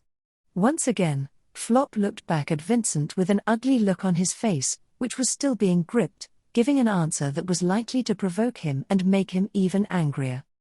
For a moment, Vincent's dark eyes narrowed at Flop's answer, but the emotion that passed within was swept away without being expressed overtly. Vincent batted one of his eyes shut, letting go of Flop's face. His look was one which Abel, whom Vincent mimicked, used to do often when observing other people. Vincent, I made it clear that it was to be understood which of these is more important, mine whims or Madeline Ischart's wishes. However, then there would be no avoiding her defection nor rebellion. Is the attitude you have one of reading this far? Flop, huh? Oh, I see. Miss Madeline would get angry for sure if I die. That's not good for you either. I hadn't thought that far ahead, but surely. Vincent, Flop, if I, as a prisoner, had risked my life to try and get one over on His Excellency the Emperor Kun, I could have at least encouraged Miss Madeline's defection. Unfortunately though, I can't do that now. At Vincent's suggestion, Flop reassessed the value of his life. With Madeline's interests now focused on himself, if Flop's life were to be taken away unnecessarily, it would be difficult to tame the bestial danger she would pose. If Madeline were to defect from Vincent, the rebellious Abel's side would have an advantage. It was understandable that Vincent would suspect that he was provoking him due to that. Vincent, I hear that you will not yield to any threats and that you will not hesitate to risk your life. It is just as Bastet said, you seem to be some kind of ill-begotten misfortune. Flop, it seems that I've been put in such a position unknowingly. Now, what do you think, fake Emperor Kun? I'm very difficult to deal with. Vincent, I hear there was a healer girl who was brought here with you. If you care about that girl's well-being, you shall refrain from unnecessary words and behavior, and remain quiet. Flop, I've been completely shut down. With Rem being used as a shield, Flop suddenly had no more moves to make, but there was probably no helping it, he had to get Rem back home safely, no matter what it took. Besides, Flop, I myself can't decide what I should do. Ultimately, one could say Flop's position had become the same as Madeline's. Should he, like Madeline, join the rebellion she was part of, and then plot viciously to eliminate Abel, whom they had ousted, and slowly make him pay for his crimes? A merchant whose only merit was that his little sister complimented him on his goodness. Vincent, even without Madeline Ischart, Bastet's shall not do you any harm. Bear in mind what your position is and make sure you spend your time here without stirring up any discord. Vincent declared that with his eyes fixed upon the silent Flop. From what he said, Flop understood that he was trying to end this face-to-face meeting. That Vincent had determined there was nothing to be gained out of Flop, or that he had served the purpose of this discussion, and having thought as much. Flop, fake Emperor Kun, why did you come to this room? Vincent, Flop, it's hard for me to imagine, having never rebelled, but still trying my best to realize the power of my imagination here. I reckon the position of His Excellency the Emperor must be rather busy, even though things are already tough, when there are people like His Excellency the Emperor Kun, who keep acting wildly without giving up. It's no wonder your business knows no bounds. Flop was not saying that his usual peddling was easy, but when there were loads of products that fit exactly with the buyer's needs, one's business was incomparable to the usual. The position of the fake emperor would never be held secure while the real emperor was still alive and well. Under such circumstances, why had Vincent bothered to specifically visit Flop? Well, Flop, perhaps you were wondering how His Excellency the Emperor Kun was doing and wanted to hear it from me? Vincent, hypothetically, if I were a usurper, as your nonsensical nickname implies, it would be in poor taste, would it not? I would be attempting to find out what happened to the person I had ousted from the ones in that person's vicinity. Flop, the importance of gathering information is not so different in commerce or in battle, I guess. If we assume that, I don't think it's in bad taste to try to find out what's going on with your opponent. Vincent, even if that were the case, you are misguided. I have seen with my own eyes how that person is doing without needing to hear it from your mouth. We even exchanged a few words. Flop, is that so? A painful evasion after having hit the mark. Flop took Vincent's answer as not having been such a frivolous statement. What the circumstances were that he saw Abel in person and exchanged words with him, Flop had no room but to imagine, but he could not believe it to be an outright lie. Although he was also concerned about Medium, Tarata, and Subaru, who were supposed to be by Abel's side, it seemed unlikely that he would be able to get an answer by digging deeper into the matter. At the very least, he could not have done anything to Abel when meeting him face to face. If he could have, it would not have been odd for him to have declared victory immediately. He found it hard to believe that he was tasteless enough to bother to come to do that. However, it would have been equally tasteless for him to continue this discussion while withholding that fact, and it did not seem to be either. In other words, Vincent was not here to converse with Flop. If so, there was only one possibility that came to mind. Flop, if you didn't want to ask me something, is it because you had something you wanted to tell me, maybe? Vincent, troublesome, I believe that was Bestetz's evaluation of your position. However, even if you look at it from my point of view, your way of being is one that falls into the troublesome category. Flop, am I to take that as a compliment? It's more positive for my mentality to think so I'll just take it as such. Flop reckoned his words were what made Vincent stop in his tracks as he was about to take his leave. Flop, Frankly, Flop did not know whether stopping Vincent in his tracks here was good or bad for him. If Vincent's plan were fulfilled and the usurpation of the imperial throne were brought to completion, Abel would surely be forced out from his position in the empire, but also in this world. Was that what he really wished? Was that what he wished for the person who was involved in the death of his precious close friend, Borleroy to Meglith? Was that what he wished for the person who had taken everything away from him, for him to lose his life? Flop, until now, I never knew what I wanted. Trying to think if there ever was a time, Flop quickly reconsidered his thoughts. He did not need to recall anything. Before he had met Borleroy and the others, he had spent all his time trying to protect Medium and had no desire for anything else. He was the same as he had been then. Then, the answer and the way he arrived at it was the same as then, too. You guys can choose what you wanna do. He remembered that blunt voice pushing Flop's back like that. So, rather than being swept away without knowing anything, Flop wanted to choose to set out walking knowing something. Flop, can I ask you something, fake Emperor Kun? What is it that you have come to tell? Flop asked him point blank, interrupting the fake emperor busy in his usurpation of the imperial throne. In response to his question, Vincent's lips curved with a slightly different impression than the man Flop knew, and spoke. That it was Vincent, the great disaster, regarding the reason for the destruction it brings. Arc 7, Chapter 77, Twist of Fate. Otto, This is a report on the damage caused by the attack of the flying dragons. Emilia lowered her eyebrows with a pained expression at Otto's explanation as he tapped the documents close at hand. The fortress city of Garrel had been hit by a flying dragon cataclysm. Several days had passed with them repairing the city and dealing with the injured, until it could be said that things had settled down for the moment, the results of which had thereafter become clear. From Emilia's point of view, the city was in a terrible state. The splendid defensive wall that surrounded the city had been destroyed, and the numerous boulders that had been dropped from on high were still scattered around the city. The damage to the buildings was extensive, less than half of them having survived unscathed.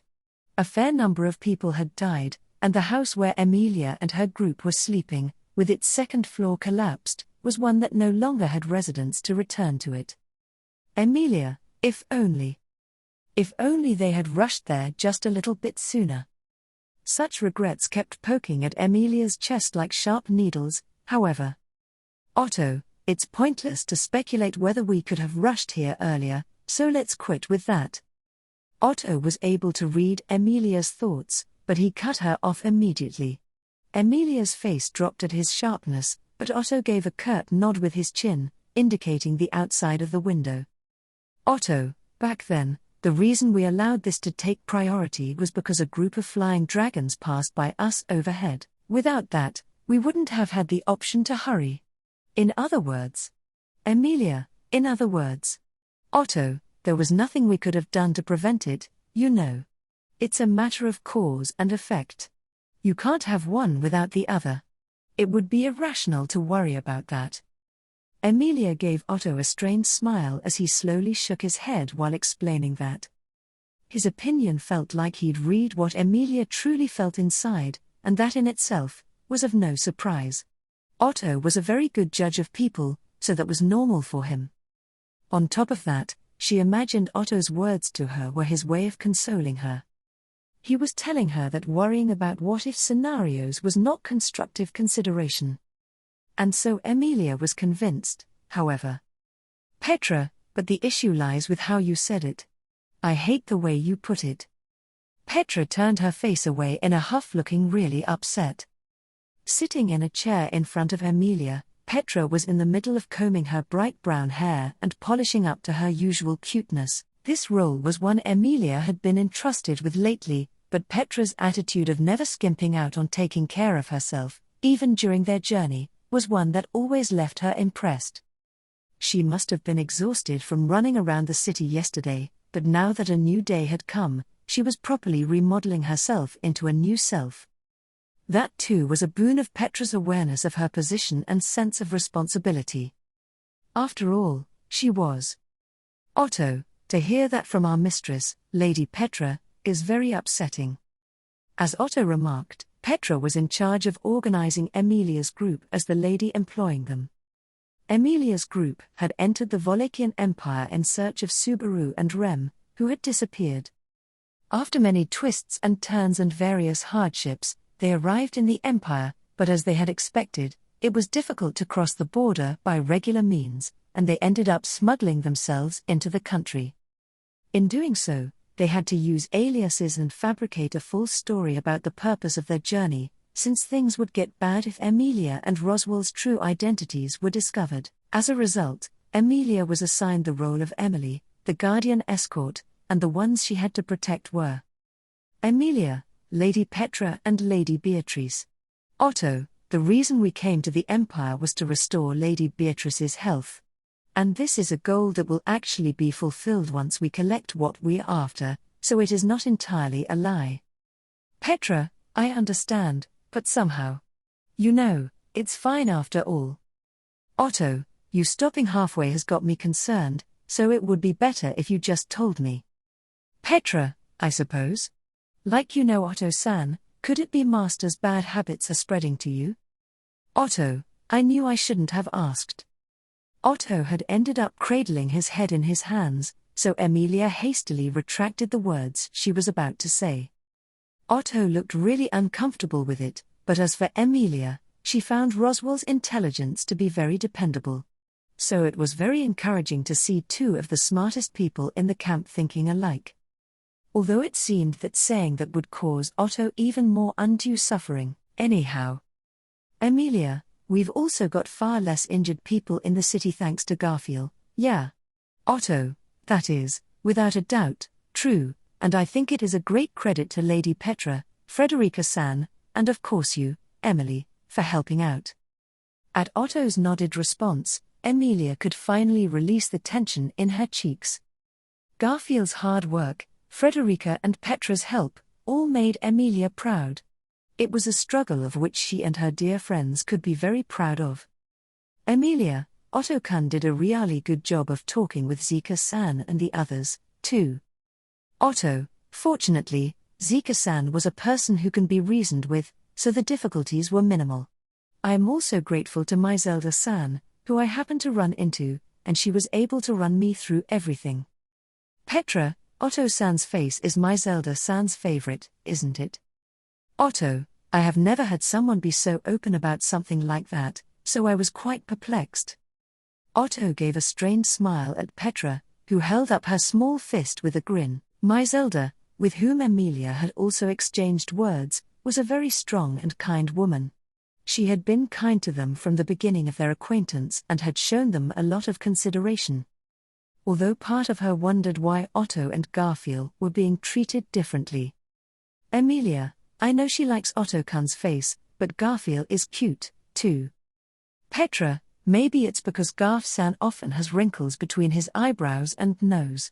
Also, perhaps it is because he is annoyed at being separated from Ramne-sama. Otto, I'm going to go ahead and not say anything at all. Petra, placing her finger properly on her own shapely nose, gave this appraisal of Garfield. Emilia thought that Garfield's changing facial expressions were also charming, so she wanted Zelda to look at Garfield more properly. All such digressions aside. Emilia, but if the city's cleanup is getting close to finishing its first stage. Otto, yes. Otto nodded at Emilia's words and then looked out the window once more. Ahead of Otto's gaze was the face of the city, still standing despite the damage, the city hall. Gathering there were the influential people of the fortress city of Garrel. In other words, Otto, finally, I think we can start talking about progressing things forward. And as Otto said that, the discussion began. Hey, you never thanked me, Pops. Ascending the walls of the half-destroyed city, Garfield called out to the back of the previous visitor. In honesty, they were not someone he wanted to call out to, but turning right back around the moment their back came into view would have made him feel like he had lost, so his competitive spirit won out over his disinclination. In the first place, why did he have to be the one to turn around? If anybody had to turn tail, unable to bear the awkwardness, it ought to be the other person, rather than himself. With that in mind, he had kicked things off with words like those of a punk, but... TCH. With the reply being a mighty click of the tongue, Garfield immediately regretted his choice. As a result of his stubbornness, he went through an even more unpleasant experience. Inside his head, he could hear Otto's reaction, of course of exasperation. Be that as it may, it was someone he was not fond of. Although Garfield had not been present when this previous visitor had been disrespectful to his people, upon hearing of it later, that affair had been more than enough to make him dislike the guy. That had been Garfield's unchanging impression of Heinkel Astria. Heinkel, -- In light leather armor, a fine sword at his hip, Heinkel stood guard. However, Garfield had come to judge it as more of a display to cover up that he had nothing to do and no place to be, rather than it being an admirable desire to keep the peace in the city. The scent of alcohol wafting from his back, the empty liquor bottles lying around him, were proof of that. During the Flying Dragon cataclysm, Heinkel had apparently gone on an utmost ferocious rampage against the advanced flock of flying dragons, yet came to suffer a painful defeat against a divine general. Nevertheless, the tiny Schult had talked his head off in defense of Heinkel, but Utakata was frank, saying he couldn't do a thing. That probably was the truth. As evidence of this, among those Garfield had to deal with while going around performing healing magic on the wounded, Heinkel had been amongst the ones with the most severe injuries. The damage he had received had been quite hideous, so much so that he would probably still be bedridden without Garfiel's healing magic. Garfield, is that tongue clickin' supposed to be a thanks? Gee, that's hella different from the social etiquette my amazing self's aware of, oi. Even while bearing the other party's situation in mind, Garfield spat abuse. Garfield, too, had experienced defeat. He understood how frustrating it was, so he did not wish to heartlessly poke at the fact that he had been defeated. However, with the other party refusing to be polite, Garfield was tempted to make at least one snide comment. Not to mention that he did not have a favorable impression of Heinkel. Garfield, this is the Empire. There may be some social etiquette my amazing self ain't aware of, but you're from the kingdom, Hitcher? On top of that, you're the father of the Sword Saint, yeah? Heinkel, .. Garfield, as my amazing self said, he's one tough asshole. You'd think that someone that strong'd have great parents, but you didn't even have the decency to be polite. Heinkel, no matter how great the parents are, it doesn't mean their kids are just as great. Garfield looked daunted, having continued his sarcastic nagging towards a back that would not even turn around.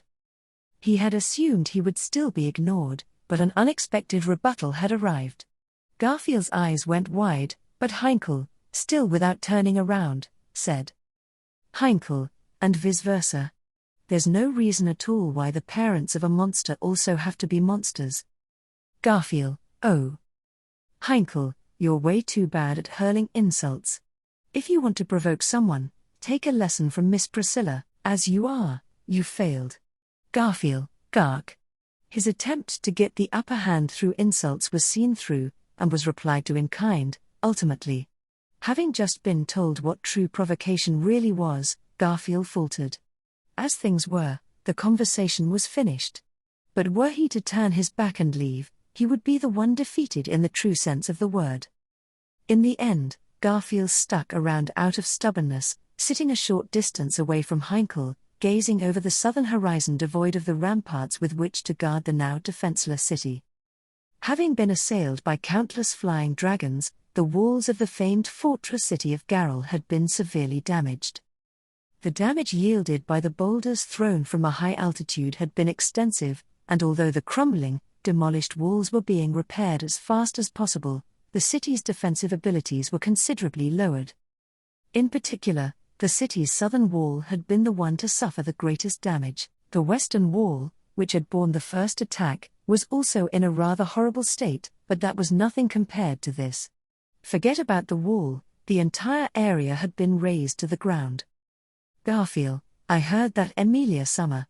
No, Emily and the princess they call Priscilla fought a divine general, but the ferocity of the battle could be perceived in clear terms, judging from the disastrous scene below them. Most of the buildings had not retained their original shape, and a terrible shockwave had mowed down anything and everything in its path. The battle with the Dragonkin, that which is one of the 9 divine generals, had its denouement orchestrated by a white light. Garfield, too, had been in the city when the shockwave blew him away. Emilia had explained what it had truly been. Garfield, a dragon's roar. While ground dragons, water dragons, flying dragons and the like were species of dragons, dragons were a cut above them. 1.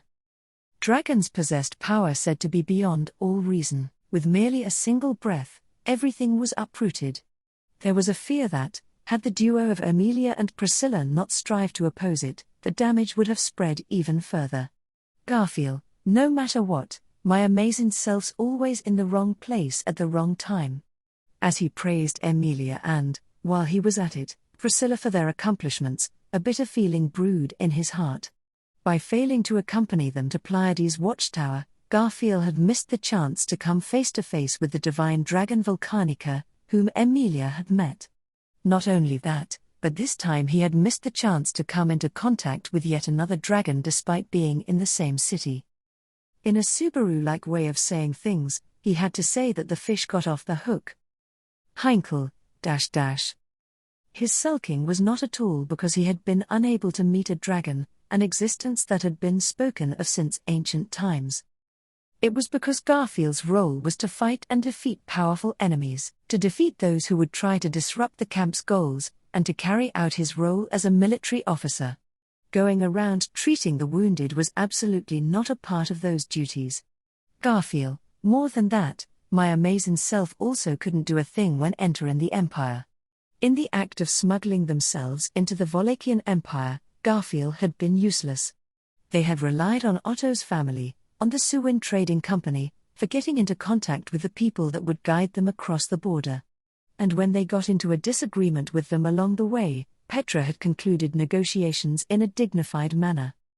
After that, when problems arose as soon as they entered the Empire, Frederica used her own blood to overcome the situation, and all Garfield ultimately did was to knock out a guy he did not like, as to get him to shut up. At the very least he had found hope in the name of the black-haired Valkyrie, Natsumi Schwartz, who was rumored to be in the fortress city, but just when he had thought his reunion with Subaru would finally come to be. Garfield, just missing each other after the captain left. Unlucky till the very end, seems like absolutely everything was my amazing self's fault. Of course, he was fully aware that this was paranoia due to overthinking. Just as Garfield and the others had had a great adventure arriving in the Empire, Subaru, having been hurtled off into the Empire, had also been on a great adventure there. Nothing more, nothing less. Getting involved in a major incident straight away, even in a place he had been hurtled off to, was a situation that was very much like the Subaru that Garfield knew. Garfield, a scramble for the top of the Empire, that's one hell of a big deal, Captain. A sign of great war that would engulf the fortress city, no, that would engulf the entirety of the Wallachian Empire. What kind of causality had led to him being right in the middle of such a situation? However, Garfield thought, surely this was the result of Subaru being who he is. While eagerly, desperately struggling to return to his place beside Emilia and the others, he had bonded with the people he had encountered on the way, and unable to abandon them, he kept running. Right now, he was someplace far away, in a big city to the southeast, seemingly negotiating with influential people. Regardless of the outcome, it would be nice if he were to return safely. Heinkel, hey, brat. Garfield, Heinkel, your teeth have been clattering like hell for a while now. Can't you behave and shut your mouth? Heinkel suddenly spat those words at Garfield, who had been lost in thought. The seemingly annoyed red-haired man glaring his way put a finger in his own mouth and traced his canine in demonstration. That was to say that Garfield's habit of clacking his teeth was getting on his nerves. Garfield, why should my amazing self have to listen to anything you say? If it's that hard on the ears, you can leave whenever you want. Heinkel, is that your best insult, you petulant brat? I was here first. Know your place. Garfield, HK, the guy who chickened out against a divine general shouldn't be so arrogant. Loathing the idea of being cornered in the same way as before, Garfield forcefully shouted that back. After asserting that, Garfield realized he had made a rash remark. However, his opponent was his opponent. Retorting to such an extent, needing to feel guilty about that was. Heinkel, that's right, isn't it? I got scared. That's why, it turned out like this. Garfield, pops. Heinkel, I also wrecked Miss Priscilla's mood, so now I'm getting dead drunk. How irredeemable.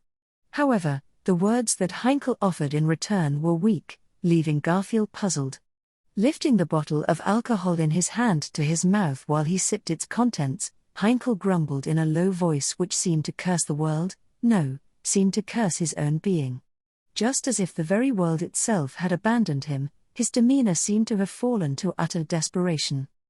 Garfield, your opponent was a divine general.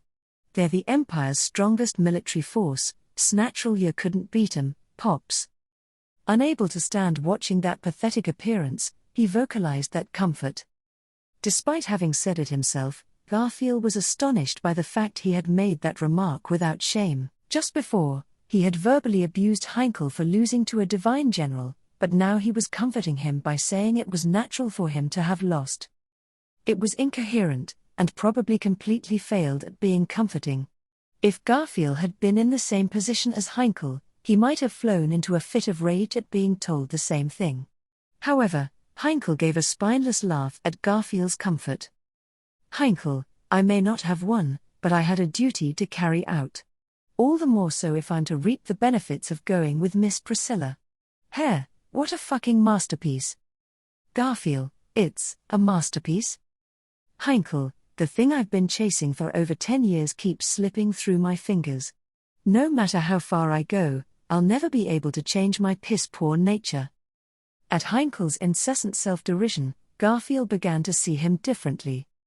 At first, due to the reckless actions Heinkel had taken at the Watergate City, Garfield's impression of him had been enmity and disgust. After just a short period, the very moment he thought it had been affirmed, seeing Heinkel curse himself made Garfield re-evaluate his impression. There stood a weak, exhausted, miserable man. The words that spewed from his mouth were blades to himself and to others, though their sharpness was pathetic. If those were only directed towards others, Garfield would merely scorn them and be done with it. However, when he realized Heinkel directed them at himself as well, Garfield felt an unpleasant sensation in his chest. Garfield, bastard, why'd you got the nerve to be rotten away like that? You're still livin'. Then. Heinkel, I wonder, why am I still alive? Garfield, HK, you really dare to say that in front of the person who saved you? Heinkel continued to grumble words of self-abandonment which invited Garfield's wrath. At Garfield's response, Heinkel glanced at him and muttered as if realizing it for the first time. Heinkel, now that you mention it, you were the one that healed me, be careful next time. Garfield, Heinkel, don't miss the opportunity to abandon the guys you hate to spare yourself from future troubles. Heinkel gave a spineless chuckle as he asserted so. The moment he heard that, Garfield felt the sensation of his vision being stained a deep red, and he found himself clutching the man's collar and scowling at his face reeking of liquor from a close proximity. He heard a light smashing sound of a liquor bottle shattering by his feet. That was because Garfield had seized him by the collar and lifted his body up through sheer force, causing the liquor bottle, with its contents still remaining, to fall from Heinkel's hand to the bottom of the ramparts. Following the fallen liquor bottle with his gaze, Heinkel heaved a sigh. Heinkel, that's just a waste, isn't it? Garfield, bastard, is that all you got to say? Without resisting, Heinkel turned his lethargic eyes towards Garfield. His blue eyes, bereft of spirit, were of the same origin as that of both Reinhardt, whom Garfield had spoken to, and Wilhelm, whom he had gone under the gaze of. Nonetheless, Garfield could hardly believe that they were the same. Just how could human eyes become so dull? The emotions whirling in the utmost depths of those two eyes, over just how many months and years had they been degraded for? Garfield, the fuck's with that? Why are you looking at me like that? Heinkel said that he had displeased Priscilla, having suffered a loss against a divine general. The truth of the matter was unclear, but Garfield believed that it was far too inconsiderate to blame someone for lacking the power to be able to put up a good fight against a divine general. At least, that was Garfield's perspective, who had not arrived in time to have a chance to fight. At Garfield's gaze and words, Heinkel's eyes wavered slightly. His eyes, which had not even been focused on Garfield, the man right in front of him, finally connected with Garfield so that he was clearly reflected in them. And then, Heinkel, my wife. Regardless of the fact that he had just been gulping down alcohol, the lips of Heinkel, spilling out that hoarse voice, were parched, but, when he finally received words that held meaning, Garfield clenched his molars, and decided he would hear what the wavering man had to say beyond that. However, the words Garfield expected, yet again were not heard. Heinkel, Garfield, oi. Still being clutched by the collar, Heinkel's eyes lost focus of Garfield once more. His gaze went past Garfield, and directed themselves towards what lay behind him. Garfield thought that was frustrating and irritating, however. Heinkel, it's a horse carriage. Garfield could not help but turn around, at the words that had been spoken. Garfield, Since he was grabbing Heinkel, Garfield's back was facing the south side of the city. From beyond that horizon, there was indeed a small contour that could be seen approaching their direction. Straining his eyes, even Garfield was unable to tell if it was a dragon carriage or a horse carriage, but if he believed Heinkel when he called it a horse carriage, that was Heinkel. So it's the honored return of the bunch who went out. Through different words, Heinkel affirmed the thoughts of Garfield, the latter catching his breath. The contour was still only the size of a fingernail, but its outline was becoming slightly more visible. That might be the carriage that the person whom Garfield was eagerly waiting and searching for was riding in. Heinkel, oi, let go of me, brat. Garfield's eyes sparkled with anticipation and excitement, an air of liquor-reeking breaths hanging over him. A frown crossed his face as he looked in front of him and was greeted by Heinkel's sullen look. The profile of a man who was just about to speak from his heart was no longer there, and all that was left was the face of a hateful man, spewing disgusting and reckless remarks to those around him. The moment he realized that, Heinkel tilted his neck and broke free from Garfield's hands. Garfield felt that was both an escape physically, and an escape emotionally. What should have been caught by the tips of his fingers, had coldly slipped away. Heinkel, the person you're waiting for seems to be coming. Why don't you hurry up and go meet them? Garfield, bastard, you. Heinkel, I'll serve my duty as a lookout. My job is to report it if I see something after all. Even if I'm drunk, I can at least do that much. Though it's probably not going to score me many points. With a wave of his hand, Heinkel drunkenly staggered as he turned his back to Garfield. For a moment, he hesitated if he should call out to that back to try to stop him, but in the end no words came out. Just as Heinkel had pointed out, Garfield's heart had already started to get impatient. As soon as possible, he wanted to rush over to the contour approaching from beyond the horizon. Heinkel, it'd be tragic to miss the opportunity, wouldn't it? Those final words, you'll end up chasing them endlessly. Leaving just those words behind, Heinkel jumped off of the ramparts before Garfield. Surprisingly landing safely inside the city, he headed for the center of the city. That final comment, the earnest emotion contained therein, Heinkel had asserted that they would stab into Garfield's heart like a thorn. However, Garfield, now is, shelving the existence of that thorn for now, Garfield jumped down the opposite side of the ramparts that Heinkel had. Landing outside of the city, Garfield stretched out his bent knees and broke out into a vigorous sprint. His legs kicking off the ground like explosions, faster than even the wind, he ran directly for the oncoming contour. Garfield, Captain. Through the crevices in his sharp fangs, Garfield's unbearably deep emotions leaked out. It was intimidating to consider the feelings of Emilia, Beatrice, Petra, and the others, but Garfield was also one of the people who had been earnestly awaiting a reunion with Subaru. That was why, transforming his feelings of excitement into running strength, he headed for the carriage at a breakneck pace.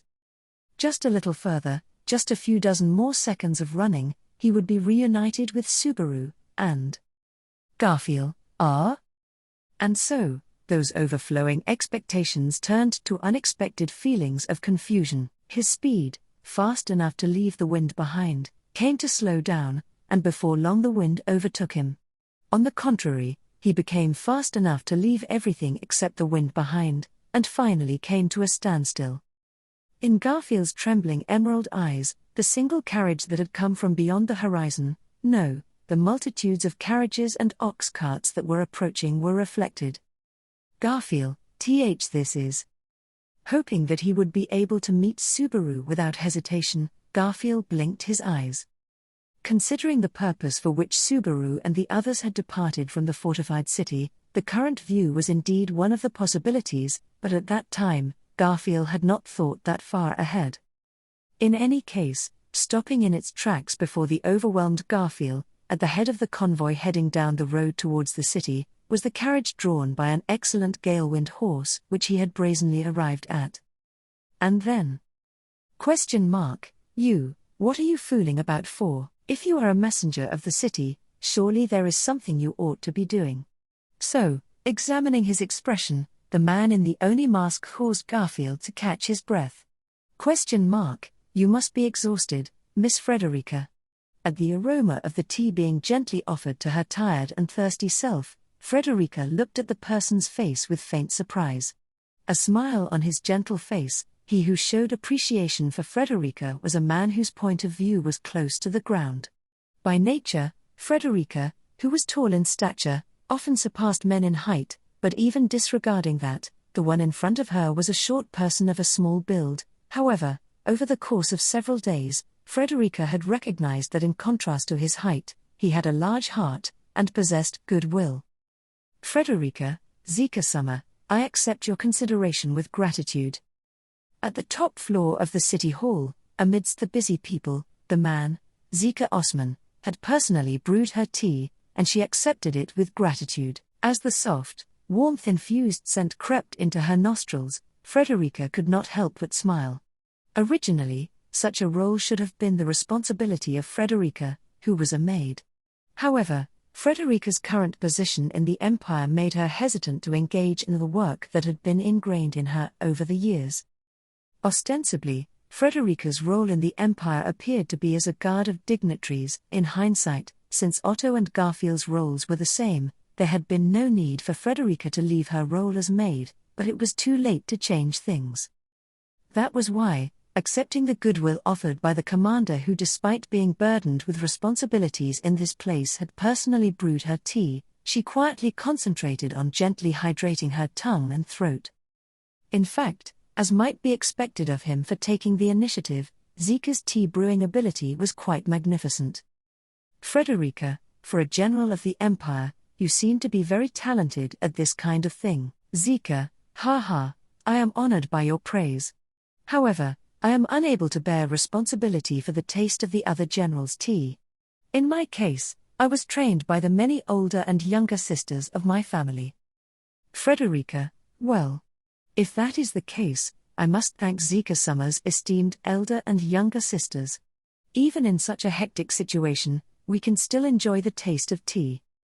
Zika, indeed, you never know what will be useful in this world.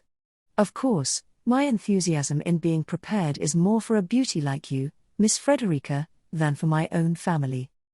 There was no ulterior motive in Zika's casual repartee, and Frederica naturally accepted his praise.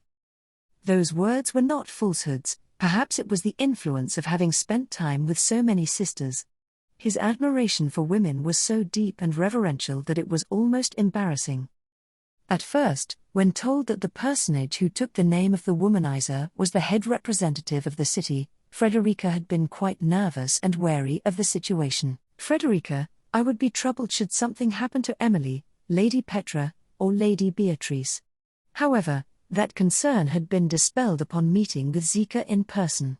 The fact that they had been involved in life-saving efforts in the city, which had fallen into turmoil after the devastation of the Flying Dragon cataclysm, probably had some influence, but Zika and the others had willingly taken in Frederica and her group.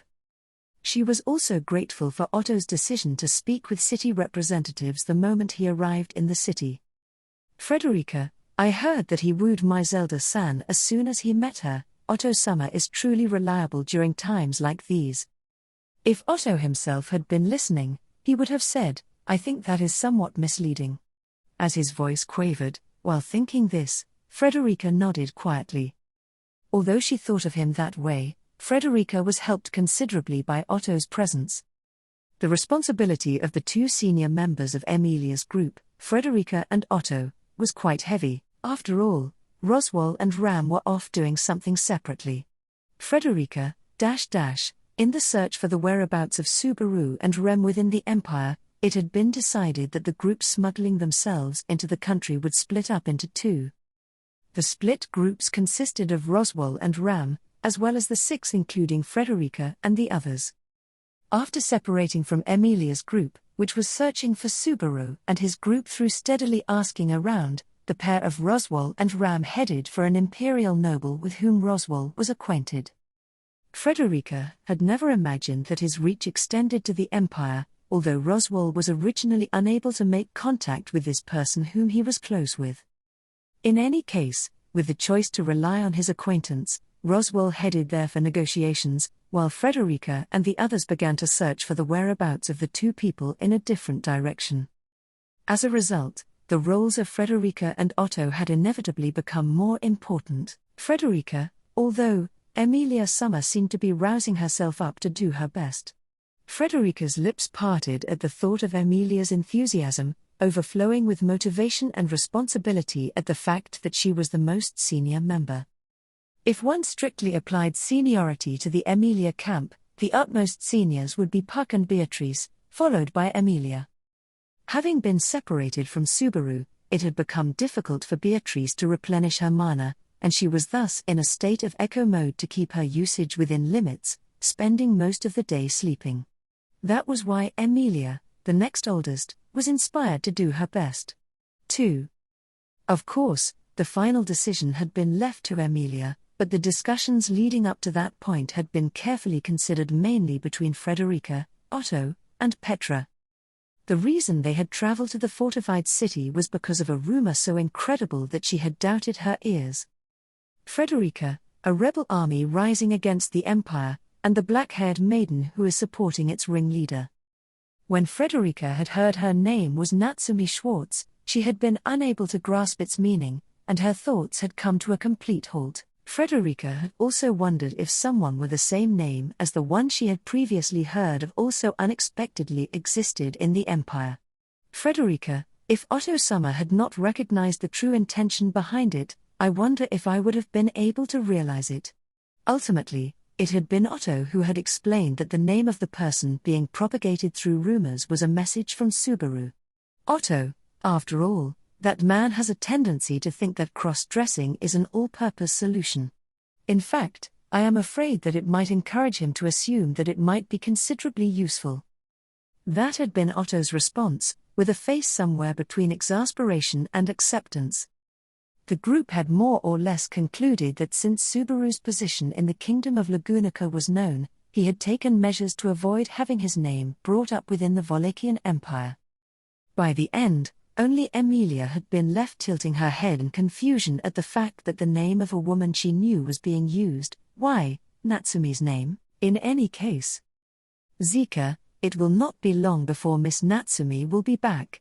Finally, Miss Emily and Miss Petra's wishes will be fulfilled. Frederica, yes, absolutely. Zika gave a nod to Frederica, who was engrossed in her thoughts while enjoying her tea's aroma. Just as he said, their reunion with the two people they were searching for, or at the very least, their reunion with Subaru was expected to come true in the not-too-distant future. Frederica and her friends had been correct in assuming that the name Natsumi Schwartz was a message, and Subaru had indeed been confirmed to have been present in this fortified city. The problem was that after he had left the city to resolve another matter, another situation had befallen Rem, the other person they were in search of. Zika, if only we had been able to protect Miss Rem. Frederica, that was the extent of the situation. There is no reason to blame you, Zika Summer, nor anybody else. Though, I certainly do regret the outcome. Frederica loosely shook her head at the words of Zika, whose eyes were downcast. When Frederica and the others had arrived at the city, it had not only been Subaru who had been missing, but also Rem. On top of that, Rem had disappeared in the midst of the Flying Dragon cataclysm. It was said that, in order to make the Divine General assailing the city withdraw, she had made herself a hostage. Frederica, as soon as you wake up, I would be convinced that you were Ram's younger sister. While she worried about Rem, Frederica lips spoke of such sentiments. Frederica did not remember Rem, whose name and memories were stolen by the authority of the Sin Archbishop of Gluttony. At least, she had no memories of her being awake. All Frederica knew was what Subaru had told her about Rem's personality and that she looked exactly like her twin sister, Ram. However, it seemed that she was also bold and daring like Ram. Otherwise, she probably would never have been able to negotiate with one of the 9 divine generals and save a city which had its very existence in jeopardy. Frederica, then having accepted her negotiations, the other party had a reason to keep Rem alive. Having considered it logically, that belief had been their sole salvation. If it had not been for that, Frederica and the others would have immediately pursued the whereabouts of the now missing Rem. Of course, to tell the truth, she still could not help but to want to rush after her. Frederica, if Ram had been there, she would have. No, that girl is clever, she probably would not have done that. It was hard to judge which option Ram would have taken, in the opinion of Frederica, who was well acquainted with her. Ram was wise. But at the same time, she also had a deep love. Frederica knew that she had been visiting her younger sister's room as much, if not more, than Subaru, who had visited Rem every night. She had wanted to reunite them. After all, no matter how brash she was, Ram was her beloved protégé. Zika, Miss Frederica, please do not worry too much about it. Conditions in the city have calmed down for the time being. Finally, we can begin to talk about the future. As Frederica gently placed her hand on her chest, Zika spoke as such out of consideration for her. As he said, the scars left by the flying dragons that had attacked the fortified city had finally been patched up, and the conditions were now suitable for discussing what to do in the future. Of course, what happened next would depend on the direction of the discussions, but... General Second Class Zika. It was at the moment Frederica was about to reply to Zika's statement. A sharp voice strained with deep emotion that was something different to being cornered, and reverberated through the city hall.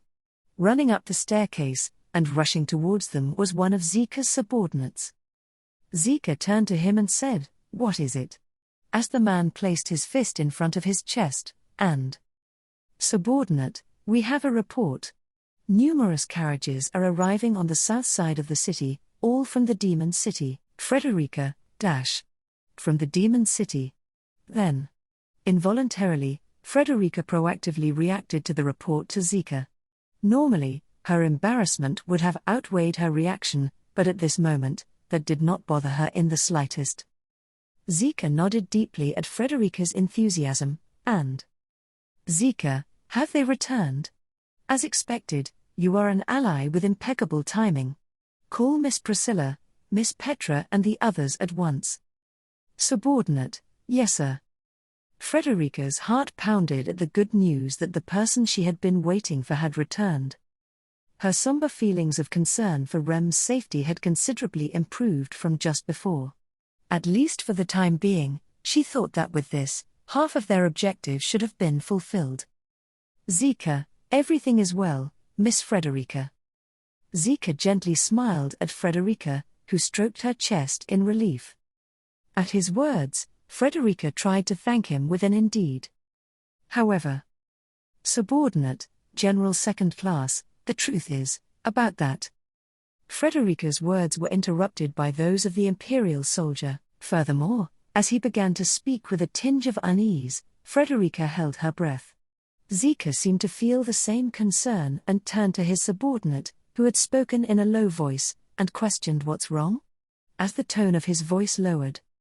In response, the subordinate slightly hesitated, and then, "Subordinate, the carriage has returned from the Demon City, but Miss Natsumi Schwartz is not present. They say that they lost track of her whereabouts in Chaos Flame." Indeed, it was a cruel declaration that the twists of fate would continue once more. Arc 7, Chapter 78, A Volatile Reunion. Breathing deeply, she ran as if flying, doing her best to not shake the head of the girl held in her arms. A caravan of wagons had arrived on the south side of the city, and the moment Emilia had overheard that so many had arrived from the Demon City Chaos Flame, her silver hair had danced in anticipation of her long-awaited reunion. "Emilia, very soon, will meet Subaru, Beatrice." The girl she held in her arms, who had been asleep with closed eyelids, Beatrice, in order to wake up the girl, who had been sleeping for a long time to avoid exhausting her mana, it was absolutely necessary for her to make contact with Subaru, whom she had a contract with, so that she could receive her mana supply from him. Subaru also needed Beatrice to take his mana or he would be in trouble, so the two were truly intertwined with the same fate. Their relationship, which usually appeared to be one in which they always got along endearingly, hand in hand, meant serious trouble now that Subaru had been flung off into the Empire and separated from them. Subaru and Beatrice had to be reunited as soon as possible. And in addition, Subaru. Emilia herself wanted to make sure Subaru was safe as soon as possible, even if only by 1 second. She hadn't felt this restless since Puck unilaterally violated the contract and disappeared on his own accord. No, it was more than that. Puck may have been fine on his own, but Subaru was not. Someone who was able to understand Subaru should be there for him. Emilia, I'm sorry. Opening her eyes, Emilia took a shortcut to the front of the city hall. Although she should have entered through the doorway and then climbed the stairs to the top, her impatience was such that she instead formed a pillar made of ice. Riding atop the ice formation rising from the ground, Emilia, holding Beatrice, rose all at once to the top of the building. It startled the guards and the townspeople, but she couldn't resist. Now, finally. Emilia, Subaru. ? Emily? When the ice elevator reached the top floor's height, Emilia jumped from there to the building. When she landed and looked up, she saw that a decent number of people had already gathered in City Hall, and everyone seemed surprised by Emilia's sudden appearance. In the midst of all this, it was Myzelda, a girl with a prosthetic leg who left a strong visual impression, and also the one that brought together the people of Shudrak, who accepted Emilia's appearance with a sense of ease. She poked the floor with the tip of her wooden leg and looked at the icy pillar behind Emilia, then. Myzelda, you use magic very conveniently. You are so different from us. Emilia, I was in a really big hurry, so I went to. Oh, I'm sorry I startled you. I'll dispel it in a second. At Myzelda's impressed reaction, Emilia hurriedly dissolved the ice into mana. In the kingdom, it was rather common to do various things with magic, but in the Empire, it seemed as if there were not so many magic users. Considering how many people were said to want to fight in the Empire, it felt weird. Myzelda, most of the time, if you hit them before they use magic, it's the end for them. Emilia, I do know that. But that's only if you're close by, not far away. Myzelda, when you're far away, that's when my bow comes in. Tarata is better with the bow than I am, though. At the smiling Myzelda, Emilia returned a smile, with a that's right. The name Tarata, which she heard several times, must have been the name of Myzelda's little sister. Tarata, who was apparently Myzelda's pride and joy, had been with the group that left Garrel for the Demon City in the southeast. Emilia, that's right. The people who went south are back, right? For a moment, her mind drifted elsewhere, but that was the reason Emilia had rushed over in such a big hurry using her magic in the first place. Holding Beatrice closer to her chest, Emilia surveyed the hall on the top floor. The fact that there were people in unusual travel clothes amongst the crowd proved that the group who had arrived at the fortress city while traveling by horse and carriage were here. In the midst of it all. Emilia, Subaru, are you there? We're all here to pick you up. Otto and Petra-san. Lady Petra will be here soon. She looked around, searching for the long-awaited black-haired boy in the crowd. When Emilia heard at the house in which they had been staying that a carriage had arrived, she picked Beatrice up in her arms and hurried to the city hall ahead of Petra and Otto. They also would be running to the city hall to meet Subaru in a big hurry. Knowing she felt the same way as those two, but still running ahead while gasping for breath, Emilia knew she was unjust. Even so, she wanted to meet Subaru as soon as possible. Beatrice was the same too, but Emilia had her own reasons to see Subaru. Emilia, Subaru. Suddenly, her shoulder having been tapped from behind, Emilia reacted as if she had been flicked away. It was so sudden that the person who had tapped her on the shoulder became startled and widened their eyes. However, the surprised person in front of her was not Subaru. Emily. Emilia, Frederica. You got here first. Well. It was kind of awkward, and Emilia didn't know what expression to put on her face. Of course, Frederica was also worried about Subaru, so it was no surprise that she arrived at City Hall first. Emilia, well, did you get to talk to Subaru? Look, I want to take Beatrice to see him. I, too, would like to talk to Subaru, but Beatrice first. Frederica, there is something I must tell you. Emilia, huh? Frederica lowered the corners of her beautiful emerald green eyes and spoke in a somber voice to Emilia, who was sweating and talking as if looking for excuses.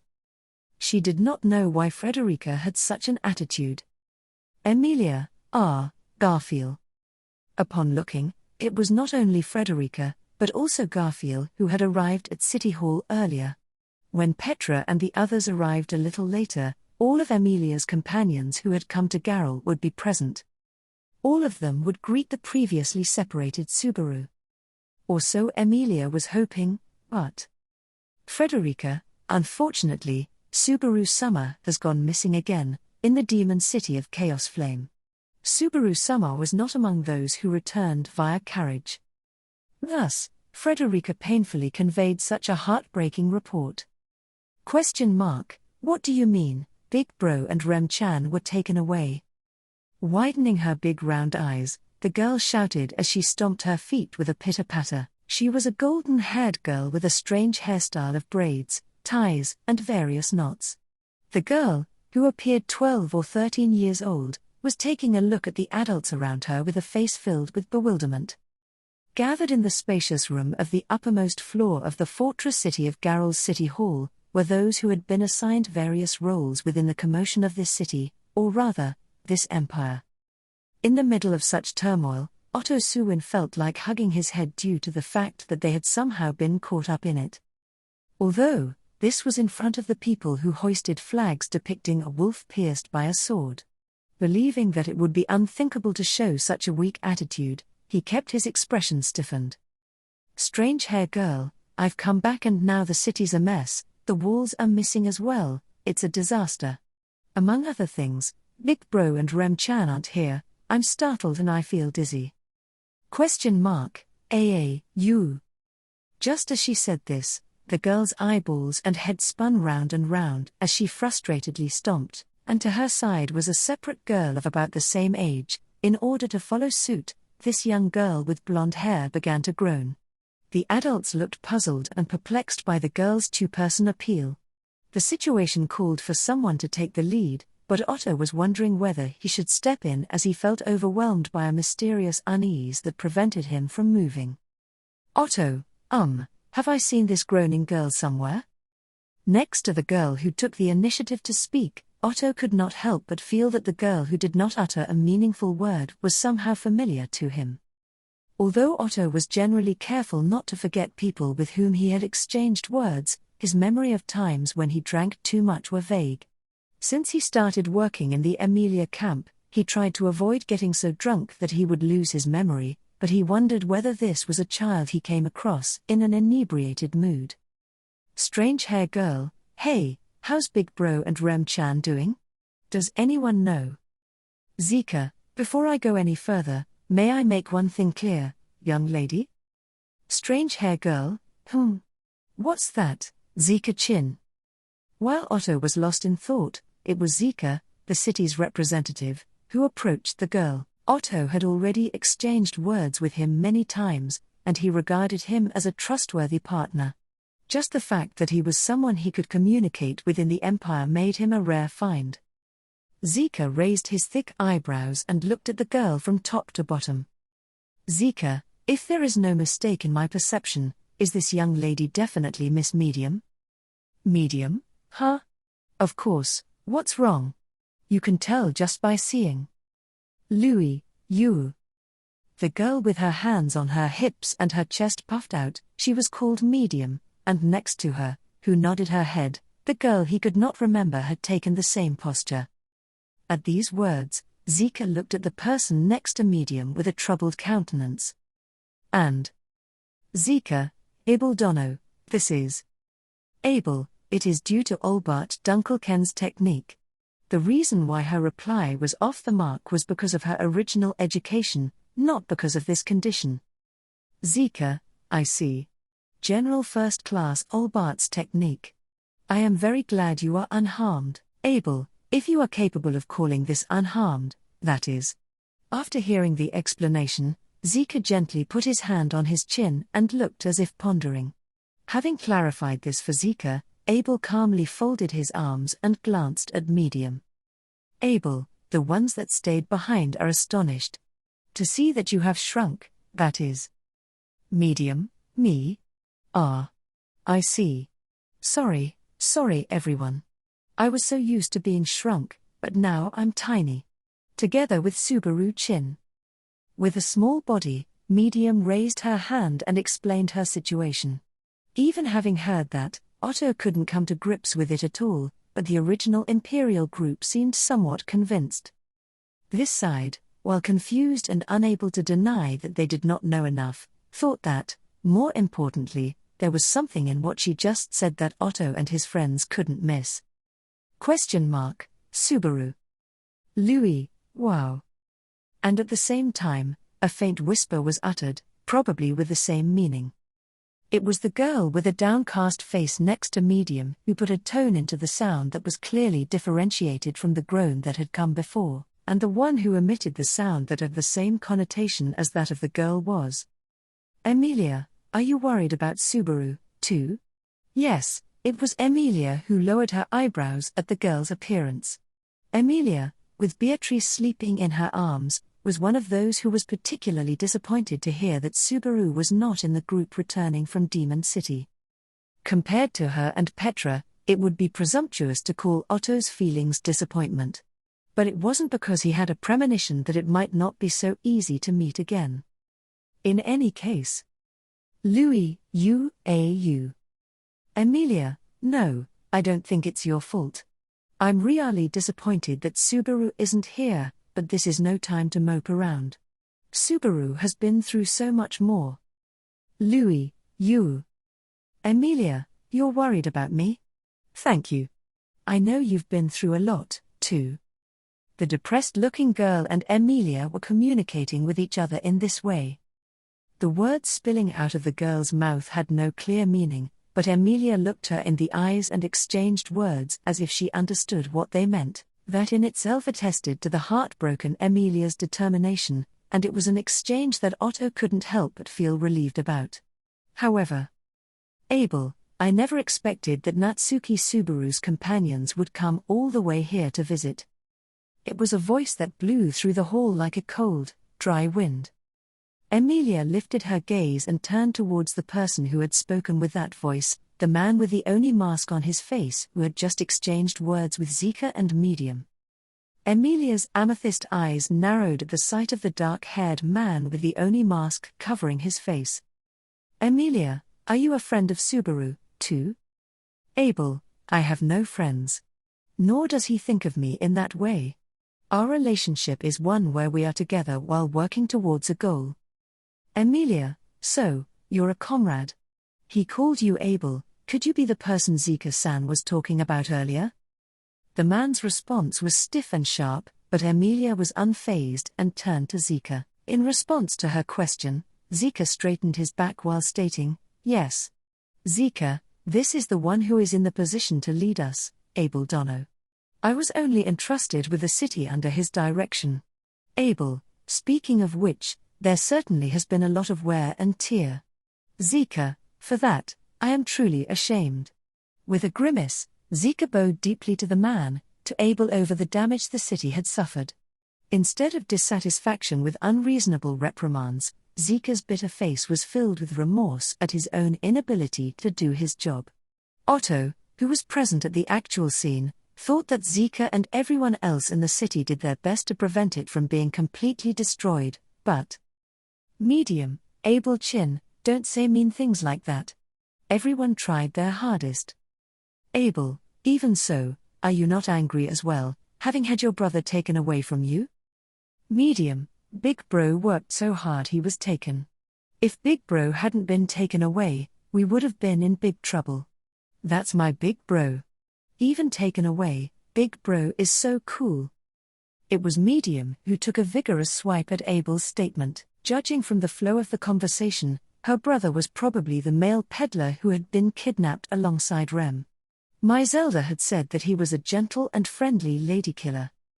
According to other stories by Kuna and Holly, that Man and Rem both being taken was the decisive factor causing the enemy, a member of the 9 divine generals, to withdraw the flying dragons. In other words, Medium's remarks about her brother were not far off the mark. Abel, who had just returned from Demon City, had no way of knowing about this situation. Abel, Zika. Zika, sir. Abel, disregard what I previously said.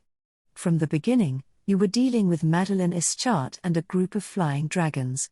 You deserve recognition for your work in a situation where the city may have needed to be abandoned.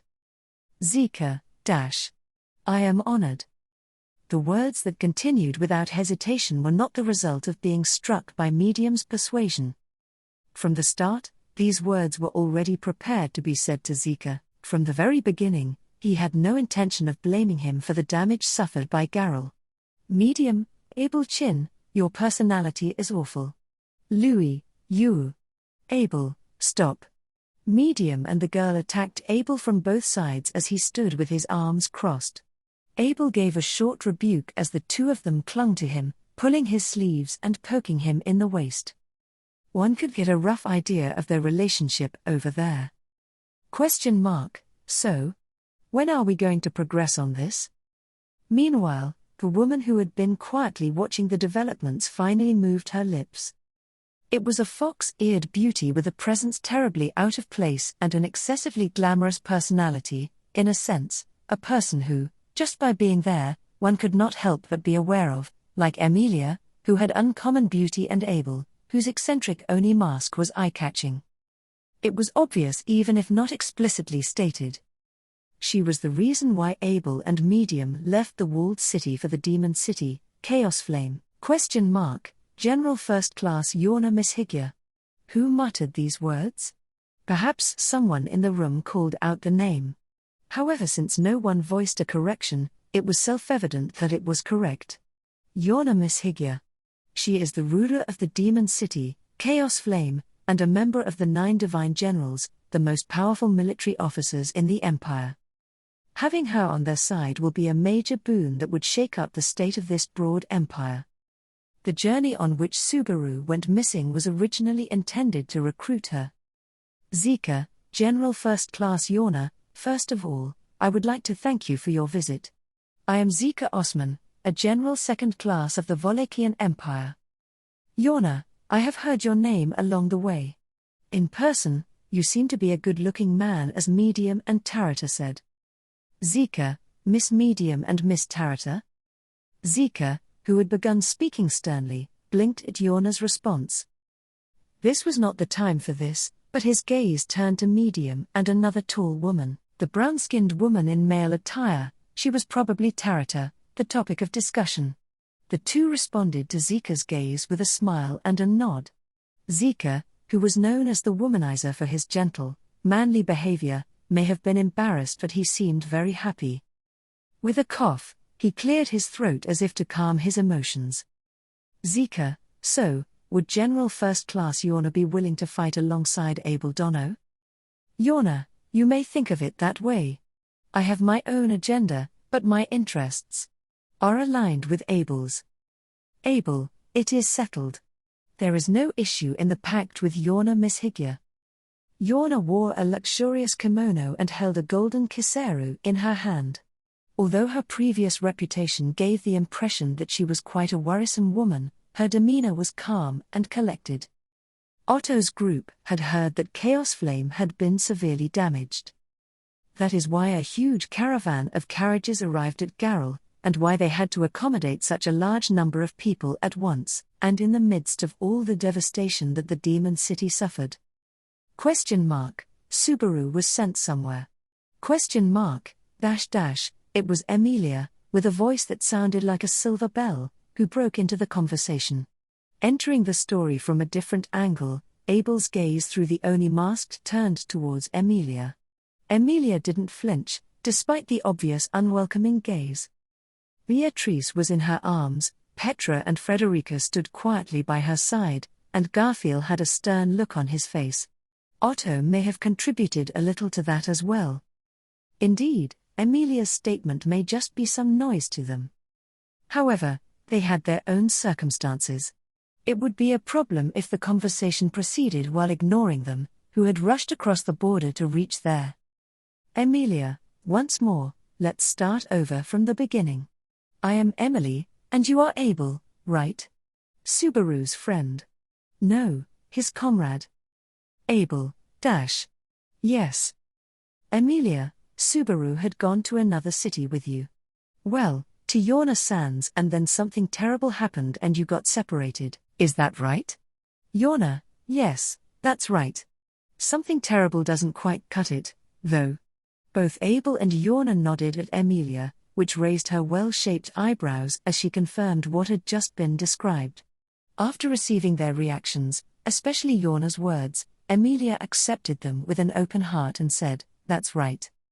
From the perspective of the parties involved, the superficial words of an outsider could be offensive, and Emilia, too, was careful to choose her words with care, knowing that her words fell into that category. Emilia, you couldn't say where Subaru got whisked away to after getting separated from the rest of the group. Even though everyone searched, you could not find him, and there were many people without homes. So, that is why you came back to this city like this, and we are discussing this here. Is that right? Abel, there is nothing to correct. Still, there was a tragedy of that magnitude. Considering the scale of it, it's hard to believe that the missing person is safe. Emilia, Subaru is fine, that's for sure. Emilia interrupted Abel, speaking up in a low but powerful voice. The trust in her voice made Abel's black eyes narrow through the Oni mask. Abel's eyes, tinged with deep thought, sought the basis of Emilia's remark. Sure enough, Abel took a pause and then asked Emilia, "What makes you so sure?"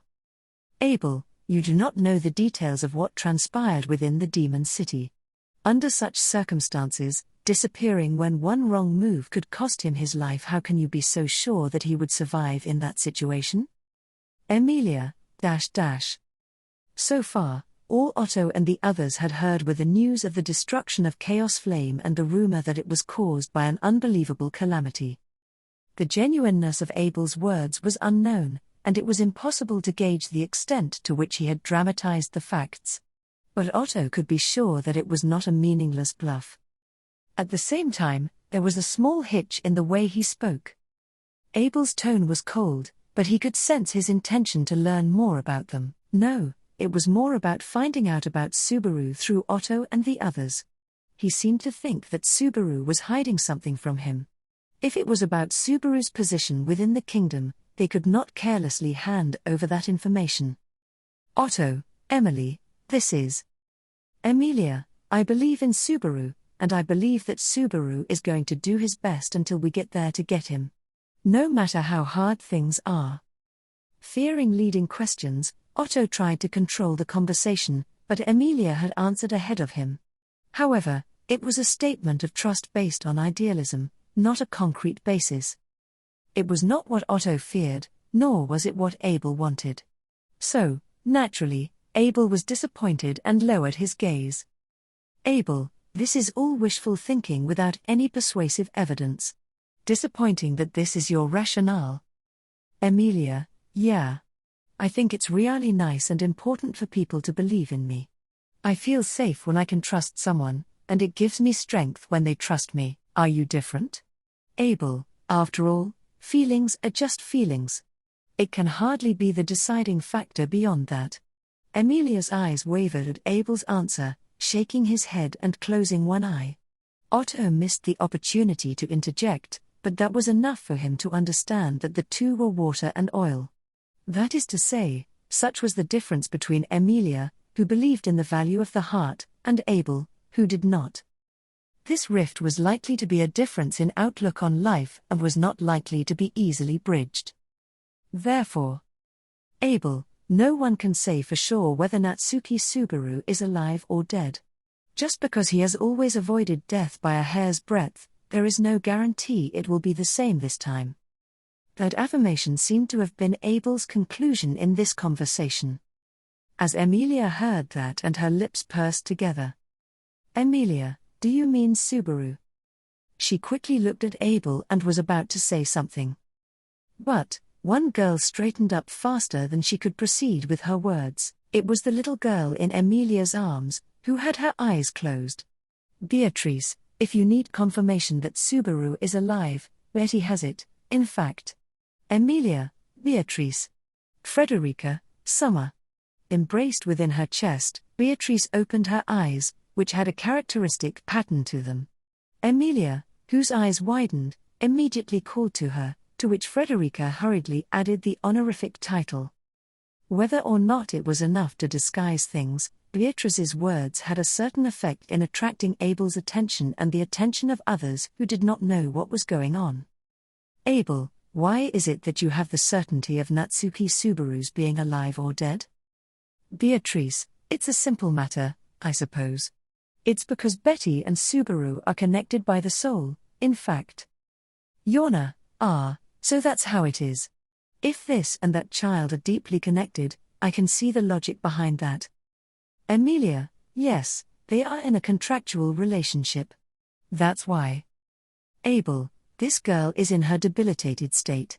That makes sense. Despite the lack of a clear explanation, Abel and Yorna were able to figure out the situation. Revealing the fact that Beatrice was a spirit was not good for Otto and the others, who had entered the Empire under false identities, but the two in question had likely already realized it. It was hard to imagine, however, that Abel and his group, whose purpose was to rebel against the Emperor in the imperial capital, would do anything about them on the grounds that they have violated the decree of the Empire. Otto, if you are convinced, then you understand. Apart from Natsuki-san's comfort and location, we do have means to confirm whether he is alive or dead. Since Beatrice Summer says so, we can be certain that no matter where, Natsuki-san is alive in the place where he was sent to. Yorna, is that so? Then perhaps Tanza will be a little better off.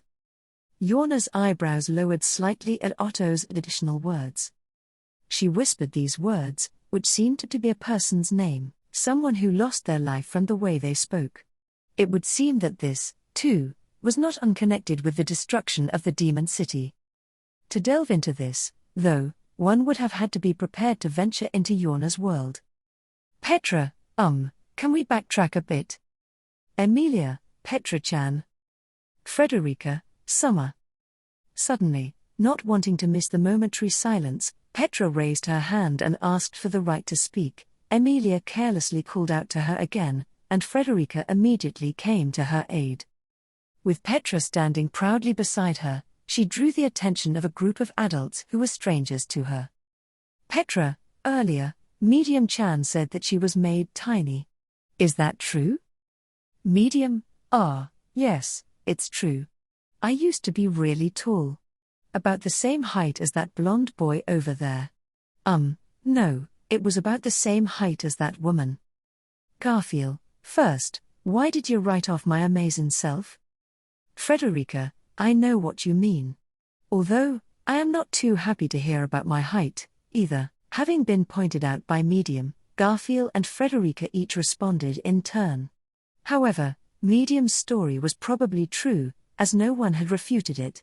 It's hard to believe, but apparently something mysterious happened to cause a person's body to shrink. Perhaps that meant.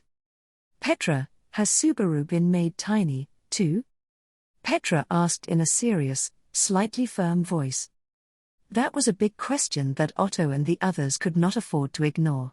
It would have been difficult enough just to meet up with Subaru, who was sent to the Empire, but they were not expecting a situation in which his body would be shrunken. Otto, feeling like praying that he had heard wrong, was convinced, however, that his prayer had never been and would never be fully heard. Not knowing Otto's feelings, Medium nodded her head lightly and said, "That's right. Medium, Subaru-chin is just like me. Maybe a little smaller? Anyway, they made him so tiny. But I heard that Subaru-chin and Yorna-chan beat up Gramps together, so Subaru-chin is amazing." Emilia, yes, Subaru is amazing. Petra, yes, Medium-chan is right. Beatrice, naturally, I suppose. He's Betty's partner, in fact. While the content itself was difficult to welcome, Medium's unhesitating praise was music to the ears. In fact, Emilia, Petra, and Beatrice were in a good mood after hearing the praise for Subaru. Neither Garfield, Frederica, nor Otto felt bad. They did not, but as that praise was accompanied by unwelcome information, Otto became rather concerned. Otto, if Natsuki-san is also shrunken. I guess, he became a child? Not tired of just dressing up as a woman, now he's becoming a child. Infantilized?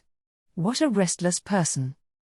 Frederica, indeed, pestering Subaru-sama for having a partner is regrettable but I'm worried, I can't let him meet with Klein. Otto, that's one thing, but I'm sure there are other concerns that are more important. By what means was such a phenomenon caused? Since this event was so far removed from reality, there were concerns about whether or not it could be reversed, and if so, whether or not there would be any after effects. In the worst-case scenario, there was even a possibility that Subaru would return to the kingdom of Lagunica as Emilia's knight while remaining small. Otto, well, in terms of ability, it's not much different, anyway. Subaru would indeed be outraged were he to hear this, but if they could find him, then this would be acceptable as tolerable damage. If he could grow up properly from then on, he wouldn't have too many problems with his relationship with Emilia, a half-elf. She would be able to wait until he got older. Otto, I should not. Maybe I am a little out of my depth too. It seemed like the order of priorities for concern was in disarray. For the time being, it was a setback that they could not meet up with Subaru, but thanks to Beatrice, they were now certain about his survival. Now, with Zika and the others, no, if the representative was able, they should decide if they wanted to continue this line of cooperation with them or not. Garfield, Beatrice-sama. Why do you look so out of it? Otto, dash. With a hand on his chin, about to consider the options, Otto casually directed his attention to the words uttered by Garfield. Garfield's gaze turned to Beatrice in Emilia's arms. She woke up, but wanting to avoid exhaustion, she remained in Emilia's arms, with her good mood from the earlier praise of Subaru being short-lived, as her eyes widened. What her trembling eyes were looking at was not Medium. There was another girl, snuggled up beside her as if they were sisters. Beatrice stared at her, not even having heard her name yet. Beatrice, why are you here, I suppose? Louis, you? Beatrice, answer, in fact. No, do not do anything unnecessary, I suppose. Immediately after asking the question in a trembling voice, Beatrice's voice rose as her expression changed. At the sound, the little girl who had her head tilted, jumped in surprise, and naturally, Otto and the others were surprised by Beatrice's reaction. Otto, Beatrice. Summer, what's wrong? You suddenly yelled at that girl. Beatrice, yelling is the reasonable thing to do, in fact. Otto. Did you not realize it, I suppose? Otto, me. What do? Faced with that reprimand, something asserted itself in the back of the bewildered Otto's mind. At first, when he saw the girl, it was a nagging, nebulous feeling that had been there from the start, but that gradually became clearer and clearer because of Beatrice's attitude. Yes, Otto had recognized this girl. A sense of déjà vu that should not have cropped up in the Empire, a place he was visiting for the first time. Otto, unbelievable, she is. Otto stared at the girl as a startling possibility surfaced in his mind. The possibility that drifted in the air was something that seemed to be placed in the corner of Otto's hazy memory. At that time, Otto's leg had been sliced open, and he was slipping in and out of consciousness from the pain and blood loss. So, although he didn't see clearly who it was that had done it. Emilia, Beatrice, Otto-kun, what is it? Both of you, just looking at that girl. Confused by the reaction of Otto and Beatrice, Emilia addresses her without honorifics, but no one complimented her words, and then, that was no longer needed. That was because there was no reason for the confusion to stay as confusion any longer. Beatrice, it's gluttony, in fact. Emilia, A. Emilia's eyes widen as Beatrice speaks up in a calm, but hard tone of voice. However, it was not only Emilia who froze, but everyone else who heard her voice, and it was at this moment that Beatrice's voice had the attention of everyone in the room. Therefore, everyone overheard the identity of this little girl. Beatrice, that girl is the Sin Archbishop of Gluttony. A girl named Louis Arneb, I suppose. 1. The moment Beatrice's words were uttered, an atmosphere of volatility overtook the room. Garfield, you've gotta be kidding me. A Sin Archbishop? What the hell do you think you're doing? Understandably, shock, horror, and confusion spread as Beatrice's words echoed. That was what the young girl had said. Ordinarily, no adult with sound judgment would accept a thing like that without hesitation. However, that was not the case for Otto and the others. Naturally, Otto, who vaguely recognized the girl's, Louis' appearance, as well the members of the camp who believed Beatrice would not tell a lie, immediately accepted it as a fact. Accordingly, Garfield had stepped forward, cracking his knuckles and baring his fangs. Immediately, Garfield narrowed the pupils of his green eyes and glared at Louis. Garfield, on top of that, it's gluttony. Isn't that the one who's been hogging the top spot on our amazing selves list of bastards to beat up? Is this the way of the Empire? Medium, W. Wait. That's not right. Louis Chan isn't a bad girl. Blocking Garfield's view, Medium spread her arms to protect Louis. Her wish to protect the girl behind her was commendable, but it was exceedingly unlikely that she could stop Garfield's wrath. In the first place, Otto, you say she is not a bad girl, but are you being serious? Just so you know, both of my legs were painfully gouged by her. I still have some garish scars. Should I show them to you? Medium, that wasn't Louis Chan, maybe it was a different girl. Otto, sorry, but she had clearly introduced herself as such. There were victims other than me. Undoubtedly, an incalculable number of them. Some were our friends, and the friends of our allies. Medium, B. But. With her eyes tearing up, Medium desperately searched for some words of rebuttal. However, whether her intelligence was as childlike as she looked, or even if it was only her appearance that had shrunk, Otto intended to shut down this war of words. In any case, it was impossible for anyone in the world to defend a Sin Archbishop.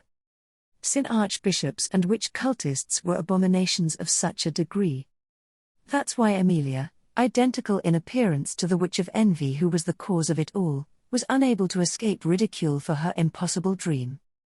Medium, maybe, Louis Chan was like that before. But Louis Chan is different now. Garfield, different from before. What the hell are you basing that on? Medium, because she was friends with Big Bro, Subaru Chin, and Rem Chan. I've been with her this whole time. And she hasn't done a single bad thing. She didn't. Otto, with Natsuki-san? Medium's desperate, futile resistance, shouting as she frantically searched for words, had hit his ears with something strange that was too large to ignore. Subaru had acted together with Louis. Surely it was not because he had not known who Louis was. Subaru should have quickly guessed Louis's true identity. Petra, Otto-san, Subaru couldn't have gone as far as losing his memory or something, right? Otto, for a moment, that fear washed over me, but from what I've heard from my Zelda-san and Zika-san, I think that is not much of a concern. To Petra's anxious words, Otto dismissed his anxieties due to the evidence put forth for consideration. If it were the case that he had worked together with the Sin Archbishop of Gluttony, Louis, who was here, a situation where Subaru had been robbed of his memories was certainly scary. Since he remembered Subaru, there was probably no concern that his name had been eaten, but whether his memories had been was a question of Subaru's own personal symptoms.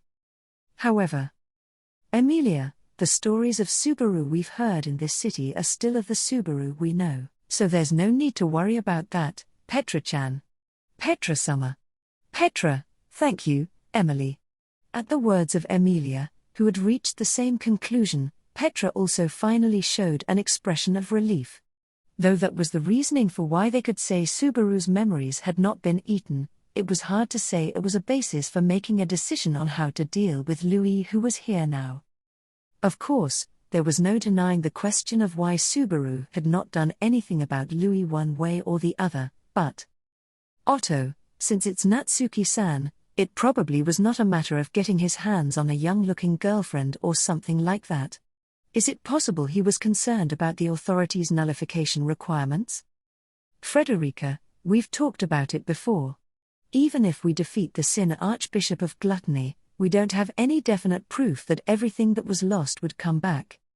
Otto, it is troublesome, but if that's the case, then it is understandable why he did not act rashly. As Garfield had said, crushing the Sin Archbishop of Gluttony was an ardent wish of theirs, as well as the royal candidates, and also for the world, that was hard to let go. However, this was not because of a simple desire for revenge. Their primary goal was the restoration of the damage Gluttony had wrought. If taking Louis's life would return the victims of her authority to how they were before, there would not be a problem. However, what would they do if the victims were not restored? Subaru might have been wary that if they acted rashly, the way to return the victims to normal may be permanently lost. Garfield, I know what you're thinking, Otterbro. But that doesn't mean we have to let the pipsqueak go free. Despite understanding Otto's thoughts, Garfield arrogantly declared that, in truth, he was right. Even though he was afraid that taking her life would eliminate the possibility, it was hard to believe taking her into custody would cause any problems.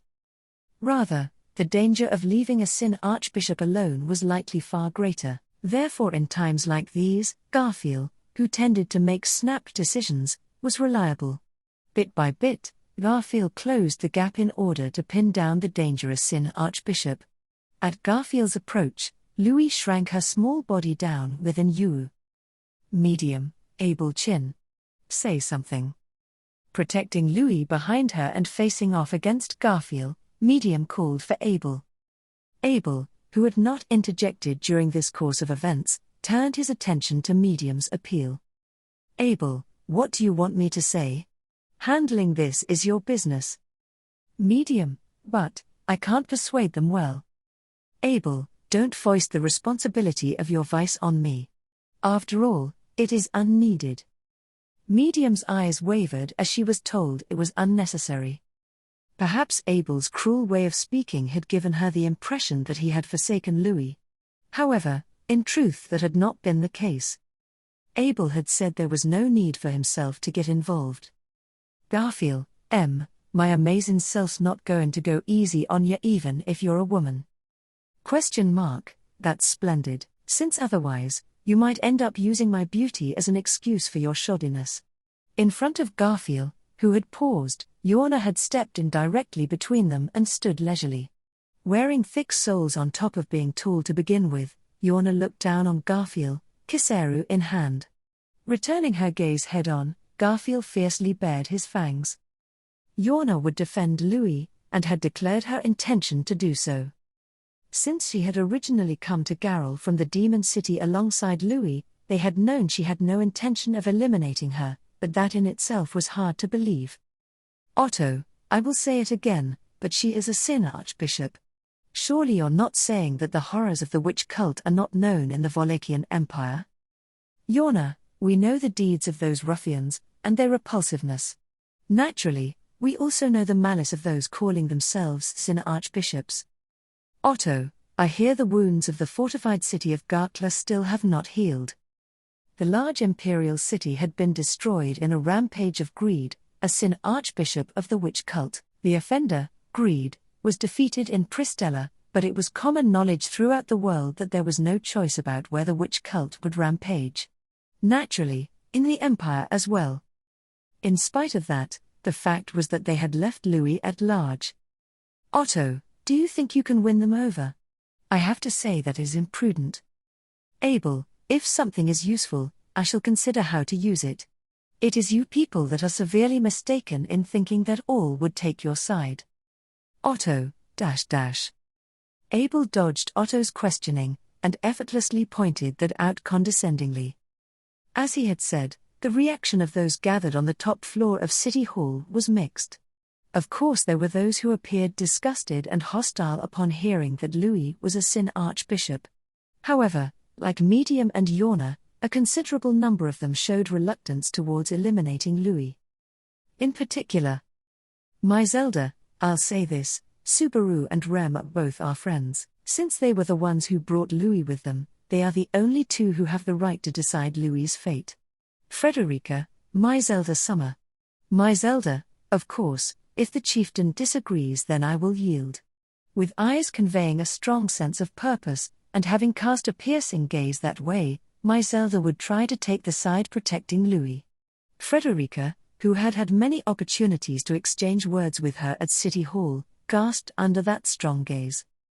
My Zelda was the representative of the Shadrach, and the other Shadrachians would follow her. No, more accurately, they would follow the chieftain who had returned to the city. The target of my Zelda's words and gaze was the woman dressed formally in black, who had been entrusted with the decision. Tarata, the new chieftain of the Shadrach, was asked by her older sister, "What should we do?" Tarata, my opinion is the same as sister's. However, this decision wasn't because sister said so, as I am protecting Louis for my own reasons, since I owe Louis a debt of gratitude. My Zelda, I see. At Tarata's clear answer, my Zelda relaxed her lips and nodded. Otto's side did not know what these sisters' relationship was like, but it seemed like my Zelda had happily accepted Tarata's assertion. However, they did not have the luxury to consider that heartwarming. Beatrice, a Sin Archbishop, on top of that someone like Gluttony, turning a blind eye cannot be done, in fact. Will you all cool your heads, I suppose? From Emilia's arms, Beatrice's words were filled with strength. She had come this far by suppressing her exhaustion, but in an emergency it was necessary for her to display her abilities. Like Subaru, not hesitating in such situations was a bad habit of Beatrice's. Emilia, that's no good, everyone calm down. Fighting like this. While the spirits of Beatrice and Garfield, alongside those of Yorna and the Shadrach, had risen in preparation for battle, Emilia tried to stop the dispute with a heartbroken look on her face. In fact, if it came to seriously stopping the dispute through brute force, Emilia was the one with the ability best suited for doing so. If she were to use her immense mana to freeze Garrel, Otto would aim to secure Louis in the meantime. At worst, they would cut ties with everyone in Garrel. Emilia is more dangerous than turning a blind eye to a Sin Archbishop. That was when Otto watched for an unguarded moment. What is the matter, you plebeians, have you not yet fought enough? That is quite hot-blooded, is it not? Otto, .. Suddenly, a powerful new voice shook the atmosphere within the large chamber of City Hall. It belonged to a woman whose shoes clacked loudly as she leisurely came up the stairs. Some time ago, Otto had said that Emilia, Abel, and Yorna had presences that were impossible to ignore, but the owner of that voice too, was cloaked in an air which did not match that impression. With the hem of her blood-red dress swaying, a beautiful woman leisurely appeared. She had fair skin and orange hair, and had boldly adorned herself with numerous ornaments, but even the glitter of those jewels lost out to her natural beauty, Priscilla Bariel. In the fortress city of Garrel, the final person who had an influential voice had appeared. Following behind her as she walked unhurriedly, was her attendant Schult, whose small, humble movements drew attention, as well as Al, with his unforgettably eccentric appearance. Together with Abel, Medium, and the others, Al was also one of the people who had headed to Chaos Flame with Subaru. On his way back, he had gone to meet up with Priscilla, and now it seemed they were entering in together. Originally there was supposed to be one more person, Heinkel, who was nowhere to be seen, but that was a minor detail. More importantly, from Otto's point of view, a being had joined in who seemed like she would make this volatile atmosphere even worse. Fickle and powerful, Priscilla carried such a presence that was impossible to predict as to which side she would choose. Rather, it almost seemed like it would be better if they could just conclude she was an enemy. Priscilla, I made my way here after hearing that Abel and the others had returned, but I had not expected this kind of atmosphere so soon. Even if the city is this devastated, it seems a starved dog cannot choose where it barks. Emilia, Priscilla. Everyone is really tense right now. Don't say strange things. Priscilla, nonsense. If I had not come, you would have made it snow once again. Let me tell you, no matter how chilly you make it, I shall not stop baring my shoulders. Still, it does get cold. Emilia, I'm sorry about that, but... Emilia had an absurd exchange with Priscilla as she entered, then apologized. However, the reason the end of that sentence had lost its strength was not because of Emilia's remorse. It was because the high-pitched clatter of a hard object falling had reverberated throughout the large chamber. Medium, Yorna-chan? Suddenly, Medium turned her head and murmured, looking up at the woman standing just in front of her. Her blue eyes stared at the single kiseru that had fallen at Yorna's feet. Yorna had been fiddling with it in her hands, a fine item that did not seem cheap. Louis, you. With a groan, Louis, who was at the center of the conversation, picked up the fallen kiseru. However, Yorna did not accept the picked-up kiseru when it was offered to her. Instead, Yorna's gaze was solely on Priscilla, the presence that had just set foot into the large hall. Staring at Priscilla, Yorna's eyes widened. Yorna, who usually seemed imperturbable and unflappable, was astonished. Her painted crimson lips were wide open, trembling. Yorna, Priska? She called Priscilla that. A different name that didn't sound familiar. Frozen in shock, the wide-eyed Yorna addressed Priscilla by that similar but different name. 3 people present responded to that name. One was Zika, another was Abel, and the last one, needless to say, was Priscilla. Zika looked at Yorna speculatively, Abel contemplatively, and Priscilla scornfully. Priscilla, what, you? Why do you behave like that towards me? No. Priscilla looked back at Yorna with her crimson eyes, not concealing her displeasure.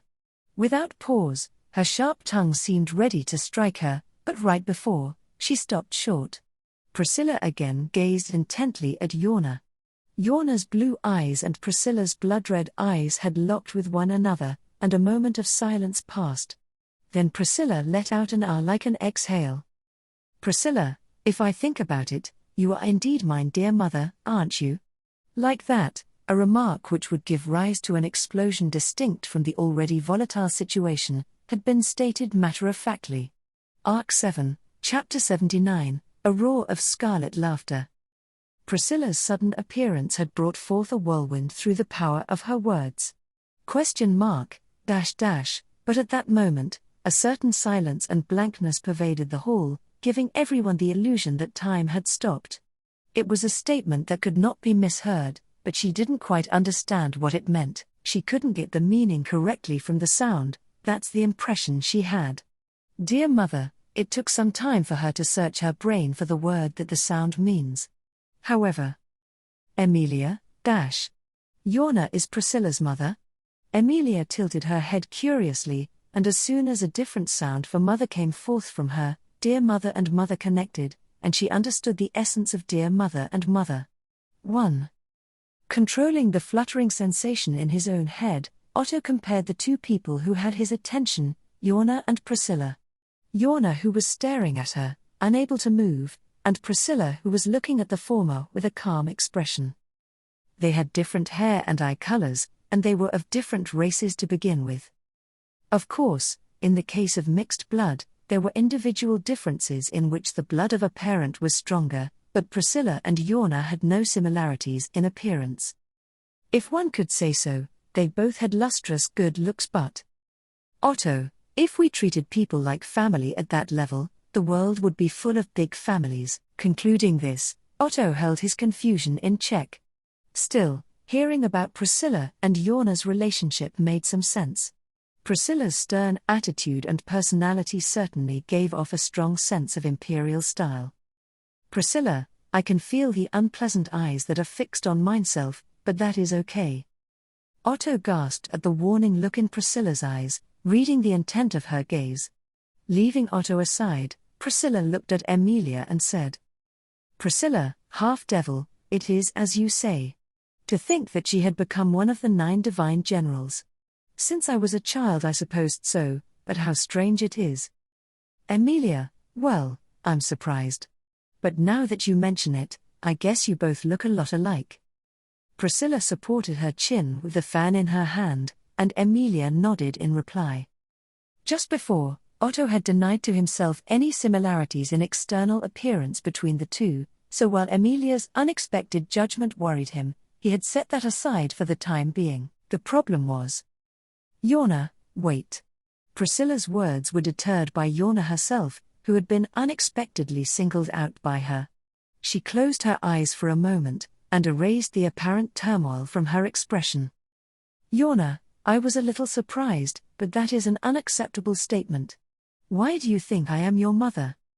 "Priscilla, stop making up trifling evasions. If you plan to trick me, you must change your soul.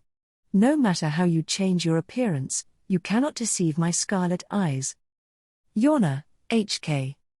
Yorna's expression of feigned calm once again stiffened at Priscilla's decisive response.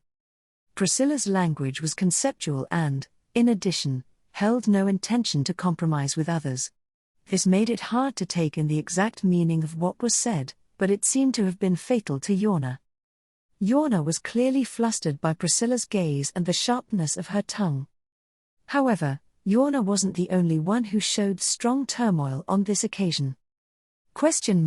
Absurd. Clearly, the amazement towards the situation at hand spilled over.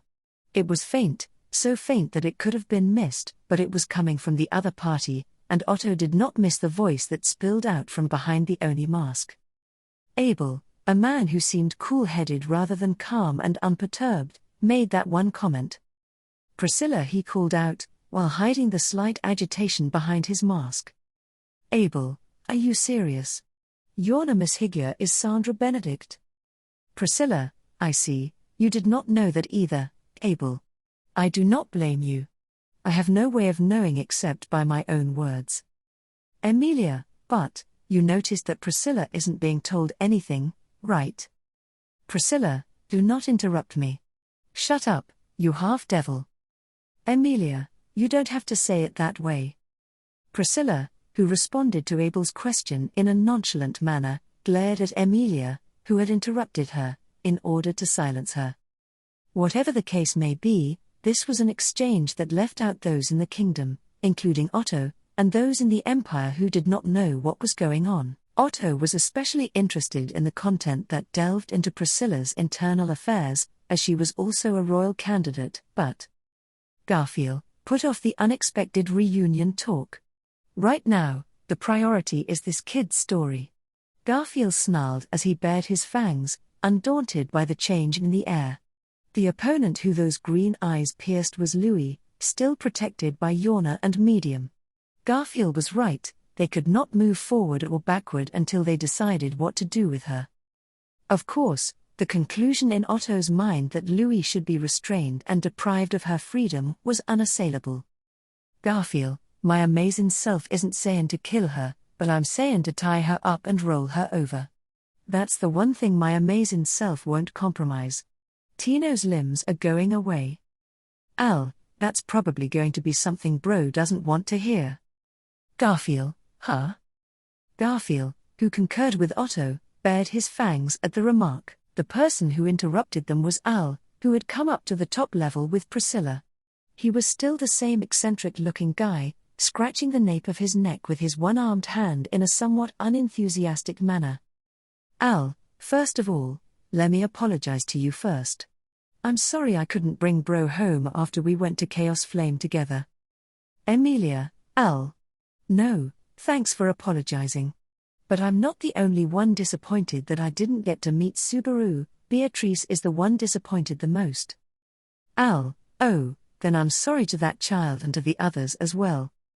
Al bowed his head as he uttered an apology for Subaru's absence. Al's usual frivolous attitude notwithstanding, his apology seemed genuine. However, a sincere apology does not necessarily lead to forgiveness or a good impression. Otto, if anything, An easy apology will only increase the number of people who will take advantage of you. In fact, if you're willing to apologize, I would prefer that you don't interfere. Al, that's harsh. But, as I said earlier, doing such a thing to this lil girl is something that bro Natsuki Subaru doesn't wish for. Garfield, so, why the hell? You're just saying random things. Al, I too, tried to kill the lil one and was stopped by bro. Garfield's irritated words were drowned out by Al's dry words. At this response, that caused Garfield's breathing to hitch, Al shrugged his shoulders and nodded at Louis. Al, you guys are like that. Isn't it natural that I consider killing her? But even then. Otto, did Natsuki-san reject it? Al, to be honest, I couldn't believe my ears. Originally, I was thinking that he had some lil stranger girl with him, but then I found out that she was a sinner archbishop. He was trying to protect her with his body. I thought I knew that bro had a lot of crazy ideas, but he exceeded my imagination. As he said this, Al's gaze shot through his helmet at Louis. Under the gaze, Louis groaned but instead of hiding behind Medium and the others, she looked straight back at him. The light in those blue eyes was neither dull nor feeble. Otto, as he watched, Otto examined Al's testimony. Otto himself believed that the reason Subaru was not able to get his hands on Louis was naivete. The naivete that Subaru and Emilia possessed was both a weakness and a strength. Once you let go of it, you can never get it back, and even though Otto felt like it was difficult to handle, he never wanted it to be gone. Otto, we, the people around us, can make decisions without such naivete. Al, I understand, bro. But it's hard now. After all, we're talking in front of all these people. There is no going back from that. Frederica, Otto's summer Frederica stepped firmly and called out to Otto's profile. Her beautiful eyes flickered with concern and anxiety at the prospect of taking action here. Otto also felt that it was a mistake to mention the identity of Louis here. No, to start with, the problem was that Louis had already been accepted by the people involved. Tarita and Myzelda's resolution became prevalent in the fortress city. Therefore, Otto, so, you are saying you are just going to let her roam free? Al, sure, I wouldn't have forgiven her if she'd done something wrong. But, Medium, Louis-chan was always trying to protect Subaru-chin. She never misbehaved while she was with us. She never will. Medium raised a frantic voice, taking in Al's words. Her statement was just wishful thinking, and Louis's actions to date did not guarantee what Louis would do in the future. That was the biggest focal point of the issue. Petra, I watched the master do it, so maybe I can make an oath magic seal. Otto, we should not do that. I thought, for a moment, that was possible. Petra hesitantly suggested the idea, but Otto rejected it. Petra spoke of a magic seal, a binding of the soul to make the recipient keep their word, something Roswell has inscribed on his body that, if broken, would kill him. Roswell, as the mastermind behind the events that occurred in the sanctuary and at the former Roswell mansion, personally inscribed it to demonstrate his surrender to the camp. As the words suggested, a magic seal was clearly magic. Too superstitious as it may seem, some say that magic would eventually rebound on the user. If one continued to bind others through magic, the magic would eventually burn one's soul as well. He had no intention of having Petra take on such a burden, and even if she were able to do so and inscribe a magic seal that would bind Louis' actions, it would be no more than insurance. Otto, because we do not have a full picture of what we can bind to buy us peace of mind. The authority of a Sin Archbishop, no one knew its full extent. As long as they did not know what hidden curveballs would be thrown out, ultimately, no matter how they were bound, Otto's wariness of Louis could never be lifted. That is, unless they took a life. If so, then not making use of anything like a magic seal, which could lead them to carelessness, was what would keep their vigilance steady. Otto, regrettably, that is my conclusion. Garfield, Otto bro. You're sure about that? That's a Sin Archbishop.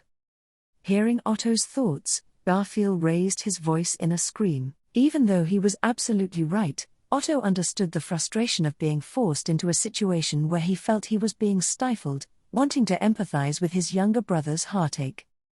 Otto, however, discussing it here will not get everyone's approval.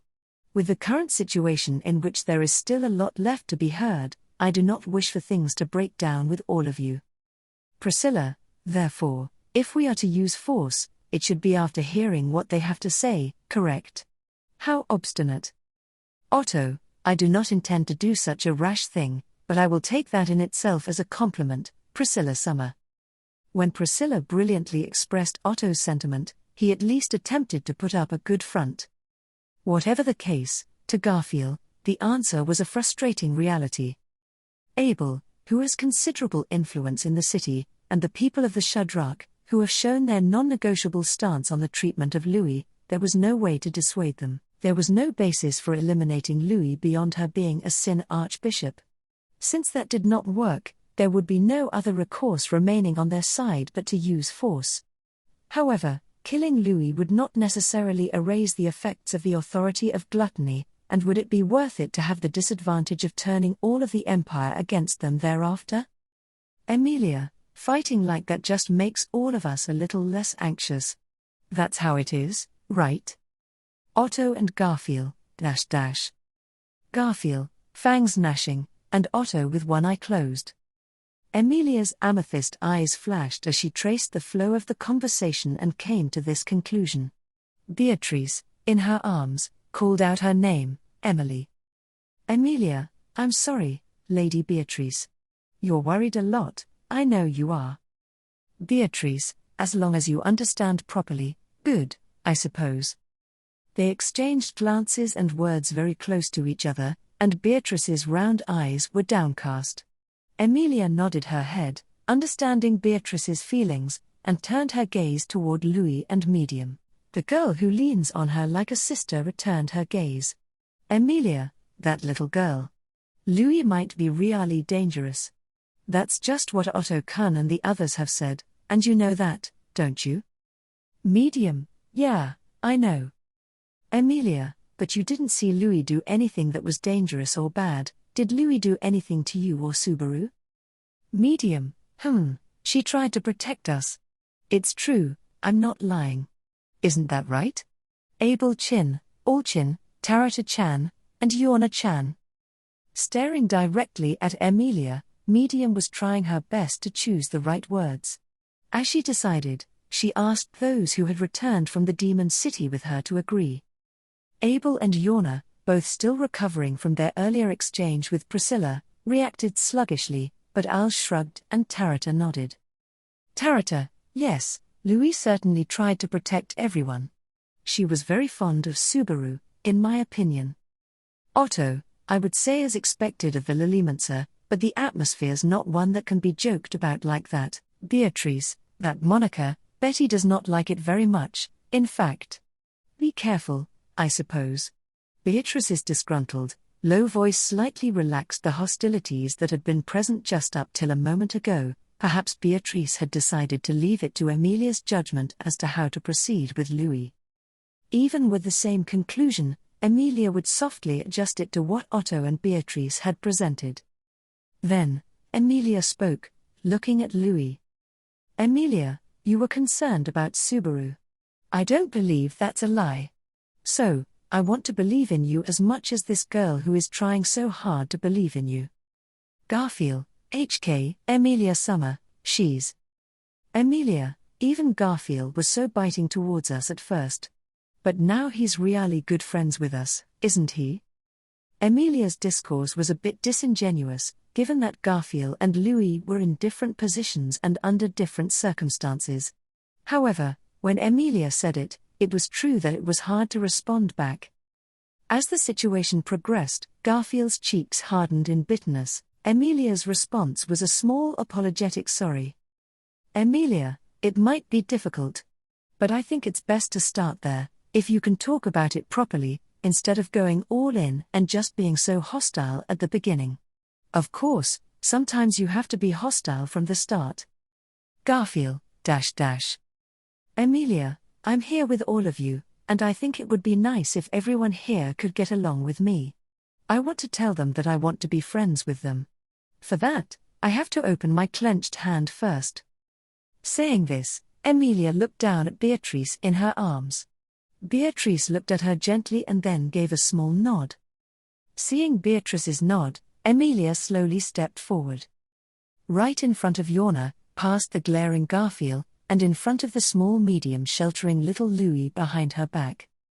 And then, "Emilia, this is really a roundabout way of saying this, but I believe in Zika-san and my Zelda-san and others who have been so kind to Subaru and Rem, and I want to believe Medium-chan and everyone else who believes in them, so please let me believe in you, who Medium-chan believes in. Louis, you. Emilia, not us, but for these children that are being very nice to you, it's really nice to know that there are people who believe in you." As she said this, Emilia gently held out her right hand to Louis. With Beatrice being held with her left hand, Emilia lowered her waist, moving towards Louis. Emilia's action made even Medium, who was trying to protect Louis, suddenly move towards her. "Emilia, Louis-chan." And so she called out to them. Perhaps it was her appeal that prompted Louis to extend her hand, or perhaps Emilia's words had some meaning for the Sin Archbishop, bereft of a human heart. As Emilia held out her right hand, Louis placed her own right hand on top of hers.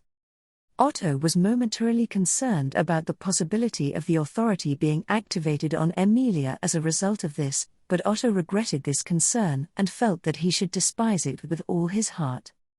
Either way. Louis, wow, Emilia, I'm worried about Subaru, too. Embracing each other's hands, Emilia smiled in reply, and that was the resolution for both Otto and the Emilia camp. The conclusion was put on hold. However, Otto was proud of Emilia, because even though the pitfalls were the same, the way Emilia said it and the way he would have said it would have been different. "Garfield, my amazing self won't take my eyes off of you know." Regarding the handling of Louis, it had been decided to be placed on hold. In response to that, Garfield, who until the very end, had declared that he could not accept it, asserted his stance towards Emilia and the girl she had shaken hands with. Since Garfield's concerns and warnings were natural, Otto would not interject. Otto, a witch cultist, let alone a Sin Archbishop, is not something I can imagine changing their ways, after all. Otto's dry, pragmatic thinking came to that conclusion. Even if it had been a touching historic exchange between Emilia and Louis, however, while he thought that it was not like himself, Otto had also thought this. The defeats of the White Whale, the Great Rabbit, and the Sin Archbishops of Sloth and Greed had also been unimaginable. It had been Natsuki Subaru who had, in little over a year, brought these things about many times. The world saw these as achievements of the Emilia camp, but everyone in the camp understood that Subaru's contributions were especially significant. Therefore, he had to thoroughly consider the possibility. It might have been that, once again, Natsuki Subaru had done something unthinkable. Otto, I do not like it. The question of how the people around them would evaluate Subaru, when that actually happened, had him feeling crestfallen. He thought that others should also get to know Subaru's true humanity quickly. Zika, once the discussion has settled down, if I may. In the large hall where the mood of the discussion had relaxed, Zika had raised his hand and, with those words, began to speak. Having drawn attention to himself, he gave the preface of "with your permission" to his remarks.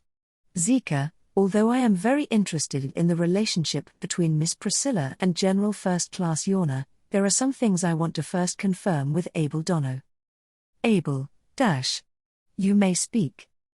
Zika, yes. Abel, who had been keeping his mouth shut, assented when this topic had arisen. Although he had not interjected regarding how Louis would be handled, it seemed he had put a brief pause to the shock from before. Having been addressed, he gazed at Zika, his black eyes urging him to continue speaking.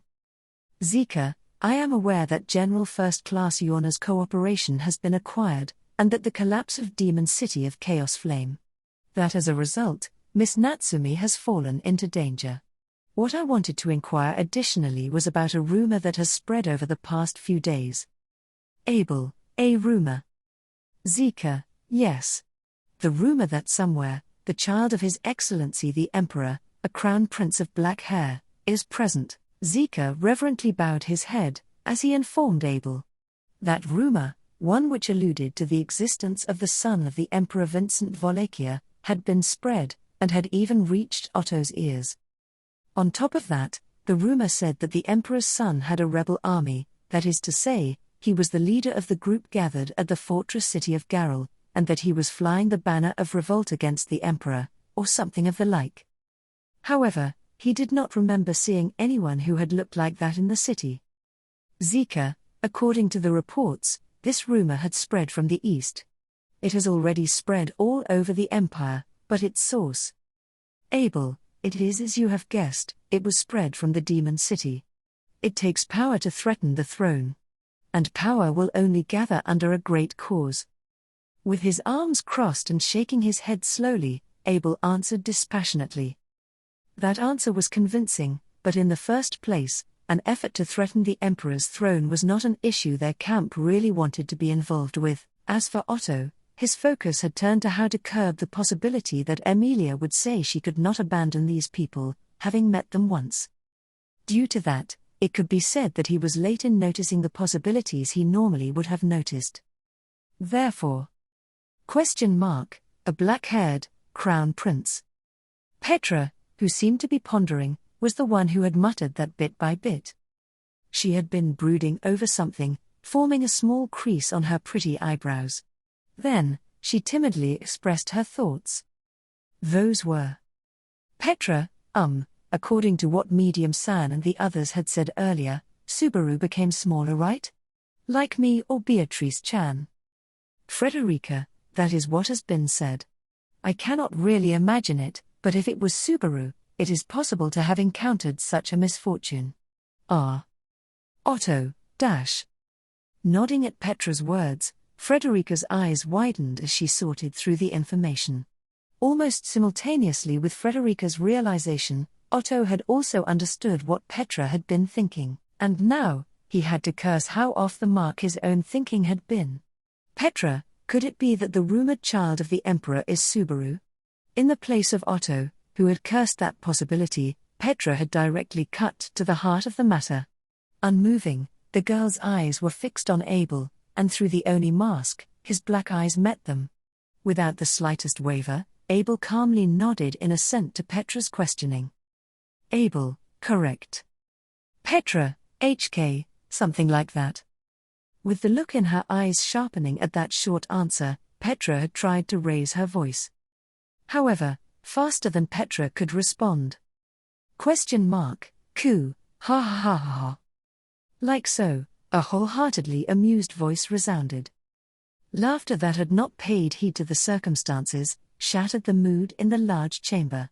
However, the reason no one could raise their voice immediately after that outburst was because that loud laughter was Priscilla's. She held a fan to her mouth, as if to not show her teeth while she laughed. Priscilla, of all things, that foolish commoner as the crown prince, that makes me laugh. Abel, do you plan to kill myself with laughter?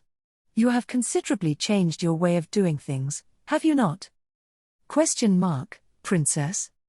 Priscilla, what is it, you should laugh as well, Al. No, did you also take part in this conspiracy?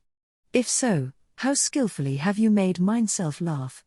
I must say you have performed the duties of a clown splendidly. Turning towards a surprised Al, Priscilla looked pleased while commending him. The unpredictability of Priscilla's reaction had temporarily taken away the zeal in the large chamber. Of course, that did not mean it had erased all the confusion. Emilia, what do you mean? There's no way that Subaru is the Emperor's child, right? After all, Subaru came from beyond the Great Waterfall. Frederica, Emily, that is one of Subaru Summer's jokes. Emilia, is that so? Then, for real. Otto, as for the question of whether he is a child of the Emperor, it is not true, a fabrication. Emilia, A dizzied Emilia expressed that she did not understand a thing. In short, Subaru's infantilization and the goal of Abel's group had luckily aligned. Frederica, to be precise, I think it would be more proper to say they made use of it once it happened. Otto agreed with what Frederica had said, that this had been an effective use of the situation. When Abel and the others had raised a rebellion, they wanted a good pretext like that. To act as a figurehead for that purpose, there was no one more convincing than the Emperor's child. Of course, it was quite possible that using someone who did not exist as the leader would be a double-edged sword. Otto, since Natsuki-san does really exist, do you intend to use him as a double-edged sword? Abel, an insolent manner of speaking, but it is to my liking.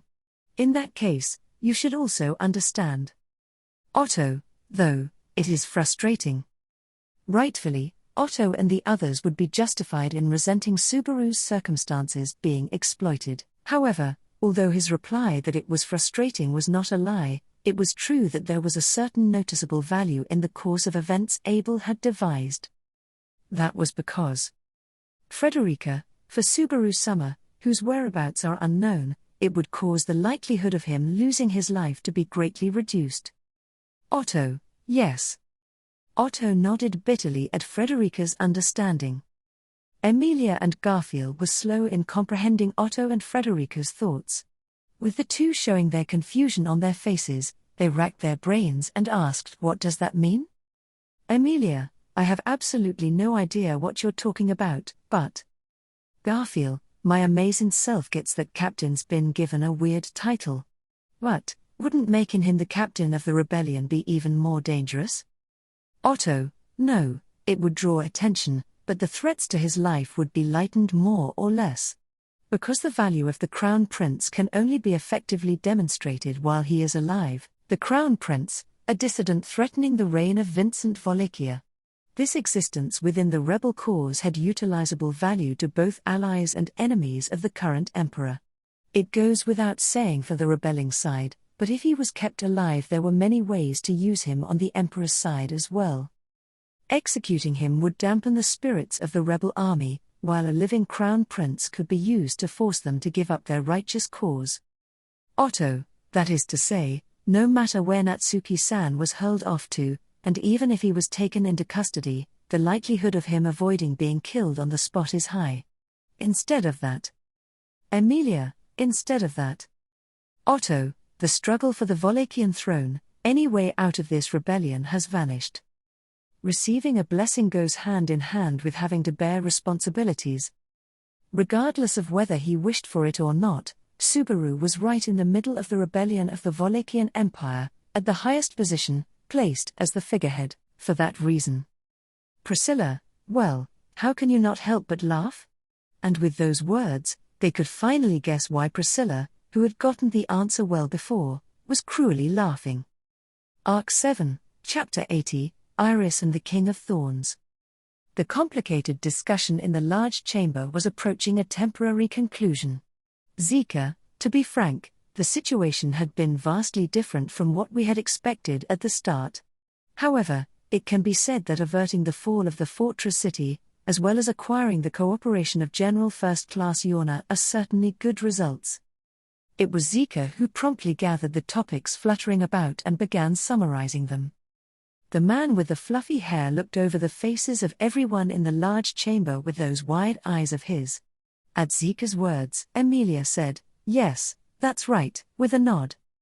Emilia, some disheartening things also happened, but the fact that everyone is gathered here is because we did our best. This time, let's rely on that and fulfill everyone's goals. Zika, as expected, thank you for your beautiful response, Miss Emily. It is as you said. Let us strive to fulfill the goals of everyone here. To that end, there is one more thing I must tell you. Otto, in the end, there is one more thing. Assuming it is a continuation from our discussion just before, I do not really have a good feeling about it. Seeing Zika's single raised finger as he nodded at Emilia's words, Otto grumbled as his cheeks stiffened. As if supporting Otto's unpleasant hunch, Zika continued with an indeed. Zika, this would be a continuation of the previous discussion. This discussion also involves Miss Natsumi, who is being treated like the black-haired crown prince. Emilia, Natsumi. Huh? But, isn't it Subaru who's being treated like the child of the emperor? Frederica, Emily, we do not know how Subaru Summer is introducing himself in the empire. Emilia, I see. That's right, I'm sorry, I got it all mixed up in my head. Having interrupted the discussion, Emilia placed her hand over her mouth. The alias Natsumi Schwartz that Subaru was introducing himself under in the empire was his plan for concealing his true identity, while informing Emilia and the others searching for him of his whereabouts. For that reason, Subaru was intentionally using the name of someone Emilia and the others knew. He was using the name of Emilia's friend, Natsumi Schwartz. When Zika met Subaru, it was when he had been using that alias. Therefore, Zika was using Natsumi to refer to Subaru. That was what had gotten mixed up inside Emilia. Emilia? Huh? But, if that's the case, why is he being called Miss Natsumi? Beatrice, keep talking, in fact, shaggy head. It will soon be time for Betty to sleep again, I suppose. Emilia, I see. That's right. I'm sorry, I have to think about Beatrice right now. The question that had emerged within Emilia was sunk down by the voice of Beatrice in her arms. If it had anything to do with Subaru, it was natural that Beatrice would want to hear it even more than Emilia. For the sake of the girl who could not stay awake for very long, she had to set aside her present questions. Prompted by Beatrice's and Emilia's gazes, Zika started by saying, as a matter of fact, Zika, strictly speaking, it is not about Miss Natsumi herself. I am worried about her welfare as her whereabouts are unknown, but I believe that just as Abel Dono had thought, wherever she is found she will be courteously protected.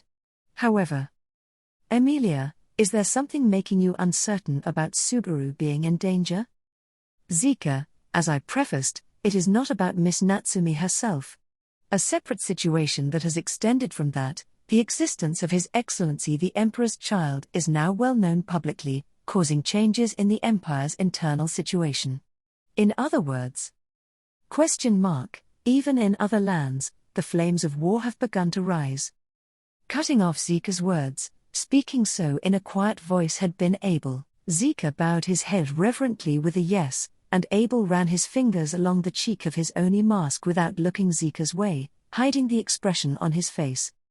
However, just before his hand could hide his expression, Emilia's eyes had surely grasped it. That Abel's lips had very slightly taken the shape of a sadistic smile. Emilia, though, I don't think this is an amusing discussion at all. As the half-devil said, it is quite an unpleasant subject. That those who straddle the fence would take advantage of these convenient circumstances. Priscilla agreed to what Emilia had muttered as she looked at Abel, who had hidden his expression. While she declared that she would not wear a coat no matter how cold it was and shrugged her white shoulders. Priscilla, if you have a righteous cause, and have acquired the chance to fulfill your own desires, all that is left is to decide under what timing you shall act. If too early, then even yourself shall be made to bleed, but if too late, even should you take part, you shall come home empty-handed, even if it is a period for ascertainment. Try to think about it. Otto, uprisings in various places. Although, I had heard that Emperor Vincent Wallachier's reign was stable and that people of the empire were enjoying the peace. Abel, in the end, peace and the like are nothing more than fleeting, ephemeral dreams. At Priscilla's and Otto's words, Abel lowered the hand he had placed on his face. Out of the lips where any trace of the smile Emilia had seen had already disappeared, Abel continued speaking dispassionately. Abel, the true nature of the people of the empire, no, the true nature of mankind lies in conflict, and as long as there is life, the blaze known as belligerence shall not be extinguished. Even if you try to put a lid on it, the heat therein shall continue to fester inside. Otto, and eventually, with no place left to go, it will be a huge explosion. Petra, that's really unfortunate. Otto and Petra each expressed their own impressions of Abel's manner of speaking. Emilia also thought she understood the intention of Abel's abstruse expression. Looking at the outcome that had occurred, it was not possible to deny that idea. However, she did not like the idea that fighting was natural for humans. Emilia, I don't really get it, but that sounds really lonely. Abel, lonely? On what grounds do you think as such, half-devil? Emilia, after all, even though the Emperor of the Empire must have worked as hard as he could. For all of that to get destroyed, to not be rewarded for that hard work, wouldn't that be lonely? Whether he wins or loses, I think it would be painful. The Emperor of Wallachia, whom she had never directly met, seemed extremely pitiful to Emilia. It was also true that Abel, Zika, and the others were raising a rebellion in this manner, and that once the people of the Empire had joined in, they started to raise their voices together. In her studies, Emilia had also learned that the fact that the Wallachian Empire had not had a large battle these past few years was Emperor Vincent Wallachia's achievement. Setting aside what Vincent was thinking, at least he had been continuing to create a society without war. With that having been destroyed, if he lost, the country would be taken from him, and even if he won, he would have ended up having waged a war himself. Emilia, times like this, when somebody gets mad, it's like they've already decided for it to become painful. For that reason, Emilia could not help but find Vincent pitiable. If it were possible, she thought it would be good if they could properly discuss just what in the world he was thinking, and what they could do to arrive at a good ending for everyone. Abel, I see, regardless of which came first, I understand that thing's way of being. Emilia, Abel, without a doubt, you people are of the same kind as Natsuki Subaru. Emilia silently held her breath at Abel's brief comment, his arms crossed. Faced with the glint in Abel's black eyes, which could be seen behind his Oni mask, Emilia had realized it. Sure enough, with what had just been said, the impression she had felt was not wrong. Even though Subaru and Abel were comrades, and had been continuously working together until Emilia and the others had entered the Wallachian Empire. Emilia, is Subaru someone you really hate? Abel, Emilia, I'm sorry if I'm wrong. Still, I don't think I'm wrong. His black eyes narrowing, Abel went silent in response to Emilia's question. Seeing his reaction right in front of her, Emilia did not retract her opinion. Abel hated Subaru. Emilia felt that was so. It was not because Abel was quiet, or because he said haughty things in a manner that somewhat resembled Priscilla. When he spoke to Otto or Zika and the others, there was a definite difference. Emilia felt that it was the hatred Abel harbored regarding Subaru. Abel, Zika, coordinate with those who have begun raising their voices in revolt. Give rise to even stronger winds, and fan the force of the flames, until the black smoke reaches the imperial capital. Zika, will that be all right? The original objective was the 9 divine generals. Abel, in the end, that is a secondary objective. The important thing is to enact upon the war situation. The standpoints of Groovy and Moguro are cause for concern, however, the situation has changed. Abruptly, Abel, who had taken his eyes off of Emilia, began to give instructions to Zika beside him. Emilia thought she had been ignored, but that was Abel's declaration that he did not intend on continuing their current conversation any longer. Was the reason he did not respond because she had been off the mark, or was it something else? In any case, Abel, we may be ready to advance on the imperial capital sooner than expected. Do not lose even the slightest bit of focus. In order to reunite with Subaru and Rem, the choice to change paths and separate from Abel and his group was not one that Emilia and the others had. Beatrice, Emilia, you have to be careful. In fact, Betty and the others are the only people in this country who genuinely care only for Subaru, I suppose. Beatrice spoke again shortly before she fell back asleep after their discussion in the hall. The conversation veered off to the left and right, but if one focused solely on Subaru, it would be hard to say that it was the best situation for him. Even if the threat to his life could be reduced, even if only a little. Emilia, Subaru is not someone who would be okay with that, with everyone arguing around him. Beatrice, in fact. Otto and Abel surmised that his life was guaranteed no matter on which side of the empire he was captured on. It was what the smart kids thought, and they may have been right. But when had Subaru ever behaved exactly the way Emilia and the others thought he would? If people around him were in danger, Subaru would move immediately, neglecting himself. She could not believe that she was the only one who would accept being safe in such a situation. That was why? Emilia, I want you to remember that we all still care about Subaru and Rem, so we're going to work with the intention of putting them first. Priscilla, and why are you bothering to proclaim this to me? Emilia, because, if I did it on my own without telling anyone, everyone would get in trouble, right? It is important to communicate one's goals and principles properly. Not telling Frederica and Petra whether or not they would be back by dinner would be a waste of the meal that they had prepared for them. Emilia, Subaru also used to say that spinaching one was important. But I am not sure what spinach is. Priscilla, on what haphazard foundation did you have the nerve to approach me with such vague knowledge? Was that courage you had cultivated from your experience of being persecuted as a half-devil?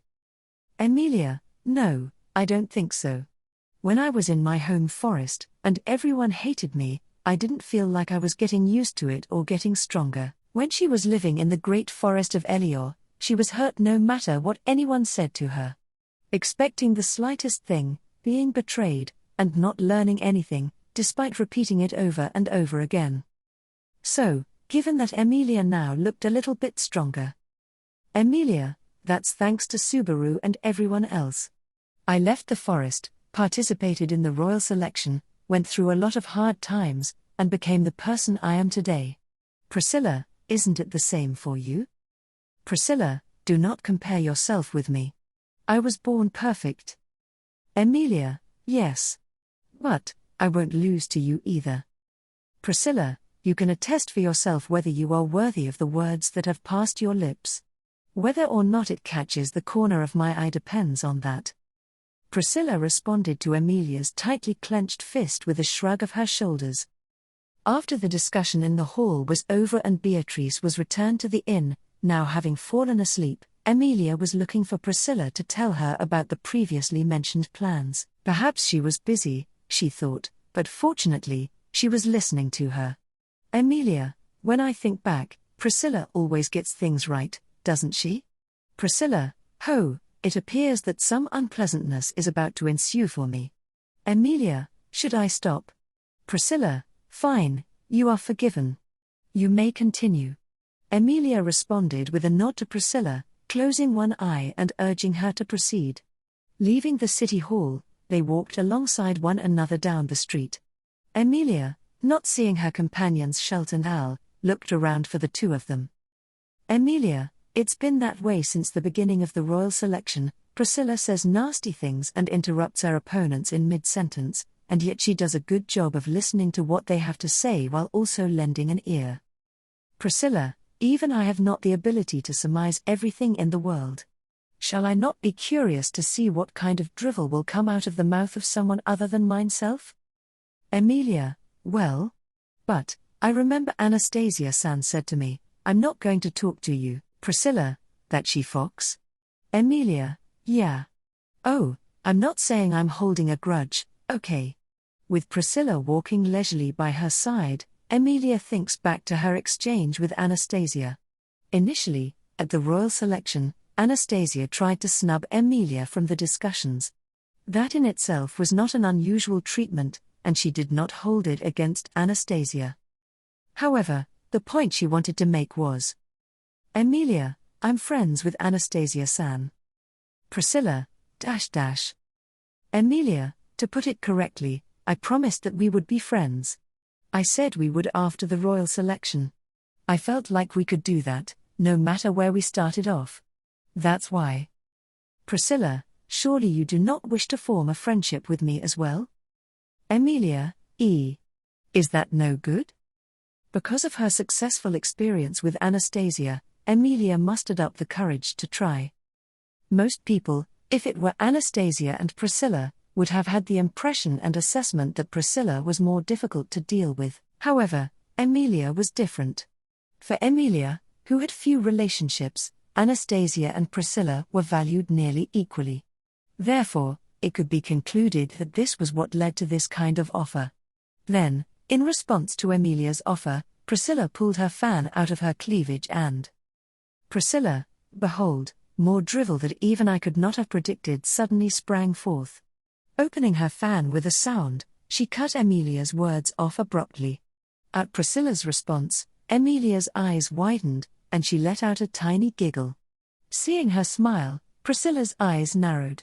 Priscilla, and what follows drivel must be absolute japes? Either way, you are provoking my displeasure. Emilia, oh, no, sorry. However, I felt that you might say no, Priscilla, so I just knew that. I'll ask again tomorrow. Priscilla, tomorrow or not, my answer shall remain the same. Emilia, but, you never know what tomorrow will bring. For the time being, Emilia believed that it was not wrong to take up the challenge boldly. Of course, there was the worry that she would think it was harassment and hate her even more. But if Emilia thought so, then Priscilla was. Priscilla, do as you please. Emilia, yeah, I'll do that. Even if she dismissed it as futile, she will not use force to keep her from doing so. Emilia also felt like she was taking advantage of the situation, though, because she was in a difficult position to do so. In any case. Priscilla, well? Was that the conclusion of your ambush on me? Emilia, no, that was only the first one. Not the second one, because of what happened with Subaru. There's something else I still want to talk about. Priscilla, now, what is the purpose of discussing the first matter with me? As long as your proposed plan does not interfere with my course of action, I will have nothing to do with it. Emilia, but, Priscilla is good friends with Abel and Zika, right? You seem to be discussing a lot of things, and I was wondering if you could tell everyone. Priscilla, I withdraw my previous statement. Your drivel dances beyond my imagination. It is not often that I change my words. Emilia, is that something I should be happy about? Is that bad? Her crimson eyes looked to the side toward Emilia, who bent her lips when she didn't get an answer. It was probably not very welcome, but if one did not know what exactly was wrong, there was no way to fix it, even if one thought it should be fixed. Priscilla should be good friends with Abel and Zika, so would it be a mistake to want to convey to everyone what Emilia and her group's policy was aside from that? However, Emilia and her group would be much better off going to talk to them in person. Anyhow. Emilia, I don't know if I can get along very well with Abel. Priscilla, coo. Emilia, Priscilla? Holding her open fan to her mouth, Priscilla let out a small chuckle. When Emilia looked over to her face in profile, Priscilla slightly relaxed the corners of her eyes and said, Priscilla, being hated by you, who even tried to talk to me, would truly be the epitome of his tactlessness. Emilia, I don't hate him. I just thought he might not quite be my cup of tea to deal with. Priscilla, your being aware that someone is hard to deal with, as well as your aversion are accumulations of the main factors behind those things, called your likes and dislikes. However, it is probably natural for you people to evaluate Abel in such a manner. Mine self wonders if your judgment is correct. Emilia, Priscilla, do you feel the same way? To Emilia's question, Priscilla remained silent and did not respond. However, to Emilia, it felt as if that silence was saying that she shared Emilia's opinion that Abel hated Subaru. Emilia, Priscilla, do you know why? Up until a little while ago, you were talking to Abel and the others, weren't you? Priscilla, unfortunately, the discussion that had kept myself back had no relation to your foolish commoner. Those like him do not even become an ounce of the subject of conversation. No, having heard the tale of the great disaster which destroyed the demon city, myself will not say it was completely unrelated to that foolish commoner. Emilia, demon city. Ah, then, you were talking to Yorna? To Priscilla's mother. In the middle of the discussion in the large chamber, the topic of the parent-child relationship between Priscilla and Yorna came up. In the end, it had been washed away by the matter of how Louis should be handled after that, but that probably was not the case for the people involved. Naturally, the reunited mother and child should have discussed it.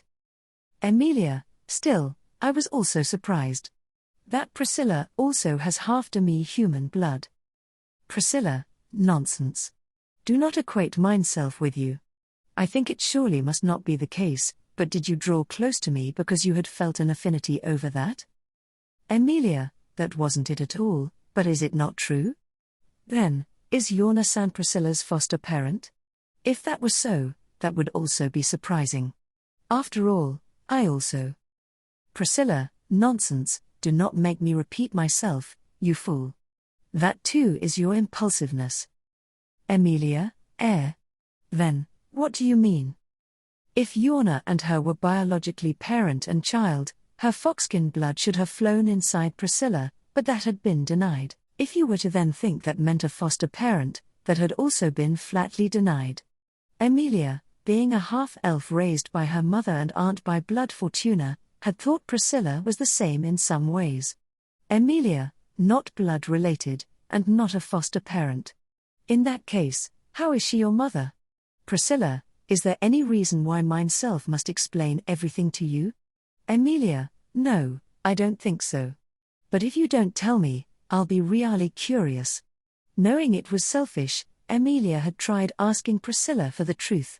Of course, the possibility that just as she had rejected a friendly relationship, she would refuse to give her an answer, had been high. However, Priscilla was silent for a moment, and then. Priscilla, Iris and the King of Thorns. Emilia, Priscilla, it is an old story. Do you know it? Emilia, well, I do know it. Lady Petra likes that kind of thing. At the words that had abruptly left Priscilla's lips, Emilia's eyes widened as she nodded. She had been taught that Iris and the King of Thorns was an old story that had been passed down from long, long ago, and was a historical account that originated from the Wallachian Empire. Emilia, too, had also heard no more than a brief outline, but from the story she heard from Petra, it seemed like it was a love story between an emperor of Wallachia from long ago called the King of Thorns, and a girl named Iris. Unfortunately, Emilia had said that she still did not understand what was so interesting about it, but... Emilia, what about that story? Is it a story that Priscilla likes?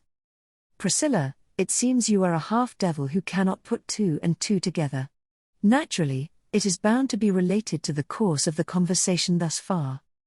Emilia, thus far.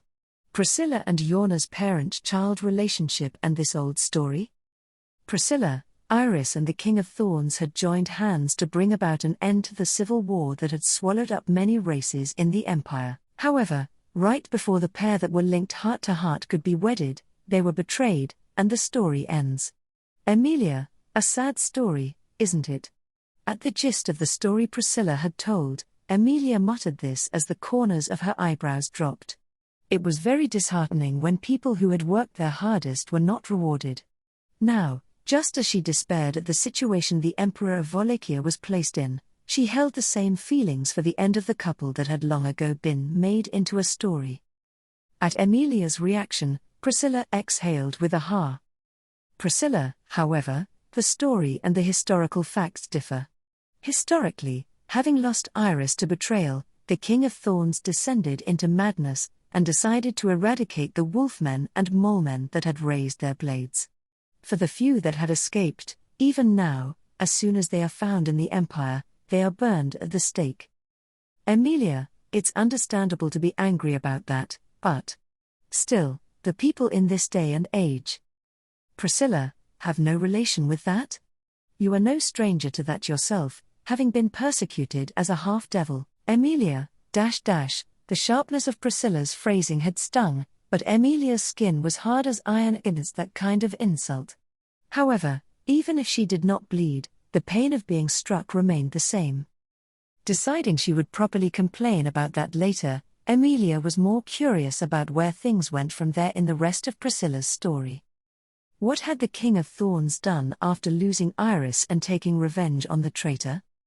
Emilia, With that, is the story of the King of Thorns over? Priscilla, with having merely given in to anger, it could not possibly be said that he had only descended into madness. Thus, after that, the King of Thorns had directed his madness towards Iris, who he had lost. Emilia, towards Iris? Raising her eyebrows at the story's unexpected turn of events, Emilia repeated back the words she had heard. Priscilla nodded at those words and turned her crimson eyes to the sky.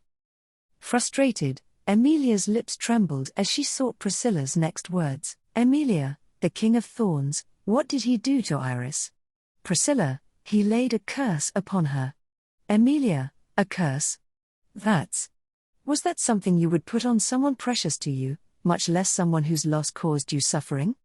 Indifferent to those doubts of Emilia's, Priscilla spoke of the curse's details. That was Priscilla, the secret art of dragging a lost soul back, without handing it over to Odlogna. Emilia, a dead person's soul. Priscilla, it is said that there is a secret art called the Sacrament of the Immortal King which can even revive the dead, but its existence is considered questionable. However, this commandment of thorns is a curse born of insatiable yearning.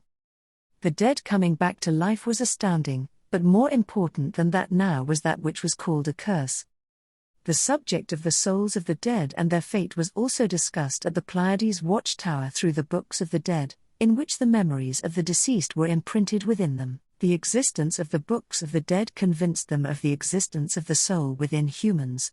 Emilia, but what does it mean to drag down a soul? Does it mean they come back to life? Priscilla, it does not work that way. Iris' body was torn apart after her death, and even if her soul returned, it would not bring her back to life. In the first place, the commandment of thorns has no such power. Emilia, then what would happen? If there was no body? If there were no place for the returning soul to enter, where would the soul go? In response to Emilia's question, Priscilla quietly lowered her gaze. Instead of looking at the sky, her crimson eyes looked into Emilia's amethyst ones, and Priscilla, the usual.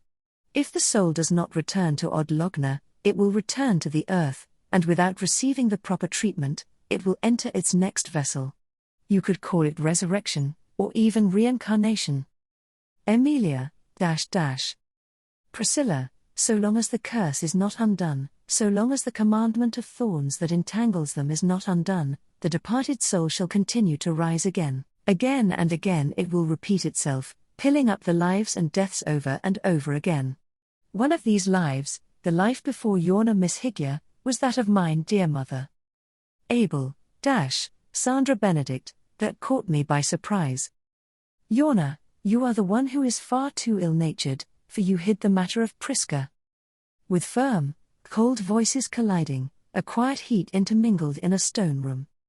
Exchanging their gazes, choosing their words in order to search for what lay in each other's hearts, were Abel, displaying his true face with the only mask that covered his face removed, and Yorna, puffing the purple smoke from her kiseru. Until just now, there had also been a third person present in this place, Priscilla. However, as soon as she deemed that the essential discussions had concluded, she immediately excused herself from this place. Abel accepted this attitude, but it did not cause Yorna's turmoil to vanish. That was a matter of course, for even the mistress of the demon city could not easily come to grips with the change within her own child. Yorna, how about we both honestly admit that our secrecy has had harmful results? Abel, I had my reasons for keeping it a secret.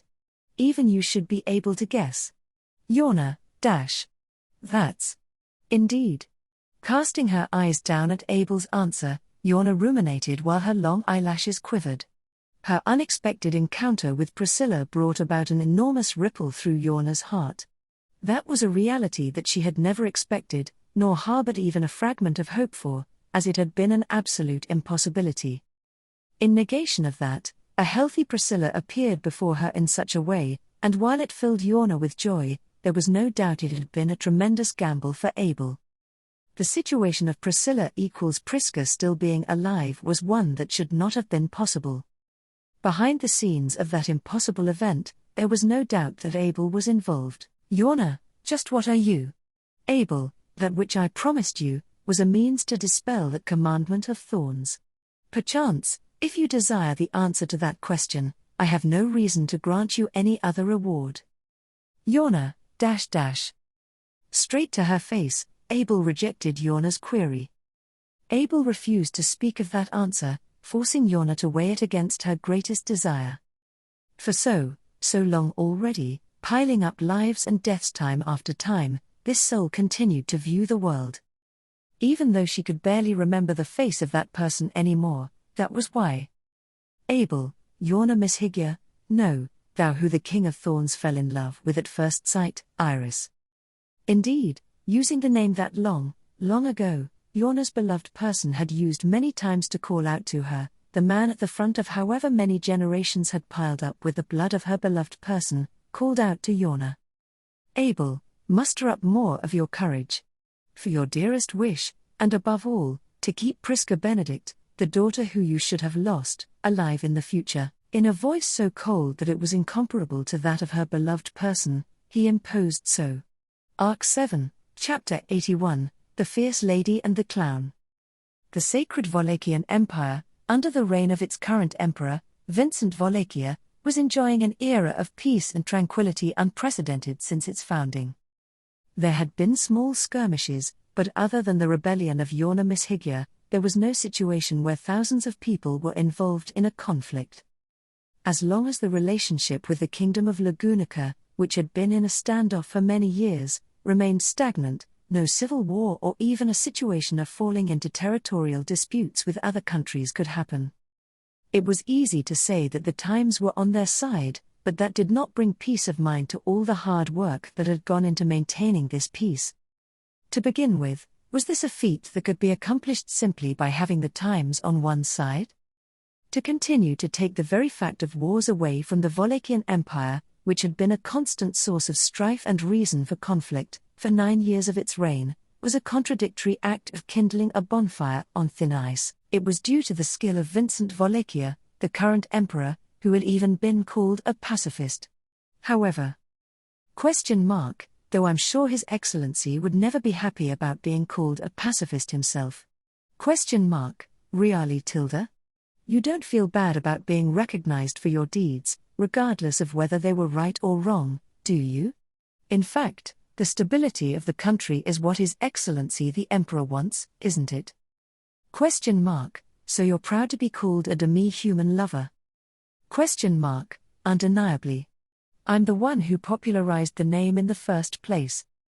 Good grief, this looks to be the wrong person to make an example of. These days, my old friends who visit me are an odd lot. It keeps me occupied, though. The woman donned a wild smile on her beautiful face and narrowed her green eyes as she brushed her bangs back from her forehead. She was tall and slender with a supple, well-trained body. Her long, smooth-skinned arms and legs and feminine curves were enclosed in a merchant marine-like garb, and she carried a curved sword in its scabbard beside the fine chair on which she sat. Her whole body was filled with the high spirits characteristic of a warrior, as if to prove that it was not an ornament but a practical weapon. Above all, on her left cheek, there was a long, large, white scar that ran from her forehead to her chin. It was an eye-catching scar, and once you saw it, it was burned into your mind and difficult to forget. However, even the scar was nothing more than an ornament to the person who gave others the impression that she was beautiful, the Scorching Lady as she was called. The Scorching Lady High Countess Serena Drakroy. That was the name and title of the fierce lady before them, one of the greatest nobles in the Wallachian Empire. To Roswell, her counterpart, she was a friend with whom he had been in contact from across the country since before this all happened. Roswell, of course, as long as you are serious when you call me an old friend. Serena, friends or not, I'm not going to play such trivial games with you. First of all, when you are a high countess, all anyone wants to do is to talk about profit and loss. Sometimes I want to have luxurious small talk without such things. Is that too much to hope for? Roswell, I'm not saying it's too much to hope for, but I'm heartbroken by that sorrowful plea. With a small chuckle, Roswell reached for a cup from the table in front of him and sipped his tea, enjoying the warm aroma. The aromatic warmth danced on his tongue. Unfortunately, Roswell could not glean much more than that from the food and drink. The lack of taste in anything he eats or drinks is part of the burden Roswell had to bear, and the price he had to pay, in order to get to where he is today. At any rate, there was no way he could not thank her for the hospitality she had extended to him as a guest.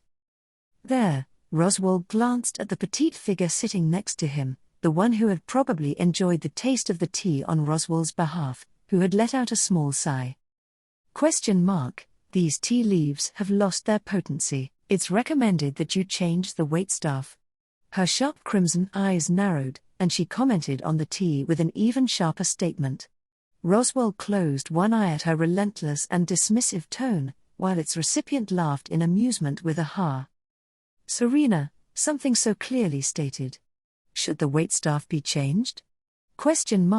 Yes, they are being disrespectful to the tea leaves. Serena, in fact, with everything in the household being so busy, I was the one who brewed this tea. Is that so? Then, it would be for the best if you did not make it at all.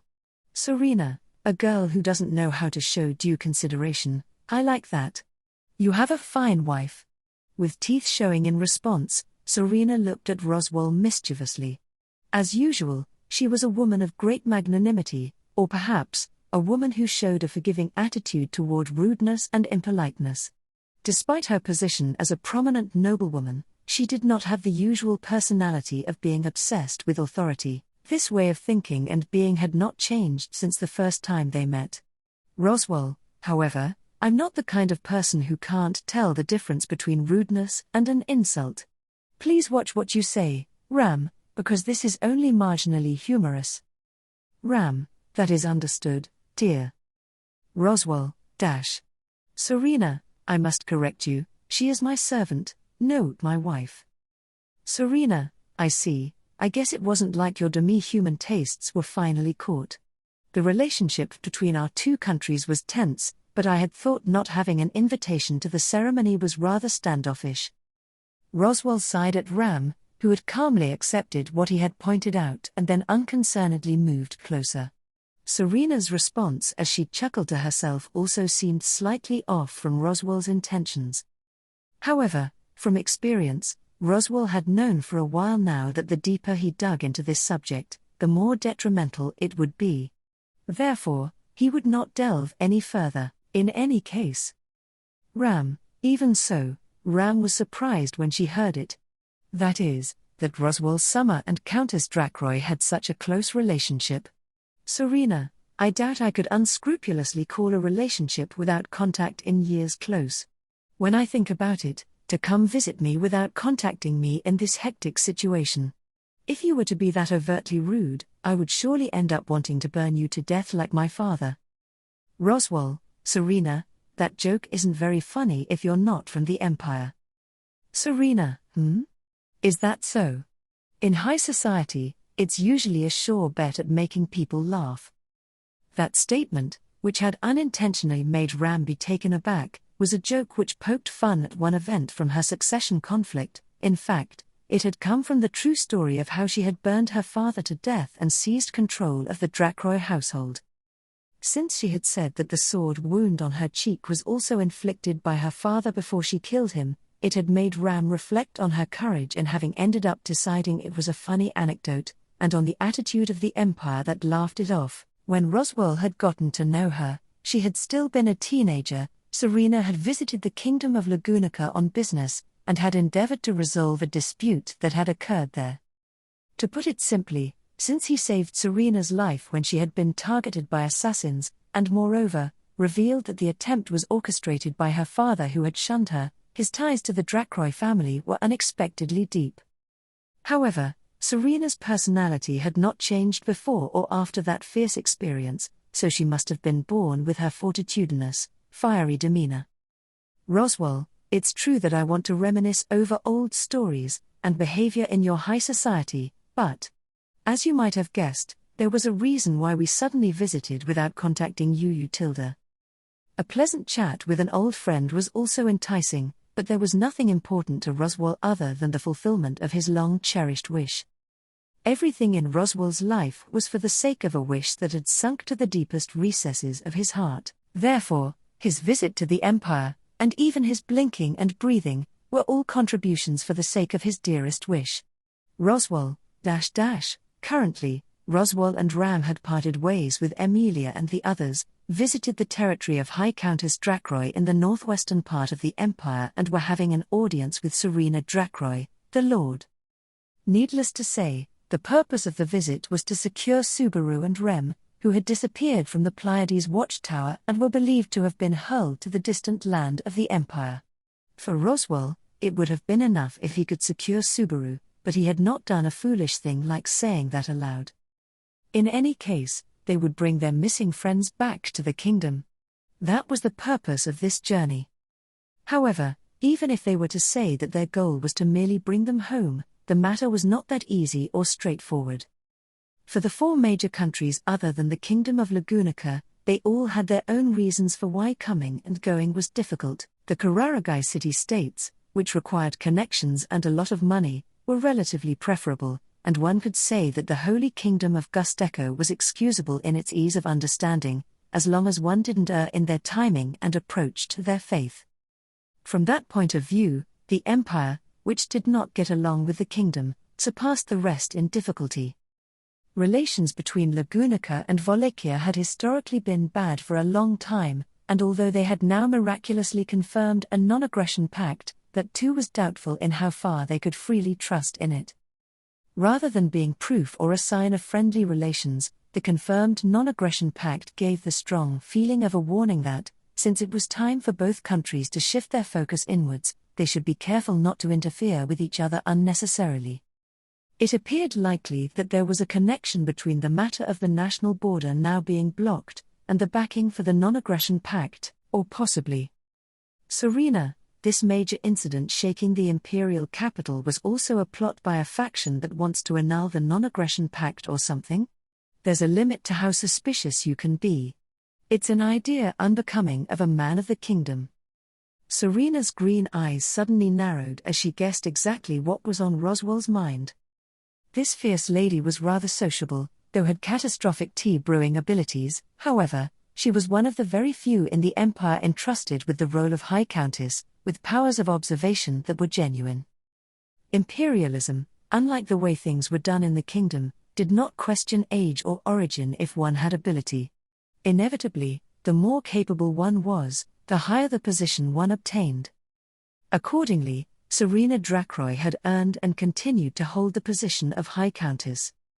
The point she just made was another possibility that Roswell had considered and taken to heart.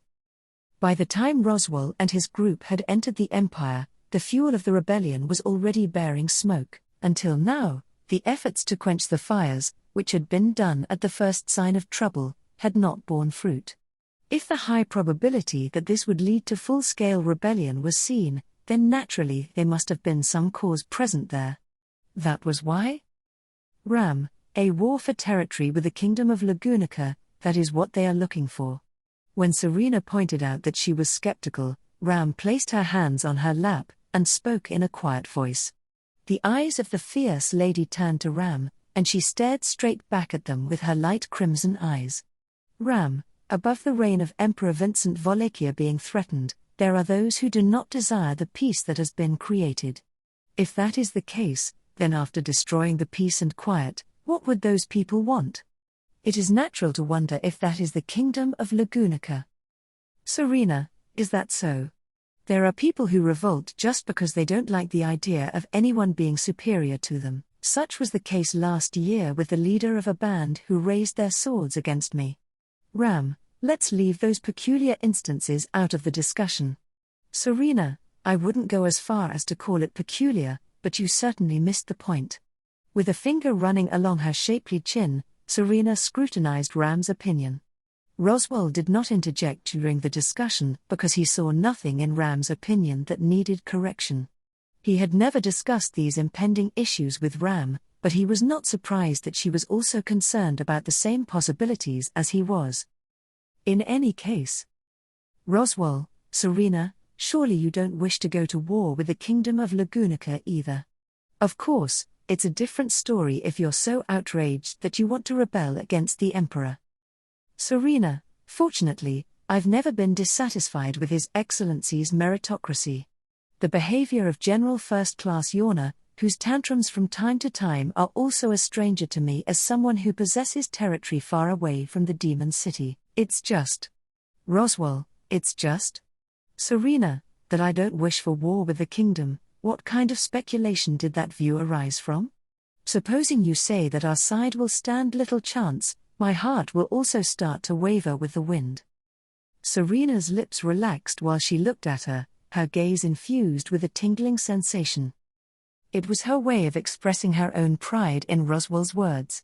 She was called the Scorching Lady, and as a woman who held the position of High Countess with her prowess, it was inexcusable for her to be looked down upon. That was not the basis on which to compare Ram's remarks about tea. Serena did not pour her heart and soul into tea, but she did pour her heart and soul into her family name. Serena, how about it, Roswell? Am I mistaken? Or, was it your slip of the tongue? Roswell, Serena questioned him in order to block off his escape routes, and as he looked back into the green eyes of his old friend, Roswell noticed Ram next to him, peering at his side. From the change in the atmosphere, she could probably sense that the result would be poor depending on how he answered. In addition, if Serena's good mood were to be soured, it would make it very difficult for Roswell and the others to move around in the Empire. Not simply because they would lose their backer or supporter, but also because Serena knew of Roswell's background. Taking all of that into account, and adding Serena's personality and humanity into the mix, the best answer that Roswell could give in this situation was, Roswell, indeed, sorry about the misunderstanding. Let's rectify that. If it comes to war with the kingdom, a large amount of blood shall be shed in futility. That of the Empire, too. That's why I don't recommend it. Serena, oh? Serena's eyebrows twitched and lifted at Roswell's matter-of-fact response. The pale sword-inflicted scar on her face trembled, and the pupils of her eyes narrowed slightly. It had not yet connected to an outburst of emotion, but depending on the words that followed, such an outcome may arise, but he had already decided on the words that would follow. Neither did he intend to attempt any lies nor pretense on her. Were the kingdom and the empire to battle, a great deal of imperial blood would be spilled. The heart of the matter was, Roswell, after all, the kingdom has the sword saint, Reinhard van Astria. Every imperial soldier who comes across the border will amass into a great river of blood. Serena, oh come on, that's an illegal move. Roswell, even if you call it an illegal move, as long as it exists, there is no choice but to place it on the table for discussion. Though as you say, it's a trump card that destroys the discussion. However, at that point, Roswell cut off his words, and closed one of eyes, which differed in color between left and right, leaving only blue side open. Roswell, there will be no hesitation whatsoever to play this trump card at the outset. Normally, trump cards and secret weapons are meant to be saved if at all possible, but this was not the case with the Sword Saint. To draw that card at the outset would be the most effective, and the results would also be stupendous. Above all, the person in question would accept the duty with pleasure. Serena, good grief, not even having the decency to let me do a thought experiment, you'll make me cry, military strategist. Suddenly, the atmosphere from just before dissipated, and Serena flumped her weight against the back of her chair. She pouted her lips as if she were a sulking little girl. Serena, in the Empire, I have only been able to hear rumors, but, from your point of view, is that which is called the Sword Saint a supernatural monster? Roswell, up until the previous generation, the Sword Saints also had a certain charm to them, but the current generation's Sword Saint is more appropriate for that expression. If you do not know the real thing, you won't be able to actually feel that, though. Serena, the way you speak, it's just as if you have seen all Sword Saints up until now. However, I see. Raising a wry smile at Roswell's response, Serena frowned with her shapely eyebrows. Due to their long relationship, Serena believed that there was no way Roswell was going to speak words without much thought put into them, and was thoroughly scrutinizing him. However, for all Imperials other than her, whether they would be reasonable had yet to be decided. Roswell, if you overestimate your own power, or underestimate the power of the Sword Saint, you will be unable to escape the tragedy. So, I shall blow an adverse wind into your mind. You should not go to war. Serena, Roswell, and well, supposing you choose to wage war against the kingdom, then at that time, I'll become your opponent. Shall I show you? The ruthlessness of the relentless onslaught of magic from an altitude so high that you would not be able to do a thing. Although he shrugged his shoulders and gestured about showing her, Roswell was also quite the strategic force to be reckoned with. Although not as powerful as the Sword Saint, he could still suppress thousands of common soldiers by simply flying through the air and wielding magic. If he chose battlegrounds he had a strong compatibility with, it was also possible that he could overcome the war front by his lonesome. Serena, in that regard, I can easily believe it, unlike the hearsay about the Sword Saint. After all, I have seen a glimpse of that with my own eyes. Roswell, that was also over a decade ago. Currently, I can show you far more developed magic now than I did back then, Tilda. Serena, you're an unfathomable man. Be that as it may, outstanding power comes with its own set of shackles. I guess that's the reason why you are unable to wield it freely in the Empire. Roswell, correct. This time, having been cornered, it was Roswell's turn to put his hands where she could see them. In fact, if the tactics they had just discussed were to be put into action, Roswell would continuously rain magic from high in the sky, out of reach of people, and would be able to reduce the Empire into naught but scorched earth until his mana was exhausted. However, even when speaking in terms of the wide world, there was no one except Roswell in the world today who was capable of doing such a thing with magic. It would be more or less the same in the places he used discretion. Showing his preeminent magical talent within the Wallachian Empire was similar to exposing his true identity. Therefore, Roswell had to refrain from any flamboyant behavior after having entered the Empire. The same reasoning and restrictions had been imposed on Emilia during their time apart. Ram, though in the situation over there, there's a chance that she'll forget about that and flare up right away. Roswell, I'm going to have to rely on the children she has with her over Thea Tilda. Well, if I take the circumstances into account, Garfield should also be able to keep her in check, so I shouldn't worry too much. Or rather, if he was unable to place trust in them, he would not have gone separate ways in the first place. That it would be okay to entrust decisions over there to them, because he had trust in that, the current state resulted. Such a way of putting it like trust, he thought that if Otto and Petra were to hear it then they would certainly make a disagreeable face. Serena, let me guess, you were not the only ones who entered the Empire under these circumstances, were you? While Roswell and Ram exchanged words, Serena, who raised her posture from the back of her chair, continued. As she met their gazes, she traced the sword-inflicted wound on her cheek with her finger, and... Serena, something you're looking for. No, someone you're looking for? It appears to be someone greatly important to you guys. Roswell, even in the relationship between you and I, your way of asking sure makes it difficult to nod along, Tilda. Serena, nevertheless, your actions serve as proof for that. Otherwise, one would not go through the trouble of crossing the locked-down border to come into Wallachia. Unless it is destiny. Narrowing her eyes just slightly, Serena muttered in a quiet voice.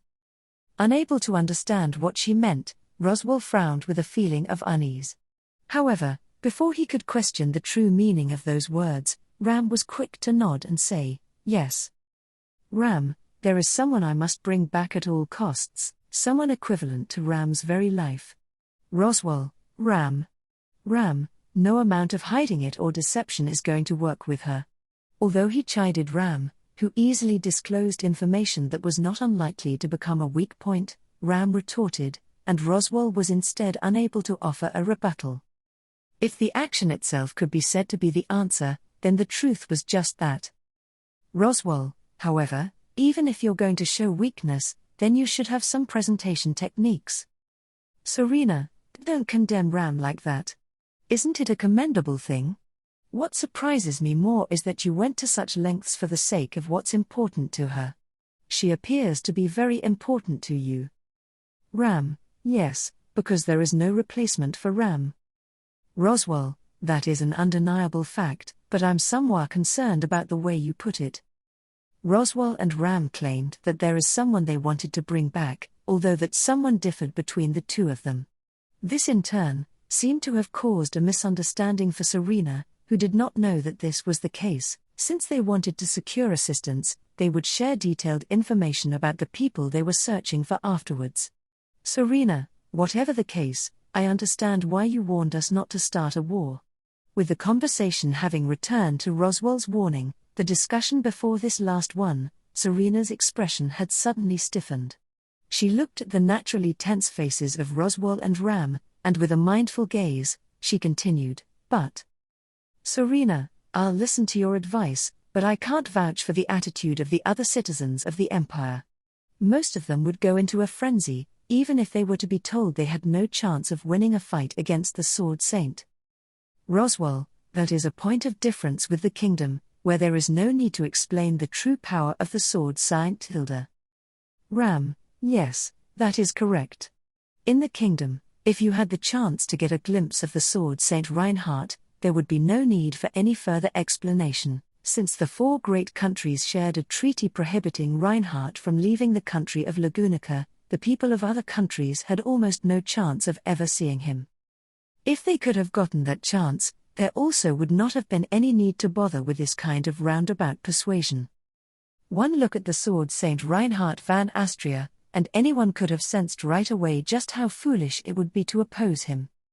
Only lunatics living in a world completely detached from reason would not understand that.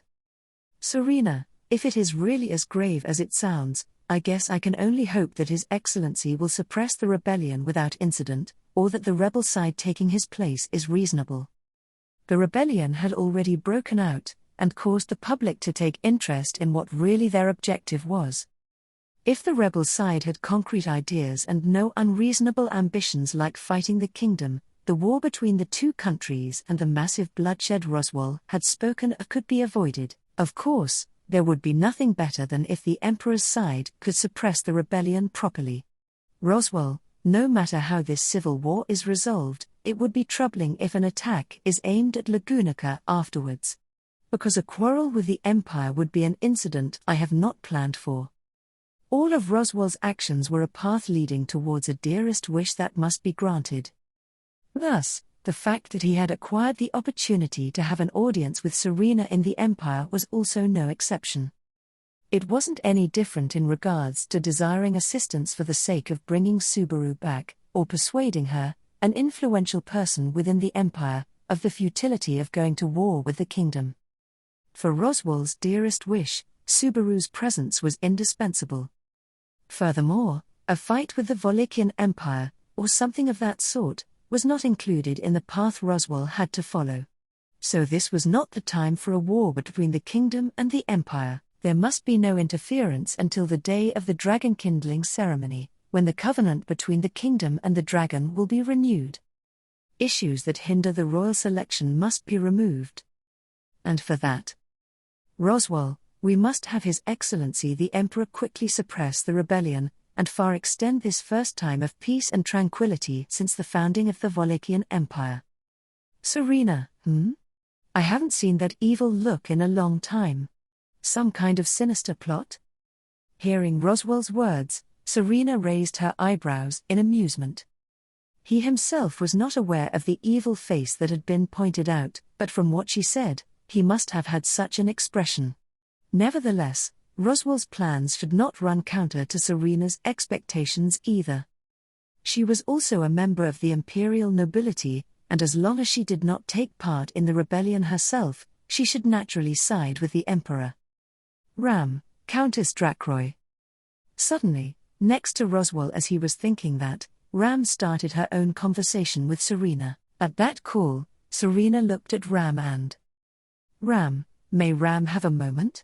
Serena, sure, I don't mind. Though, please don't call me Countess Drakroy. I just want to chat with a friend. Serena, please Ram, then, Serena Summer. It seems you are really close with Roswell Summer, correct? Serena, yes. Serena's eyes widened when Ram, who had changed on what to call her, focused her gaze on her. However, her face instantly turned into a mischievous one, and she nodded and said, I see, I see. Roswell had a bad feeling about what it was she had just realized.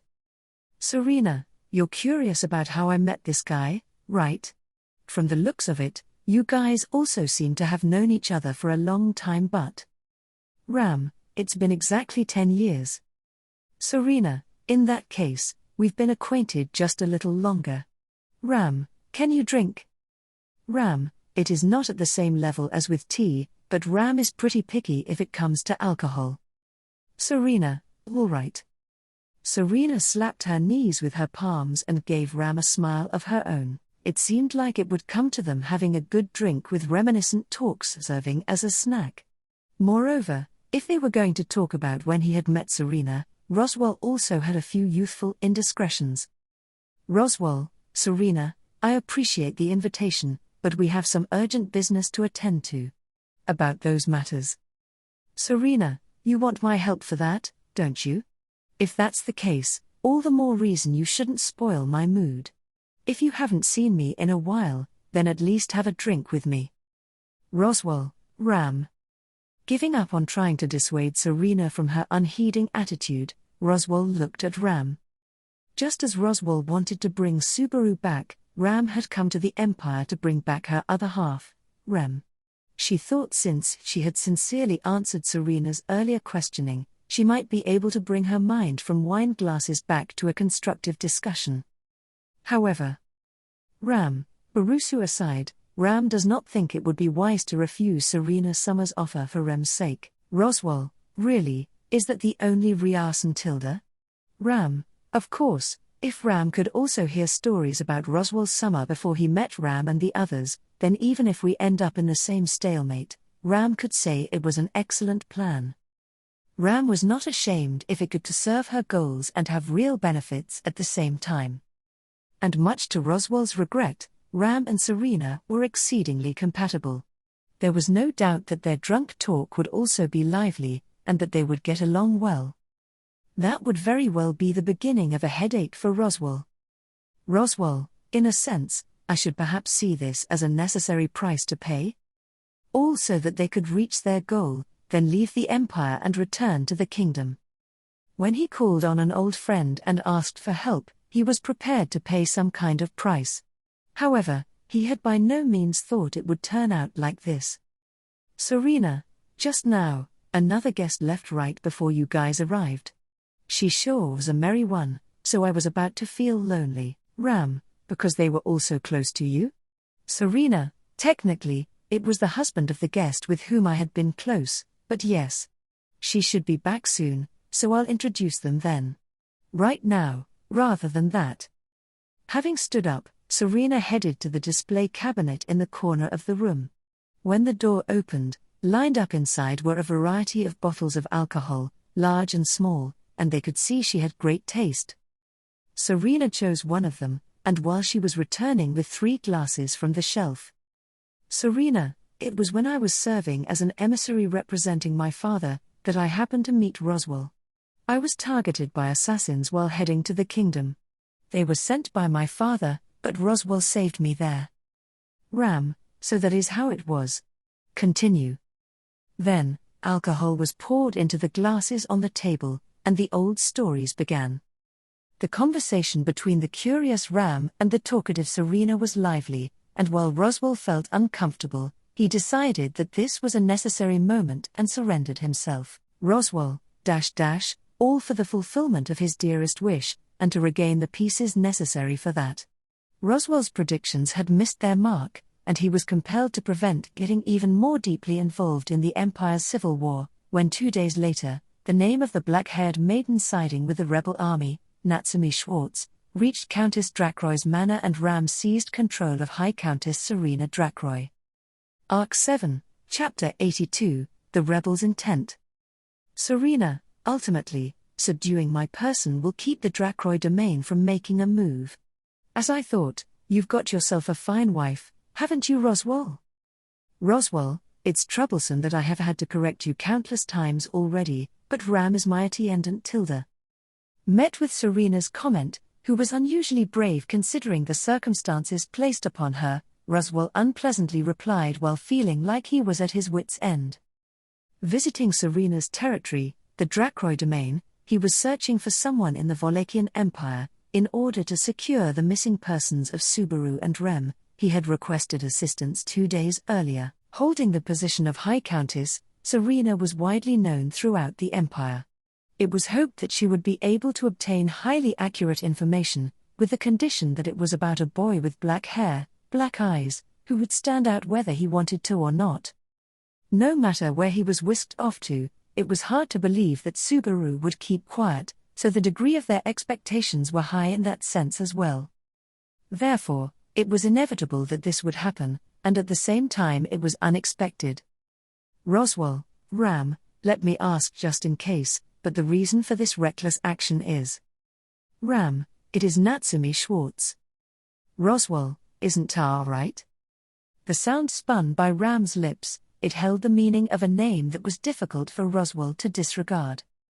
Having been sent off to the Empire, Natsuki Subaru, isolated without support, directed a distress signal to those who understood the meaning of that name. Roswell and Ram also immediately picked up on its intent. In indicating that he was here, Subaru's judgment was unusually praiseworthy. Indeed, Subaru's actions themselves were without fault. If there was a problem, it was the side from which the beacon of that distress signal had been raised. Therefore, Ram resorted to what could be called a surprise attack or reckless action. The result yielded a scene of Ram holding her wand thrust forward, forcing Serena to keep seated on the sofa. However, this could not be blamed solely on Ram's reckless behavior. The reason was Serena, the black-haired maiden leading the rebellion, Natsumi Schwartz, is the person you're searching for. Ram, to be precise, that person is an added bonus for Ram. Serena, though, that is not the case for Roswell. Thus, what is not so for Roswell, must be extraordinarily important to you. At the words of Serena, whose movements were being restrained by the wand pointed at her, Ram held her tongue. Even while Ram prevented her from moving about, Serena's thinking remained sharp. In these circumstances, she did not lose her composure, and had a general understanding of Roswell and Ram's situation. Natsumi Schwartz was something like a pseudonym that Natsuki Subaru had been using. Although the exact meaning of the name was more complicated than that, if one considered the reasoning behind Subaru's deliberate use of it in the Empire, his intention in using the pseudonym was clear. Roswell, too, would like to respect that intention if possible, but Roswell, of all the things, to be on the side of the rebel army is. Even though he could pick up on the intention of using a pseudonym, the direction from which the beacon had been raised had been unexpected. The rebellion that had occurred in the midst of them smuggling themselves into the Empire was already cause for concern.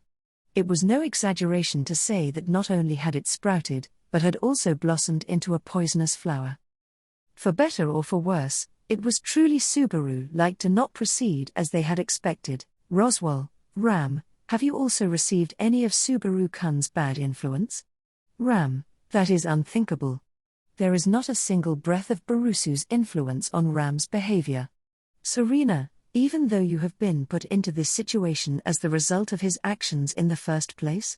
Ram, Roswell Summer, the discussion with Serena Summer. As soon as the situation deteriorated, she changed the subject and pushed for the initiative. Closing one eye at Ram's boldness in speaking, Roswell turned to face Serena once again. Currently, Roswell and Ram had been summoned to her office, and had just heard about the black-haired maiden from none other than Serena's lips. Having been told about the features of Subaru and Rem, the people being searched for, she probably had the impression that it was just to the extent of a conversation topic with the detail of black hair. However, it was something holding a meaning which Roswell and Ram could not miss. Serena, regarding the problems that have occurred in the fortress city, as a High Countess, I must make some sort of declaration of my intentions. It happened directly after Serena had declared this, that Ram moved to suppress her. The bold nature of Serena, and the fact that she did not have guards stationed in her office, would be the ruin of her. Her personal guards were standing by in the hallway outside the office, oblivious to the high tension in the room. Of course, as soon as Serena raised her voice, they would storm into the office. Ram, in that case, I will tear Serena Summer apart. Serena, oh, how frightening. I like it when I can tell you're serious and not just making threats. Roswell, you are. Roswell, she is not my spouse, but my servant. That discussion is already settled. I'd rather make an effort to return to a peaceful rapport between the three of us, without changing the nature of our relationship. Serena, us, what a terribly laudable way of putting it. For you, who always deems everything as the matters of other people, to harbor the problem as your own is refreshing. At the chuckling Serena, Roswell sighed with one eye closed. It was certainly just as she said, as because of what Ram had done, it could not be the matters of other people. It was not about the master-servant relationship or responsibility, but it was also an emotional issue. Besides, while Ram's action was certainly hasty, it could simultaneously be said that the haste was the value of the reckless action. After all, if Ram was not suppressing Serena, Roswell, your pride, the Flying Dragon Squadron, will burn the rebels to nothing in the blink of an eye. Serena, .. At Roswell's words, Serena Drackroy slightly narrowed her eyes. The Flying Dragon Squadron owned by Countess Drackroy, that was, commanding the numerous flying dragons that inhabited the Volakian Empire, the attack force that flew around the Empire's tallest summits freely. Originally, flying dragon riders, who possessed the technique of taming flying dragons, allowing them to command the flying dragons that bore no thought for people, would display overwhelming fighting strength on the battlefield, because Roswell could take flight, and thereby had the capability to completely defeat most opponents. He understood. He understood that mastery of the air was the ultimate move to dominate the battlefield. Therefore, in the Volakian Empire, it was easy for the houses with excellent flying dragon riders to elevate their military gains. Surpassing the trend that has been going since before the previous generation Count Drackroy, Serena Drackroy's era is considered to have the strongest flying dragon squadron. If she truly wanted to mobilize the Flying Dragon Squadron, an ordinary rebellion would be no problem whatsoever. Serena, unexpectedly, the person you are looking for is now in the rebel army, and you are troubled that I will deploy my troops. What, you can't just stand here and stare at me forever, can you? How will you proceed? Ram, Serena Summer, what about your family? Serena, it's pointless if you're looking for a relative. I haven't found a good partner since Roswell dumped me. Ram, Roswell Summer? Roswell, don't take jokes to be the truth. In general, such a thing as fellow aristocrats of the kingdom and the empire, the relationship between both countries makes it impossible. Serena, this is not the time to be making jokes. Even when disregarding Roswell and Serena's relationship, Ram could not be said to be very patient right now. Although it was hard to tell from a quick glance, Ram strongly regretted the events at the Pleiades watchtower. She blamed herself for losing Subaru and Rem and being separated from them. There was no doubt that her impatience was behind her extreme actions this time as well. Roswell, let's not provoke Ram unnecessarily, shall we not try to aim for a good landing together? Serena, a good landing together, huh? If that's the case, what exactly do you guys specifically want? Roswell, .. Serena, there are no fools who would fly on a flying dragon without a destination. In such a case, the mileage would be bad, and my riders are also precious. If you're going to call anything here unnecessary, it would be just that. You should understand my concerns. Right? Resting her chin upon a single one of her hands, Serena gazed at Roswell as if testing him. Considering that Subaru had joined the rebel army, since it was highly likely that Rem was also there, it was not unreasonable for Ram to have made a quick decision. Blaming him for that in itself was meaningless as long as time could not be turned back. If they wanted to, there was the means of harming Serena, then taking advantage of the chaos to flee from the territory. However, that would be nothing more than a foolish act which abandons their original goal, and creates needless enemies. Even in an empire where strength meant everything, soldiers were not so foolish as to gratefully accept when their masters were defeated by foul play.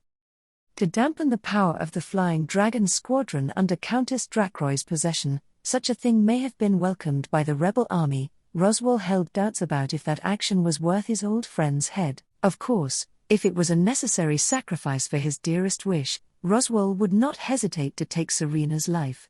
Though, if the sacrifice was not needed, then he did not think he would go out of his way to make it. Therefore, the words that Roswell offered here to Serena were, "Roswell, in this situation, would you like to join the rebellion together with us?" Serena, huh? Roswell, if you do that, then the discord between you and us will be buried. If our goals become the same, Ram will lose her reason to point her wand at you. Essentially, we'll be able to settle things between us peacefully. Serena's eyes widened at Roswell, who said this bluntly with his hands folded in front of his chest. Shock and astonishment flashed in those eyes of hers, and so did a little bit of inquisitiveness. With the meaning of her interest being piqued, she did not give a remark that was completely off base. Relying on that, Roswell began to work on his relationship with her. "Serena, settle things peacefully you say, but it seems that would only be about here. What awaits at the end of your invitation is an insurrection. My territory has received relief from His Excellency the Emperor. What gain would there be unnecessarily aggravating the situation?" "Roswell, you have no dissatisfaction with His Excellency the Emperor. Is that truly the case?" Serena spoke logically about the security of her foothold. However, interrupting her mid-sentence, Roswell looked her straight in the eye. As a High Countess of the Empire, she was a talented person who appeared to be broad-minded and good at actualizing her intentions. For this reason, he had to look her firmly in the eye when he told her this.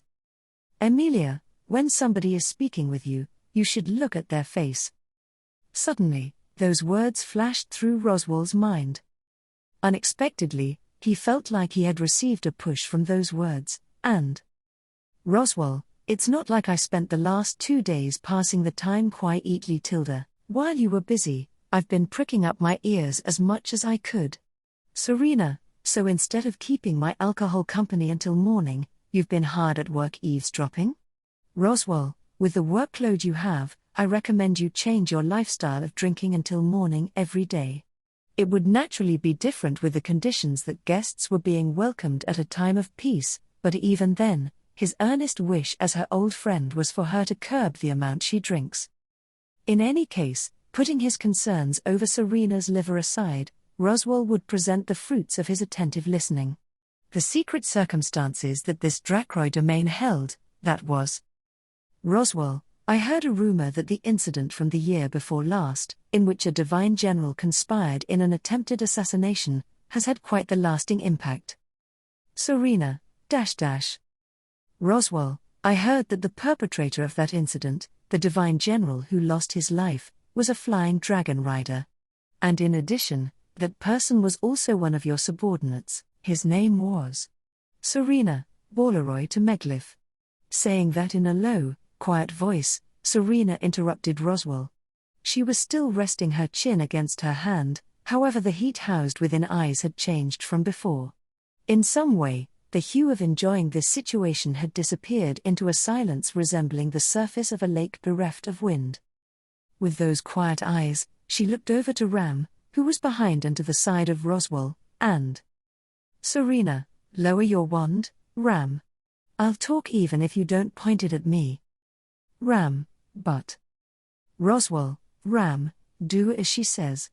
Serena doesn't go back on her word. Roswell held her back through those means, and Ram reluctantly lowered her wand. Of course, she immediately repaired her readiness, but Serena could not find fault with that vigilance either. Only, she turned her face towards the window, to the scenery extending out there. No, she looked up to the sky. To the sky where flying dragons flapped their wings, and flew about freely. Serena, do you think it has freedom? This sky? Roswell, from your way of speaking, that doesn't seem so. Serena, in the Empire, the water, the soil, the air, even the flesh and blood of its people, all of it belongs to His Excellency the Emperor. Even the sky is no exception to this. Who spoke about this? Roswell, I wonder isn't it hard to limit it to who? After all, it's something that everybody thinks. At Roswell, who shrugged, Serena gave a short reply of is that so? The name she mentioned, Borleroy Temeglif, was a former member of the 9 Divine Generals, and the perpetrator of the assassination attempt on the Emperor that took place in the imperial capital the year before last.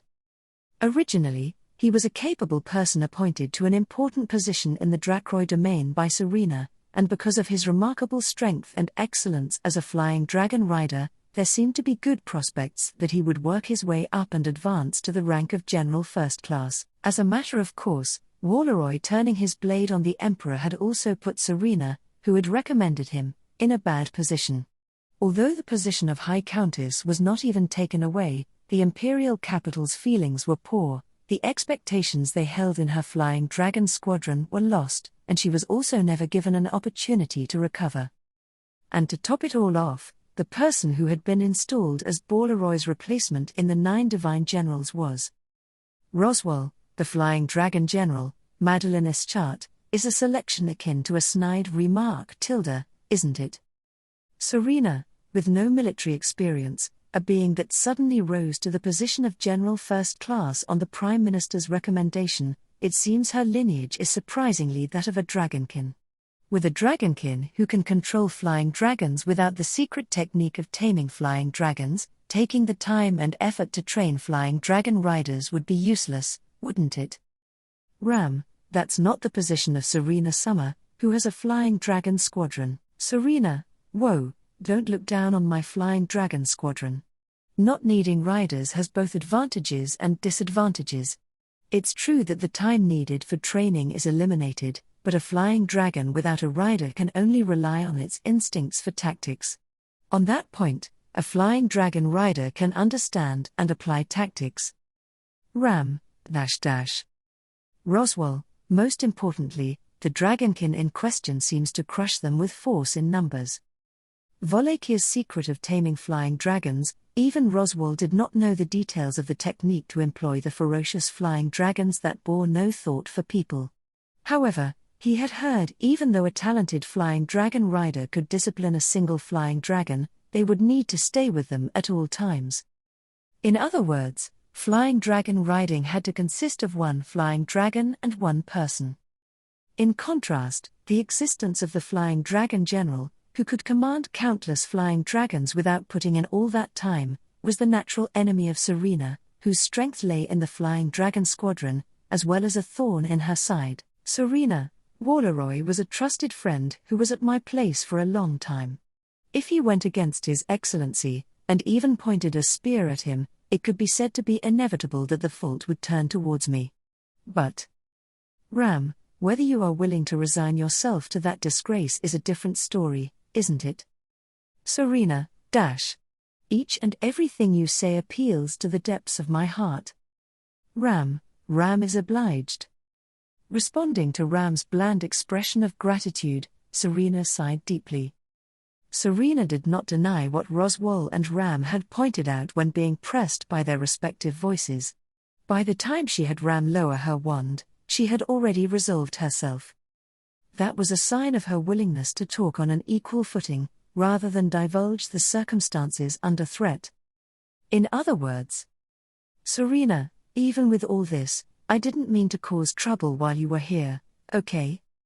With those words, Serena Dracroy touched the white scar on her face and smiled fiercely. Her strikingly ferocious smile was the same one Roswell had seen in his younger days when he met her, the ambitious one she had shown before she stole the position of head of the family from her father. However, now her smile was directed not at her father, whose eyes had clouded when his daughter began to steal the trust of his retainers from him, but at the fearsome being who ruled this vast empire. Roswell, I see, Serena, You. Seeing that smile, Roswell belatedly realized his misunderstanding. In an attempt to prevent the situation caused by Ram's snap decision from getting worse, he had tried to guide Serena's thinking by clarifying the position the Drakroy territory had been placed in, but that was a mistake. There was no need to steer her in the direction of supporting the rebellion. Even the rise of the rebel army with the black-haired maiden was nothing more than a chance for her. Serena had already decided where she would stand, and in her own way, had shown consideration for Roswell and the others. She showed consideration in her own way by not dragging in an old friend that had come to find a missing person and did not know anything. However, Roswell and the others had thoughtlessly stepped into the opposing camp. Without realizing the magic stones had already ignited, they had poured additional mana in. In other words, Serena, I was as careful as I could be. Only this once, would it be all right to regret meeting a clever wife? Or maybe, that you went out of your way and turned down my marriage proposal? Roswell, Serena. Serena, don't worry. If I were to reveal your identity, I'd be suspected of having colluded with the kingdom. In that case, a war on two fronts would be pure insanity. If I'm going to do it, I'll fight a battle where there's a chance of winning. Control of the discussion was stolen, and the situation with Serena had reversed. Since their positions overlapped, there was no reason for Roswell and the others to harm Serena. On the other hand, Serena had the leeway to make full use of Roswell and the others' circumstances. Ram, Roswell's summer, could it be? Roswell, we've stepped straight into the hunting grounds of a biased Tilda. Serena, if we hadn't broached the subject? Serena, in that case, I would have given you the appropriate hospitality for a few days, and then let you escape before the civil war was in full swing. But if I'm invited to fight together by an old friend, then there's no helping it, right? Roswell, so barefaced. It was unclear whether she had intended to act in concert with this rebellion, or take action independently. Nevertheless, Serena had already decided to rebel. They did not know whether that was anger at the Emperor's cruel behavior, or connected to the fact that her confidant lost his life. If only one thing was certain. Serena, His Excellency the Emperor Vincent Wallachia, there is an exceedingly great amount of people who have accumulated discontent with his peaceful reign. If great flames of war rise once, those flames will spread in one swoop. Roswell, those flames of war, might you have any idea about them? Serena, I wonder what it could be. You're the one with an idea, aren't you? Chuckling, Serena seemed to have an ace up her sleeve that Roswell did not know about. Roswell, on the other hand, also had an idea of a singularity that would be no matter to be trifled with if left unchecked, although he was unsure how it would affect this unfamiliar land. If it was him, no matter what predicament he fell into, he would get through it one way or the other. All that remained was who he met in that predicament, how much he wished to save them, and how his influence would spread. Or perhaps, Roswell, have you also gone and set the whole empire ablaze, Subaru-kun? If that were to happen, how should Roswell act? Of course, for his long-cherished wish that must be fulfilled, it was necessary to return to the kingdom with his reputation intact. Even if that was not the case, there were the promises he exchanged with Subaru. It was unilaterally imposed on him, but unlike Subaru, he could not revoke it. The future that someone else lacks was something that was difficult for him to accept, as he had decided to pick up the pieces. Even without his promise to Roswell, he would probably struggle as much as he reached out. At the very least, Roswell would only act to reduce the number of his attempts. Then it becomes just a matter of not letting Subaru realize things had turned out in an undesirable way. Serena, well, thanks to Ram endangering my life, my ill wills have ended up vanishing. I'll forget about my duties for today and open a celebratory drink. Ram, having pointed the wand, it might not be Ram's place to say this, but are you sure about that? Serena, we both needed to cultivate stronger unity toward the same goal. That's why we should drink and get to know each other. Considering who we're going to challenge, it's a very natural activity. Serena nonchalantly invited Ram to have a drink with her, With a face that blithely forgot her previous outburst, Ram was unusually perplexed by Serena's big-heartedness, as she seemed to be relieved that she no longer had to hide things from Roswell and Ram. That said, it was unthinkable that Serena would eloquently trick Roswell and the others and catch them off guard with a shallow move like that. In doing so, Serena would risk her own strength, and even her own life, in exchange for Roswell's freedom in the Empire. Roswell, so, are you going to wait for the flames of war to rise? Or will you become them yourself? Serena, I at least know where I stand. No need to rush, it's not far off. Or is it your idea to stay put quietly? Roswell, that's not it. Serena, right? It's the same for me. Although both parties may have had different ideas of these flames of war, they seem to have had a similar perception of what they had in mind. Roswell crossed his arms thoughtfully as he noted that fact. Serena, meanwhile, had nonchalantly gone to her display cabinet and started looking for a drink to loosen their tongues. Ram, Roswell Summer, in the fortress city of Garrel. Roswell, in terms of position, Emilia Summer and the others are closer to us, attacking from the east. The same rumors will be heard over there, so if they can join us, they will. Of course, it would be frustrating for you. Ram, no. Shaking her head, Ram replied with a bottled frustration. She would like to be reunited with Rem as soon as possible. With rumors of Subaru all over the fortress city of Garrel, Rem was most likely to be there. On the other hand, even with Roswell's flight magic, a vain attempt would be a heavy setback. Finding people in a wide empire required a certain mind-numbing rationality. Roswell, for that reason, let's wait and see. As she says, the flames of war that will rise. Ram, yes. With some hesitation and her wavering voice, Ram nodded her head in a healthy manner. A few days later, the flames of war that Serena Drakroy had spoken of, rose. The momentum of the rebellion, led by the son of Emperor Vincent Wallachia, spread throughout the empire and also to rebel groups in various regions. Among them, it was said that the first to declare their intention to join the rebel army was the High Countess Drakroy, and it was said that the brave lady had a handsome stranger and a lovely servant at her side. To declare their intention to join the rebel army was the High Countess Drakroy, and it was said that the brave lady had a handsome stranger and a lovely servant at her side.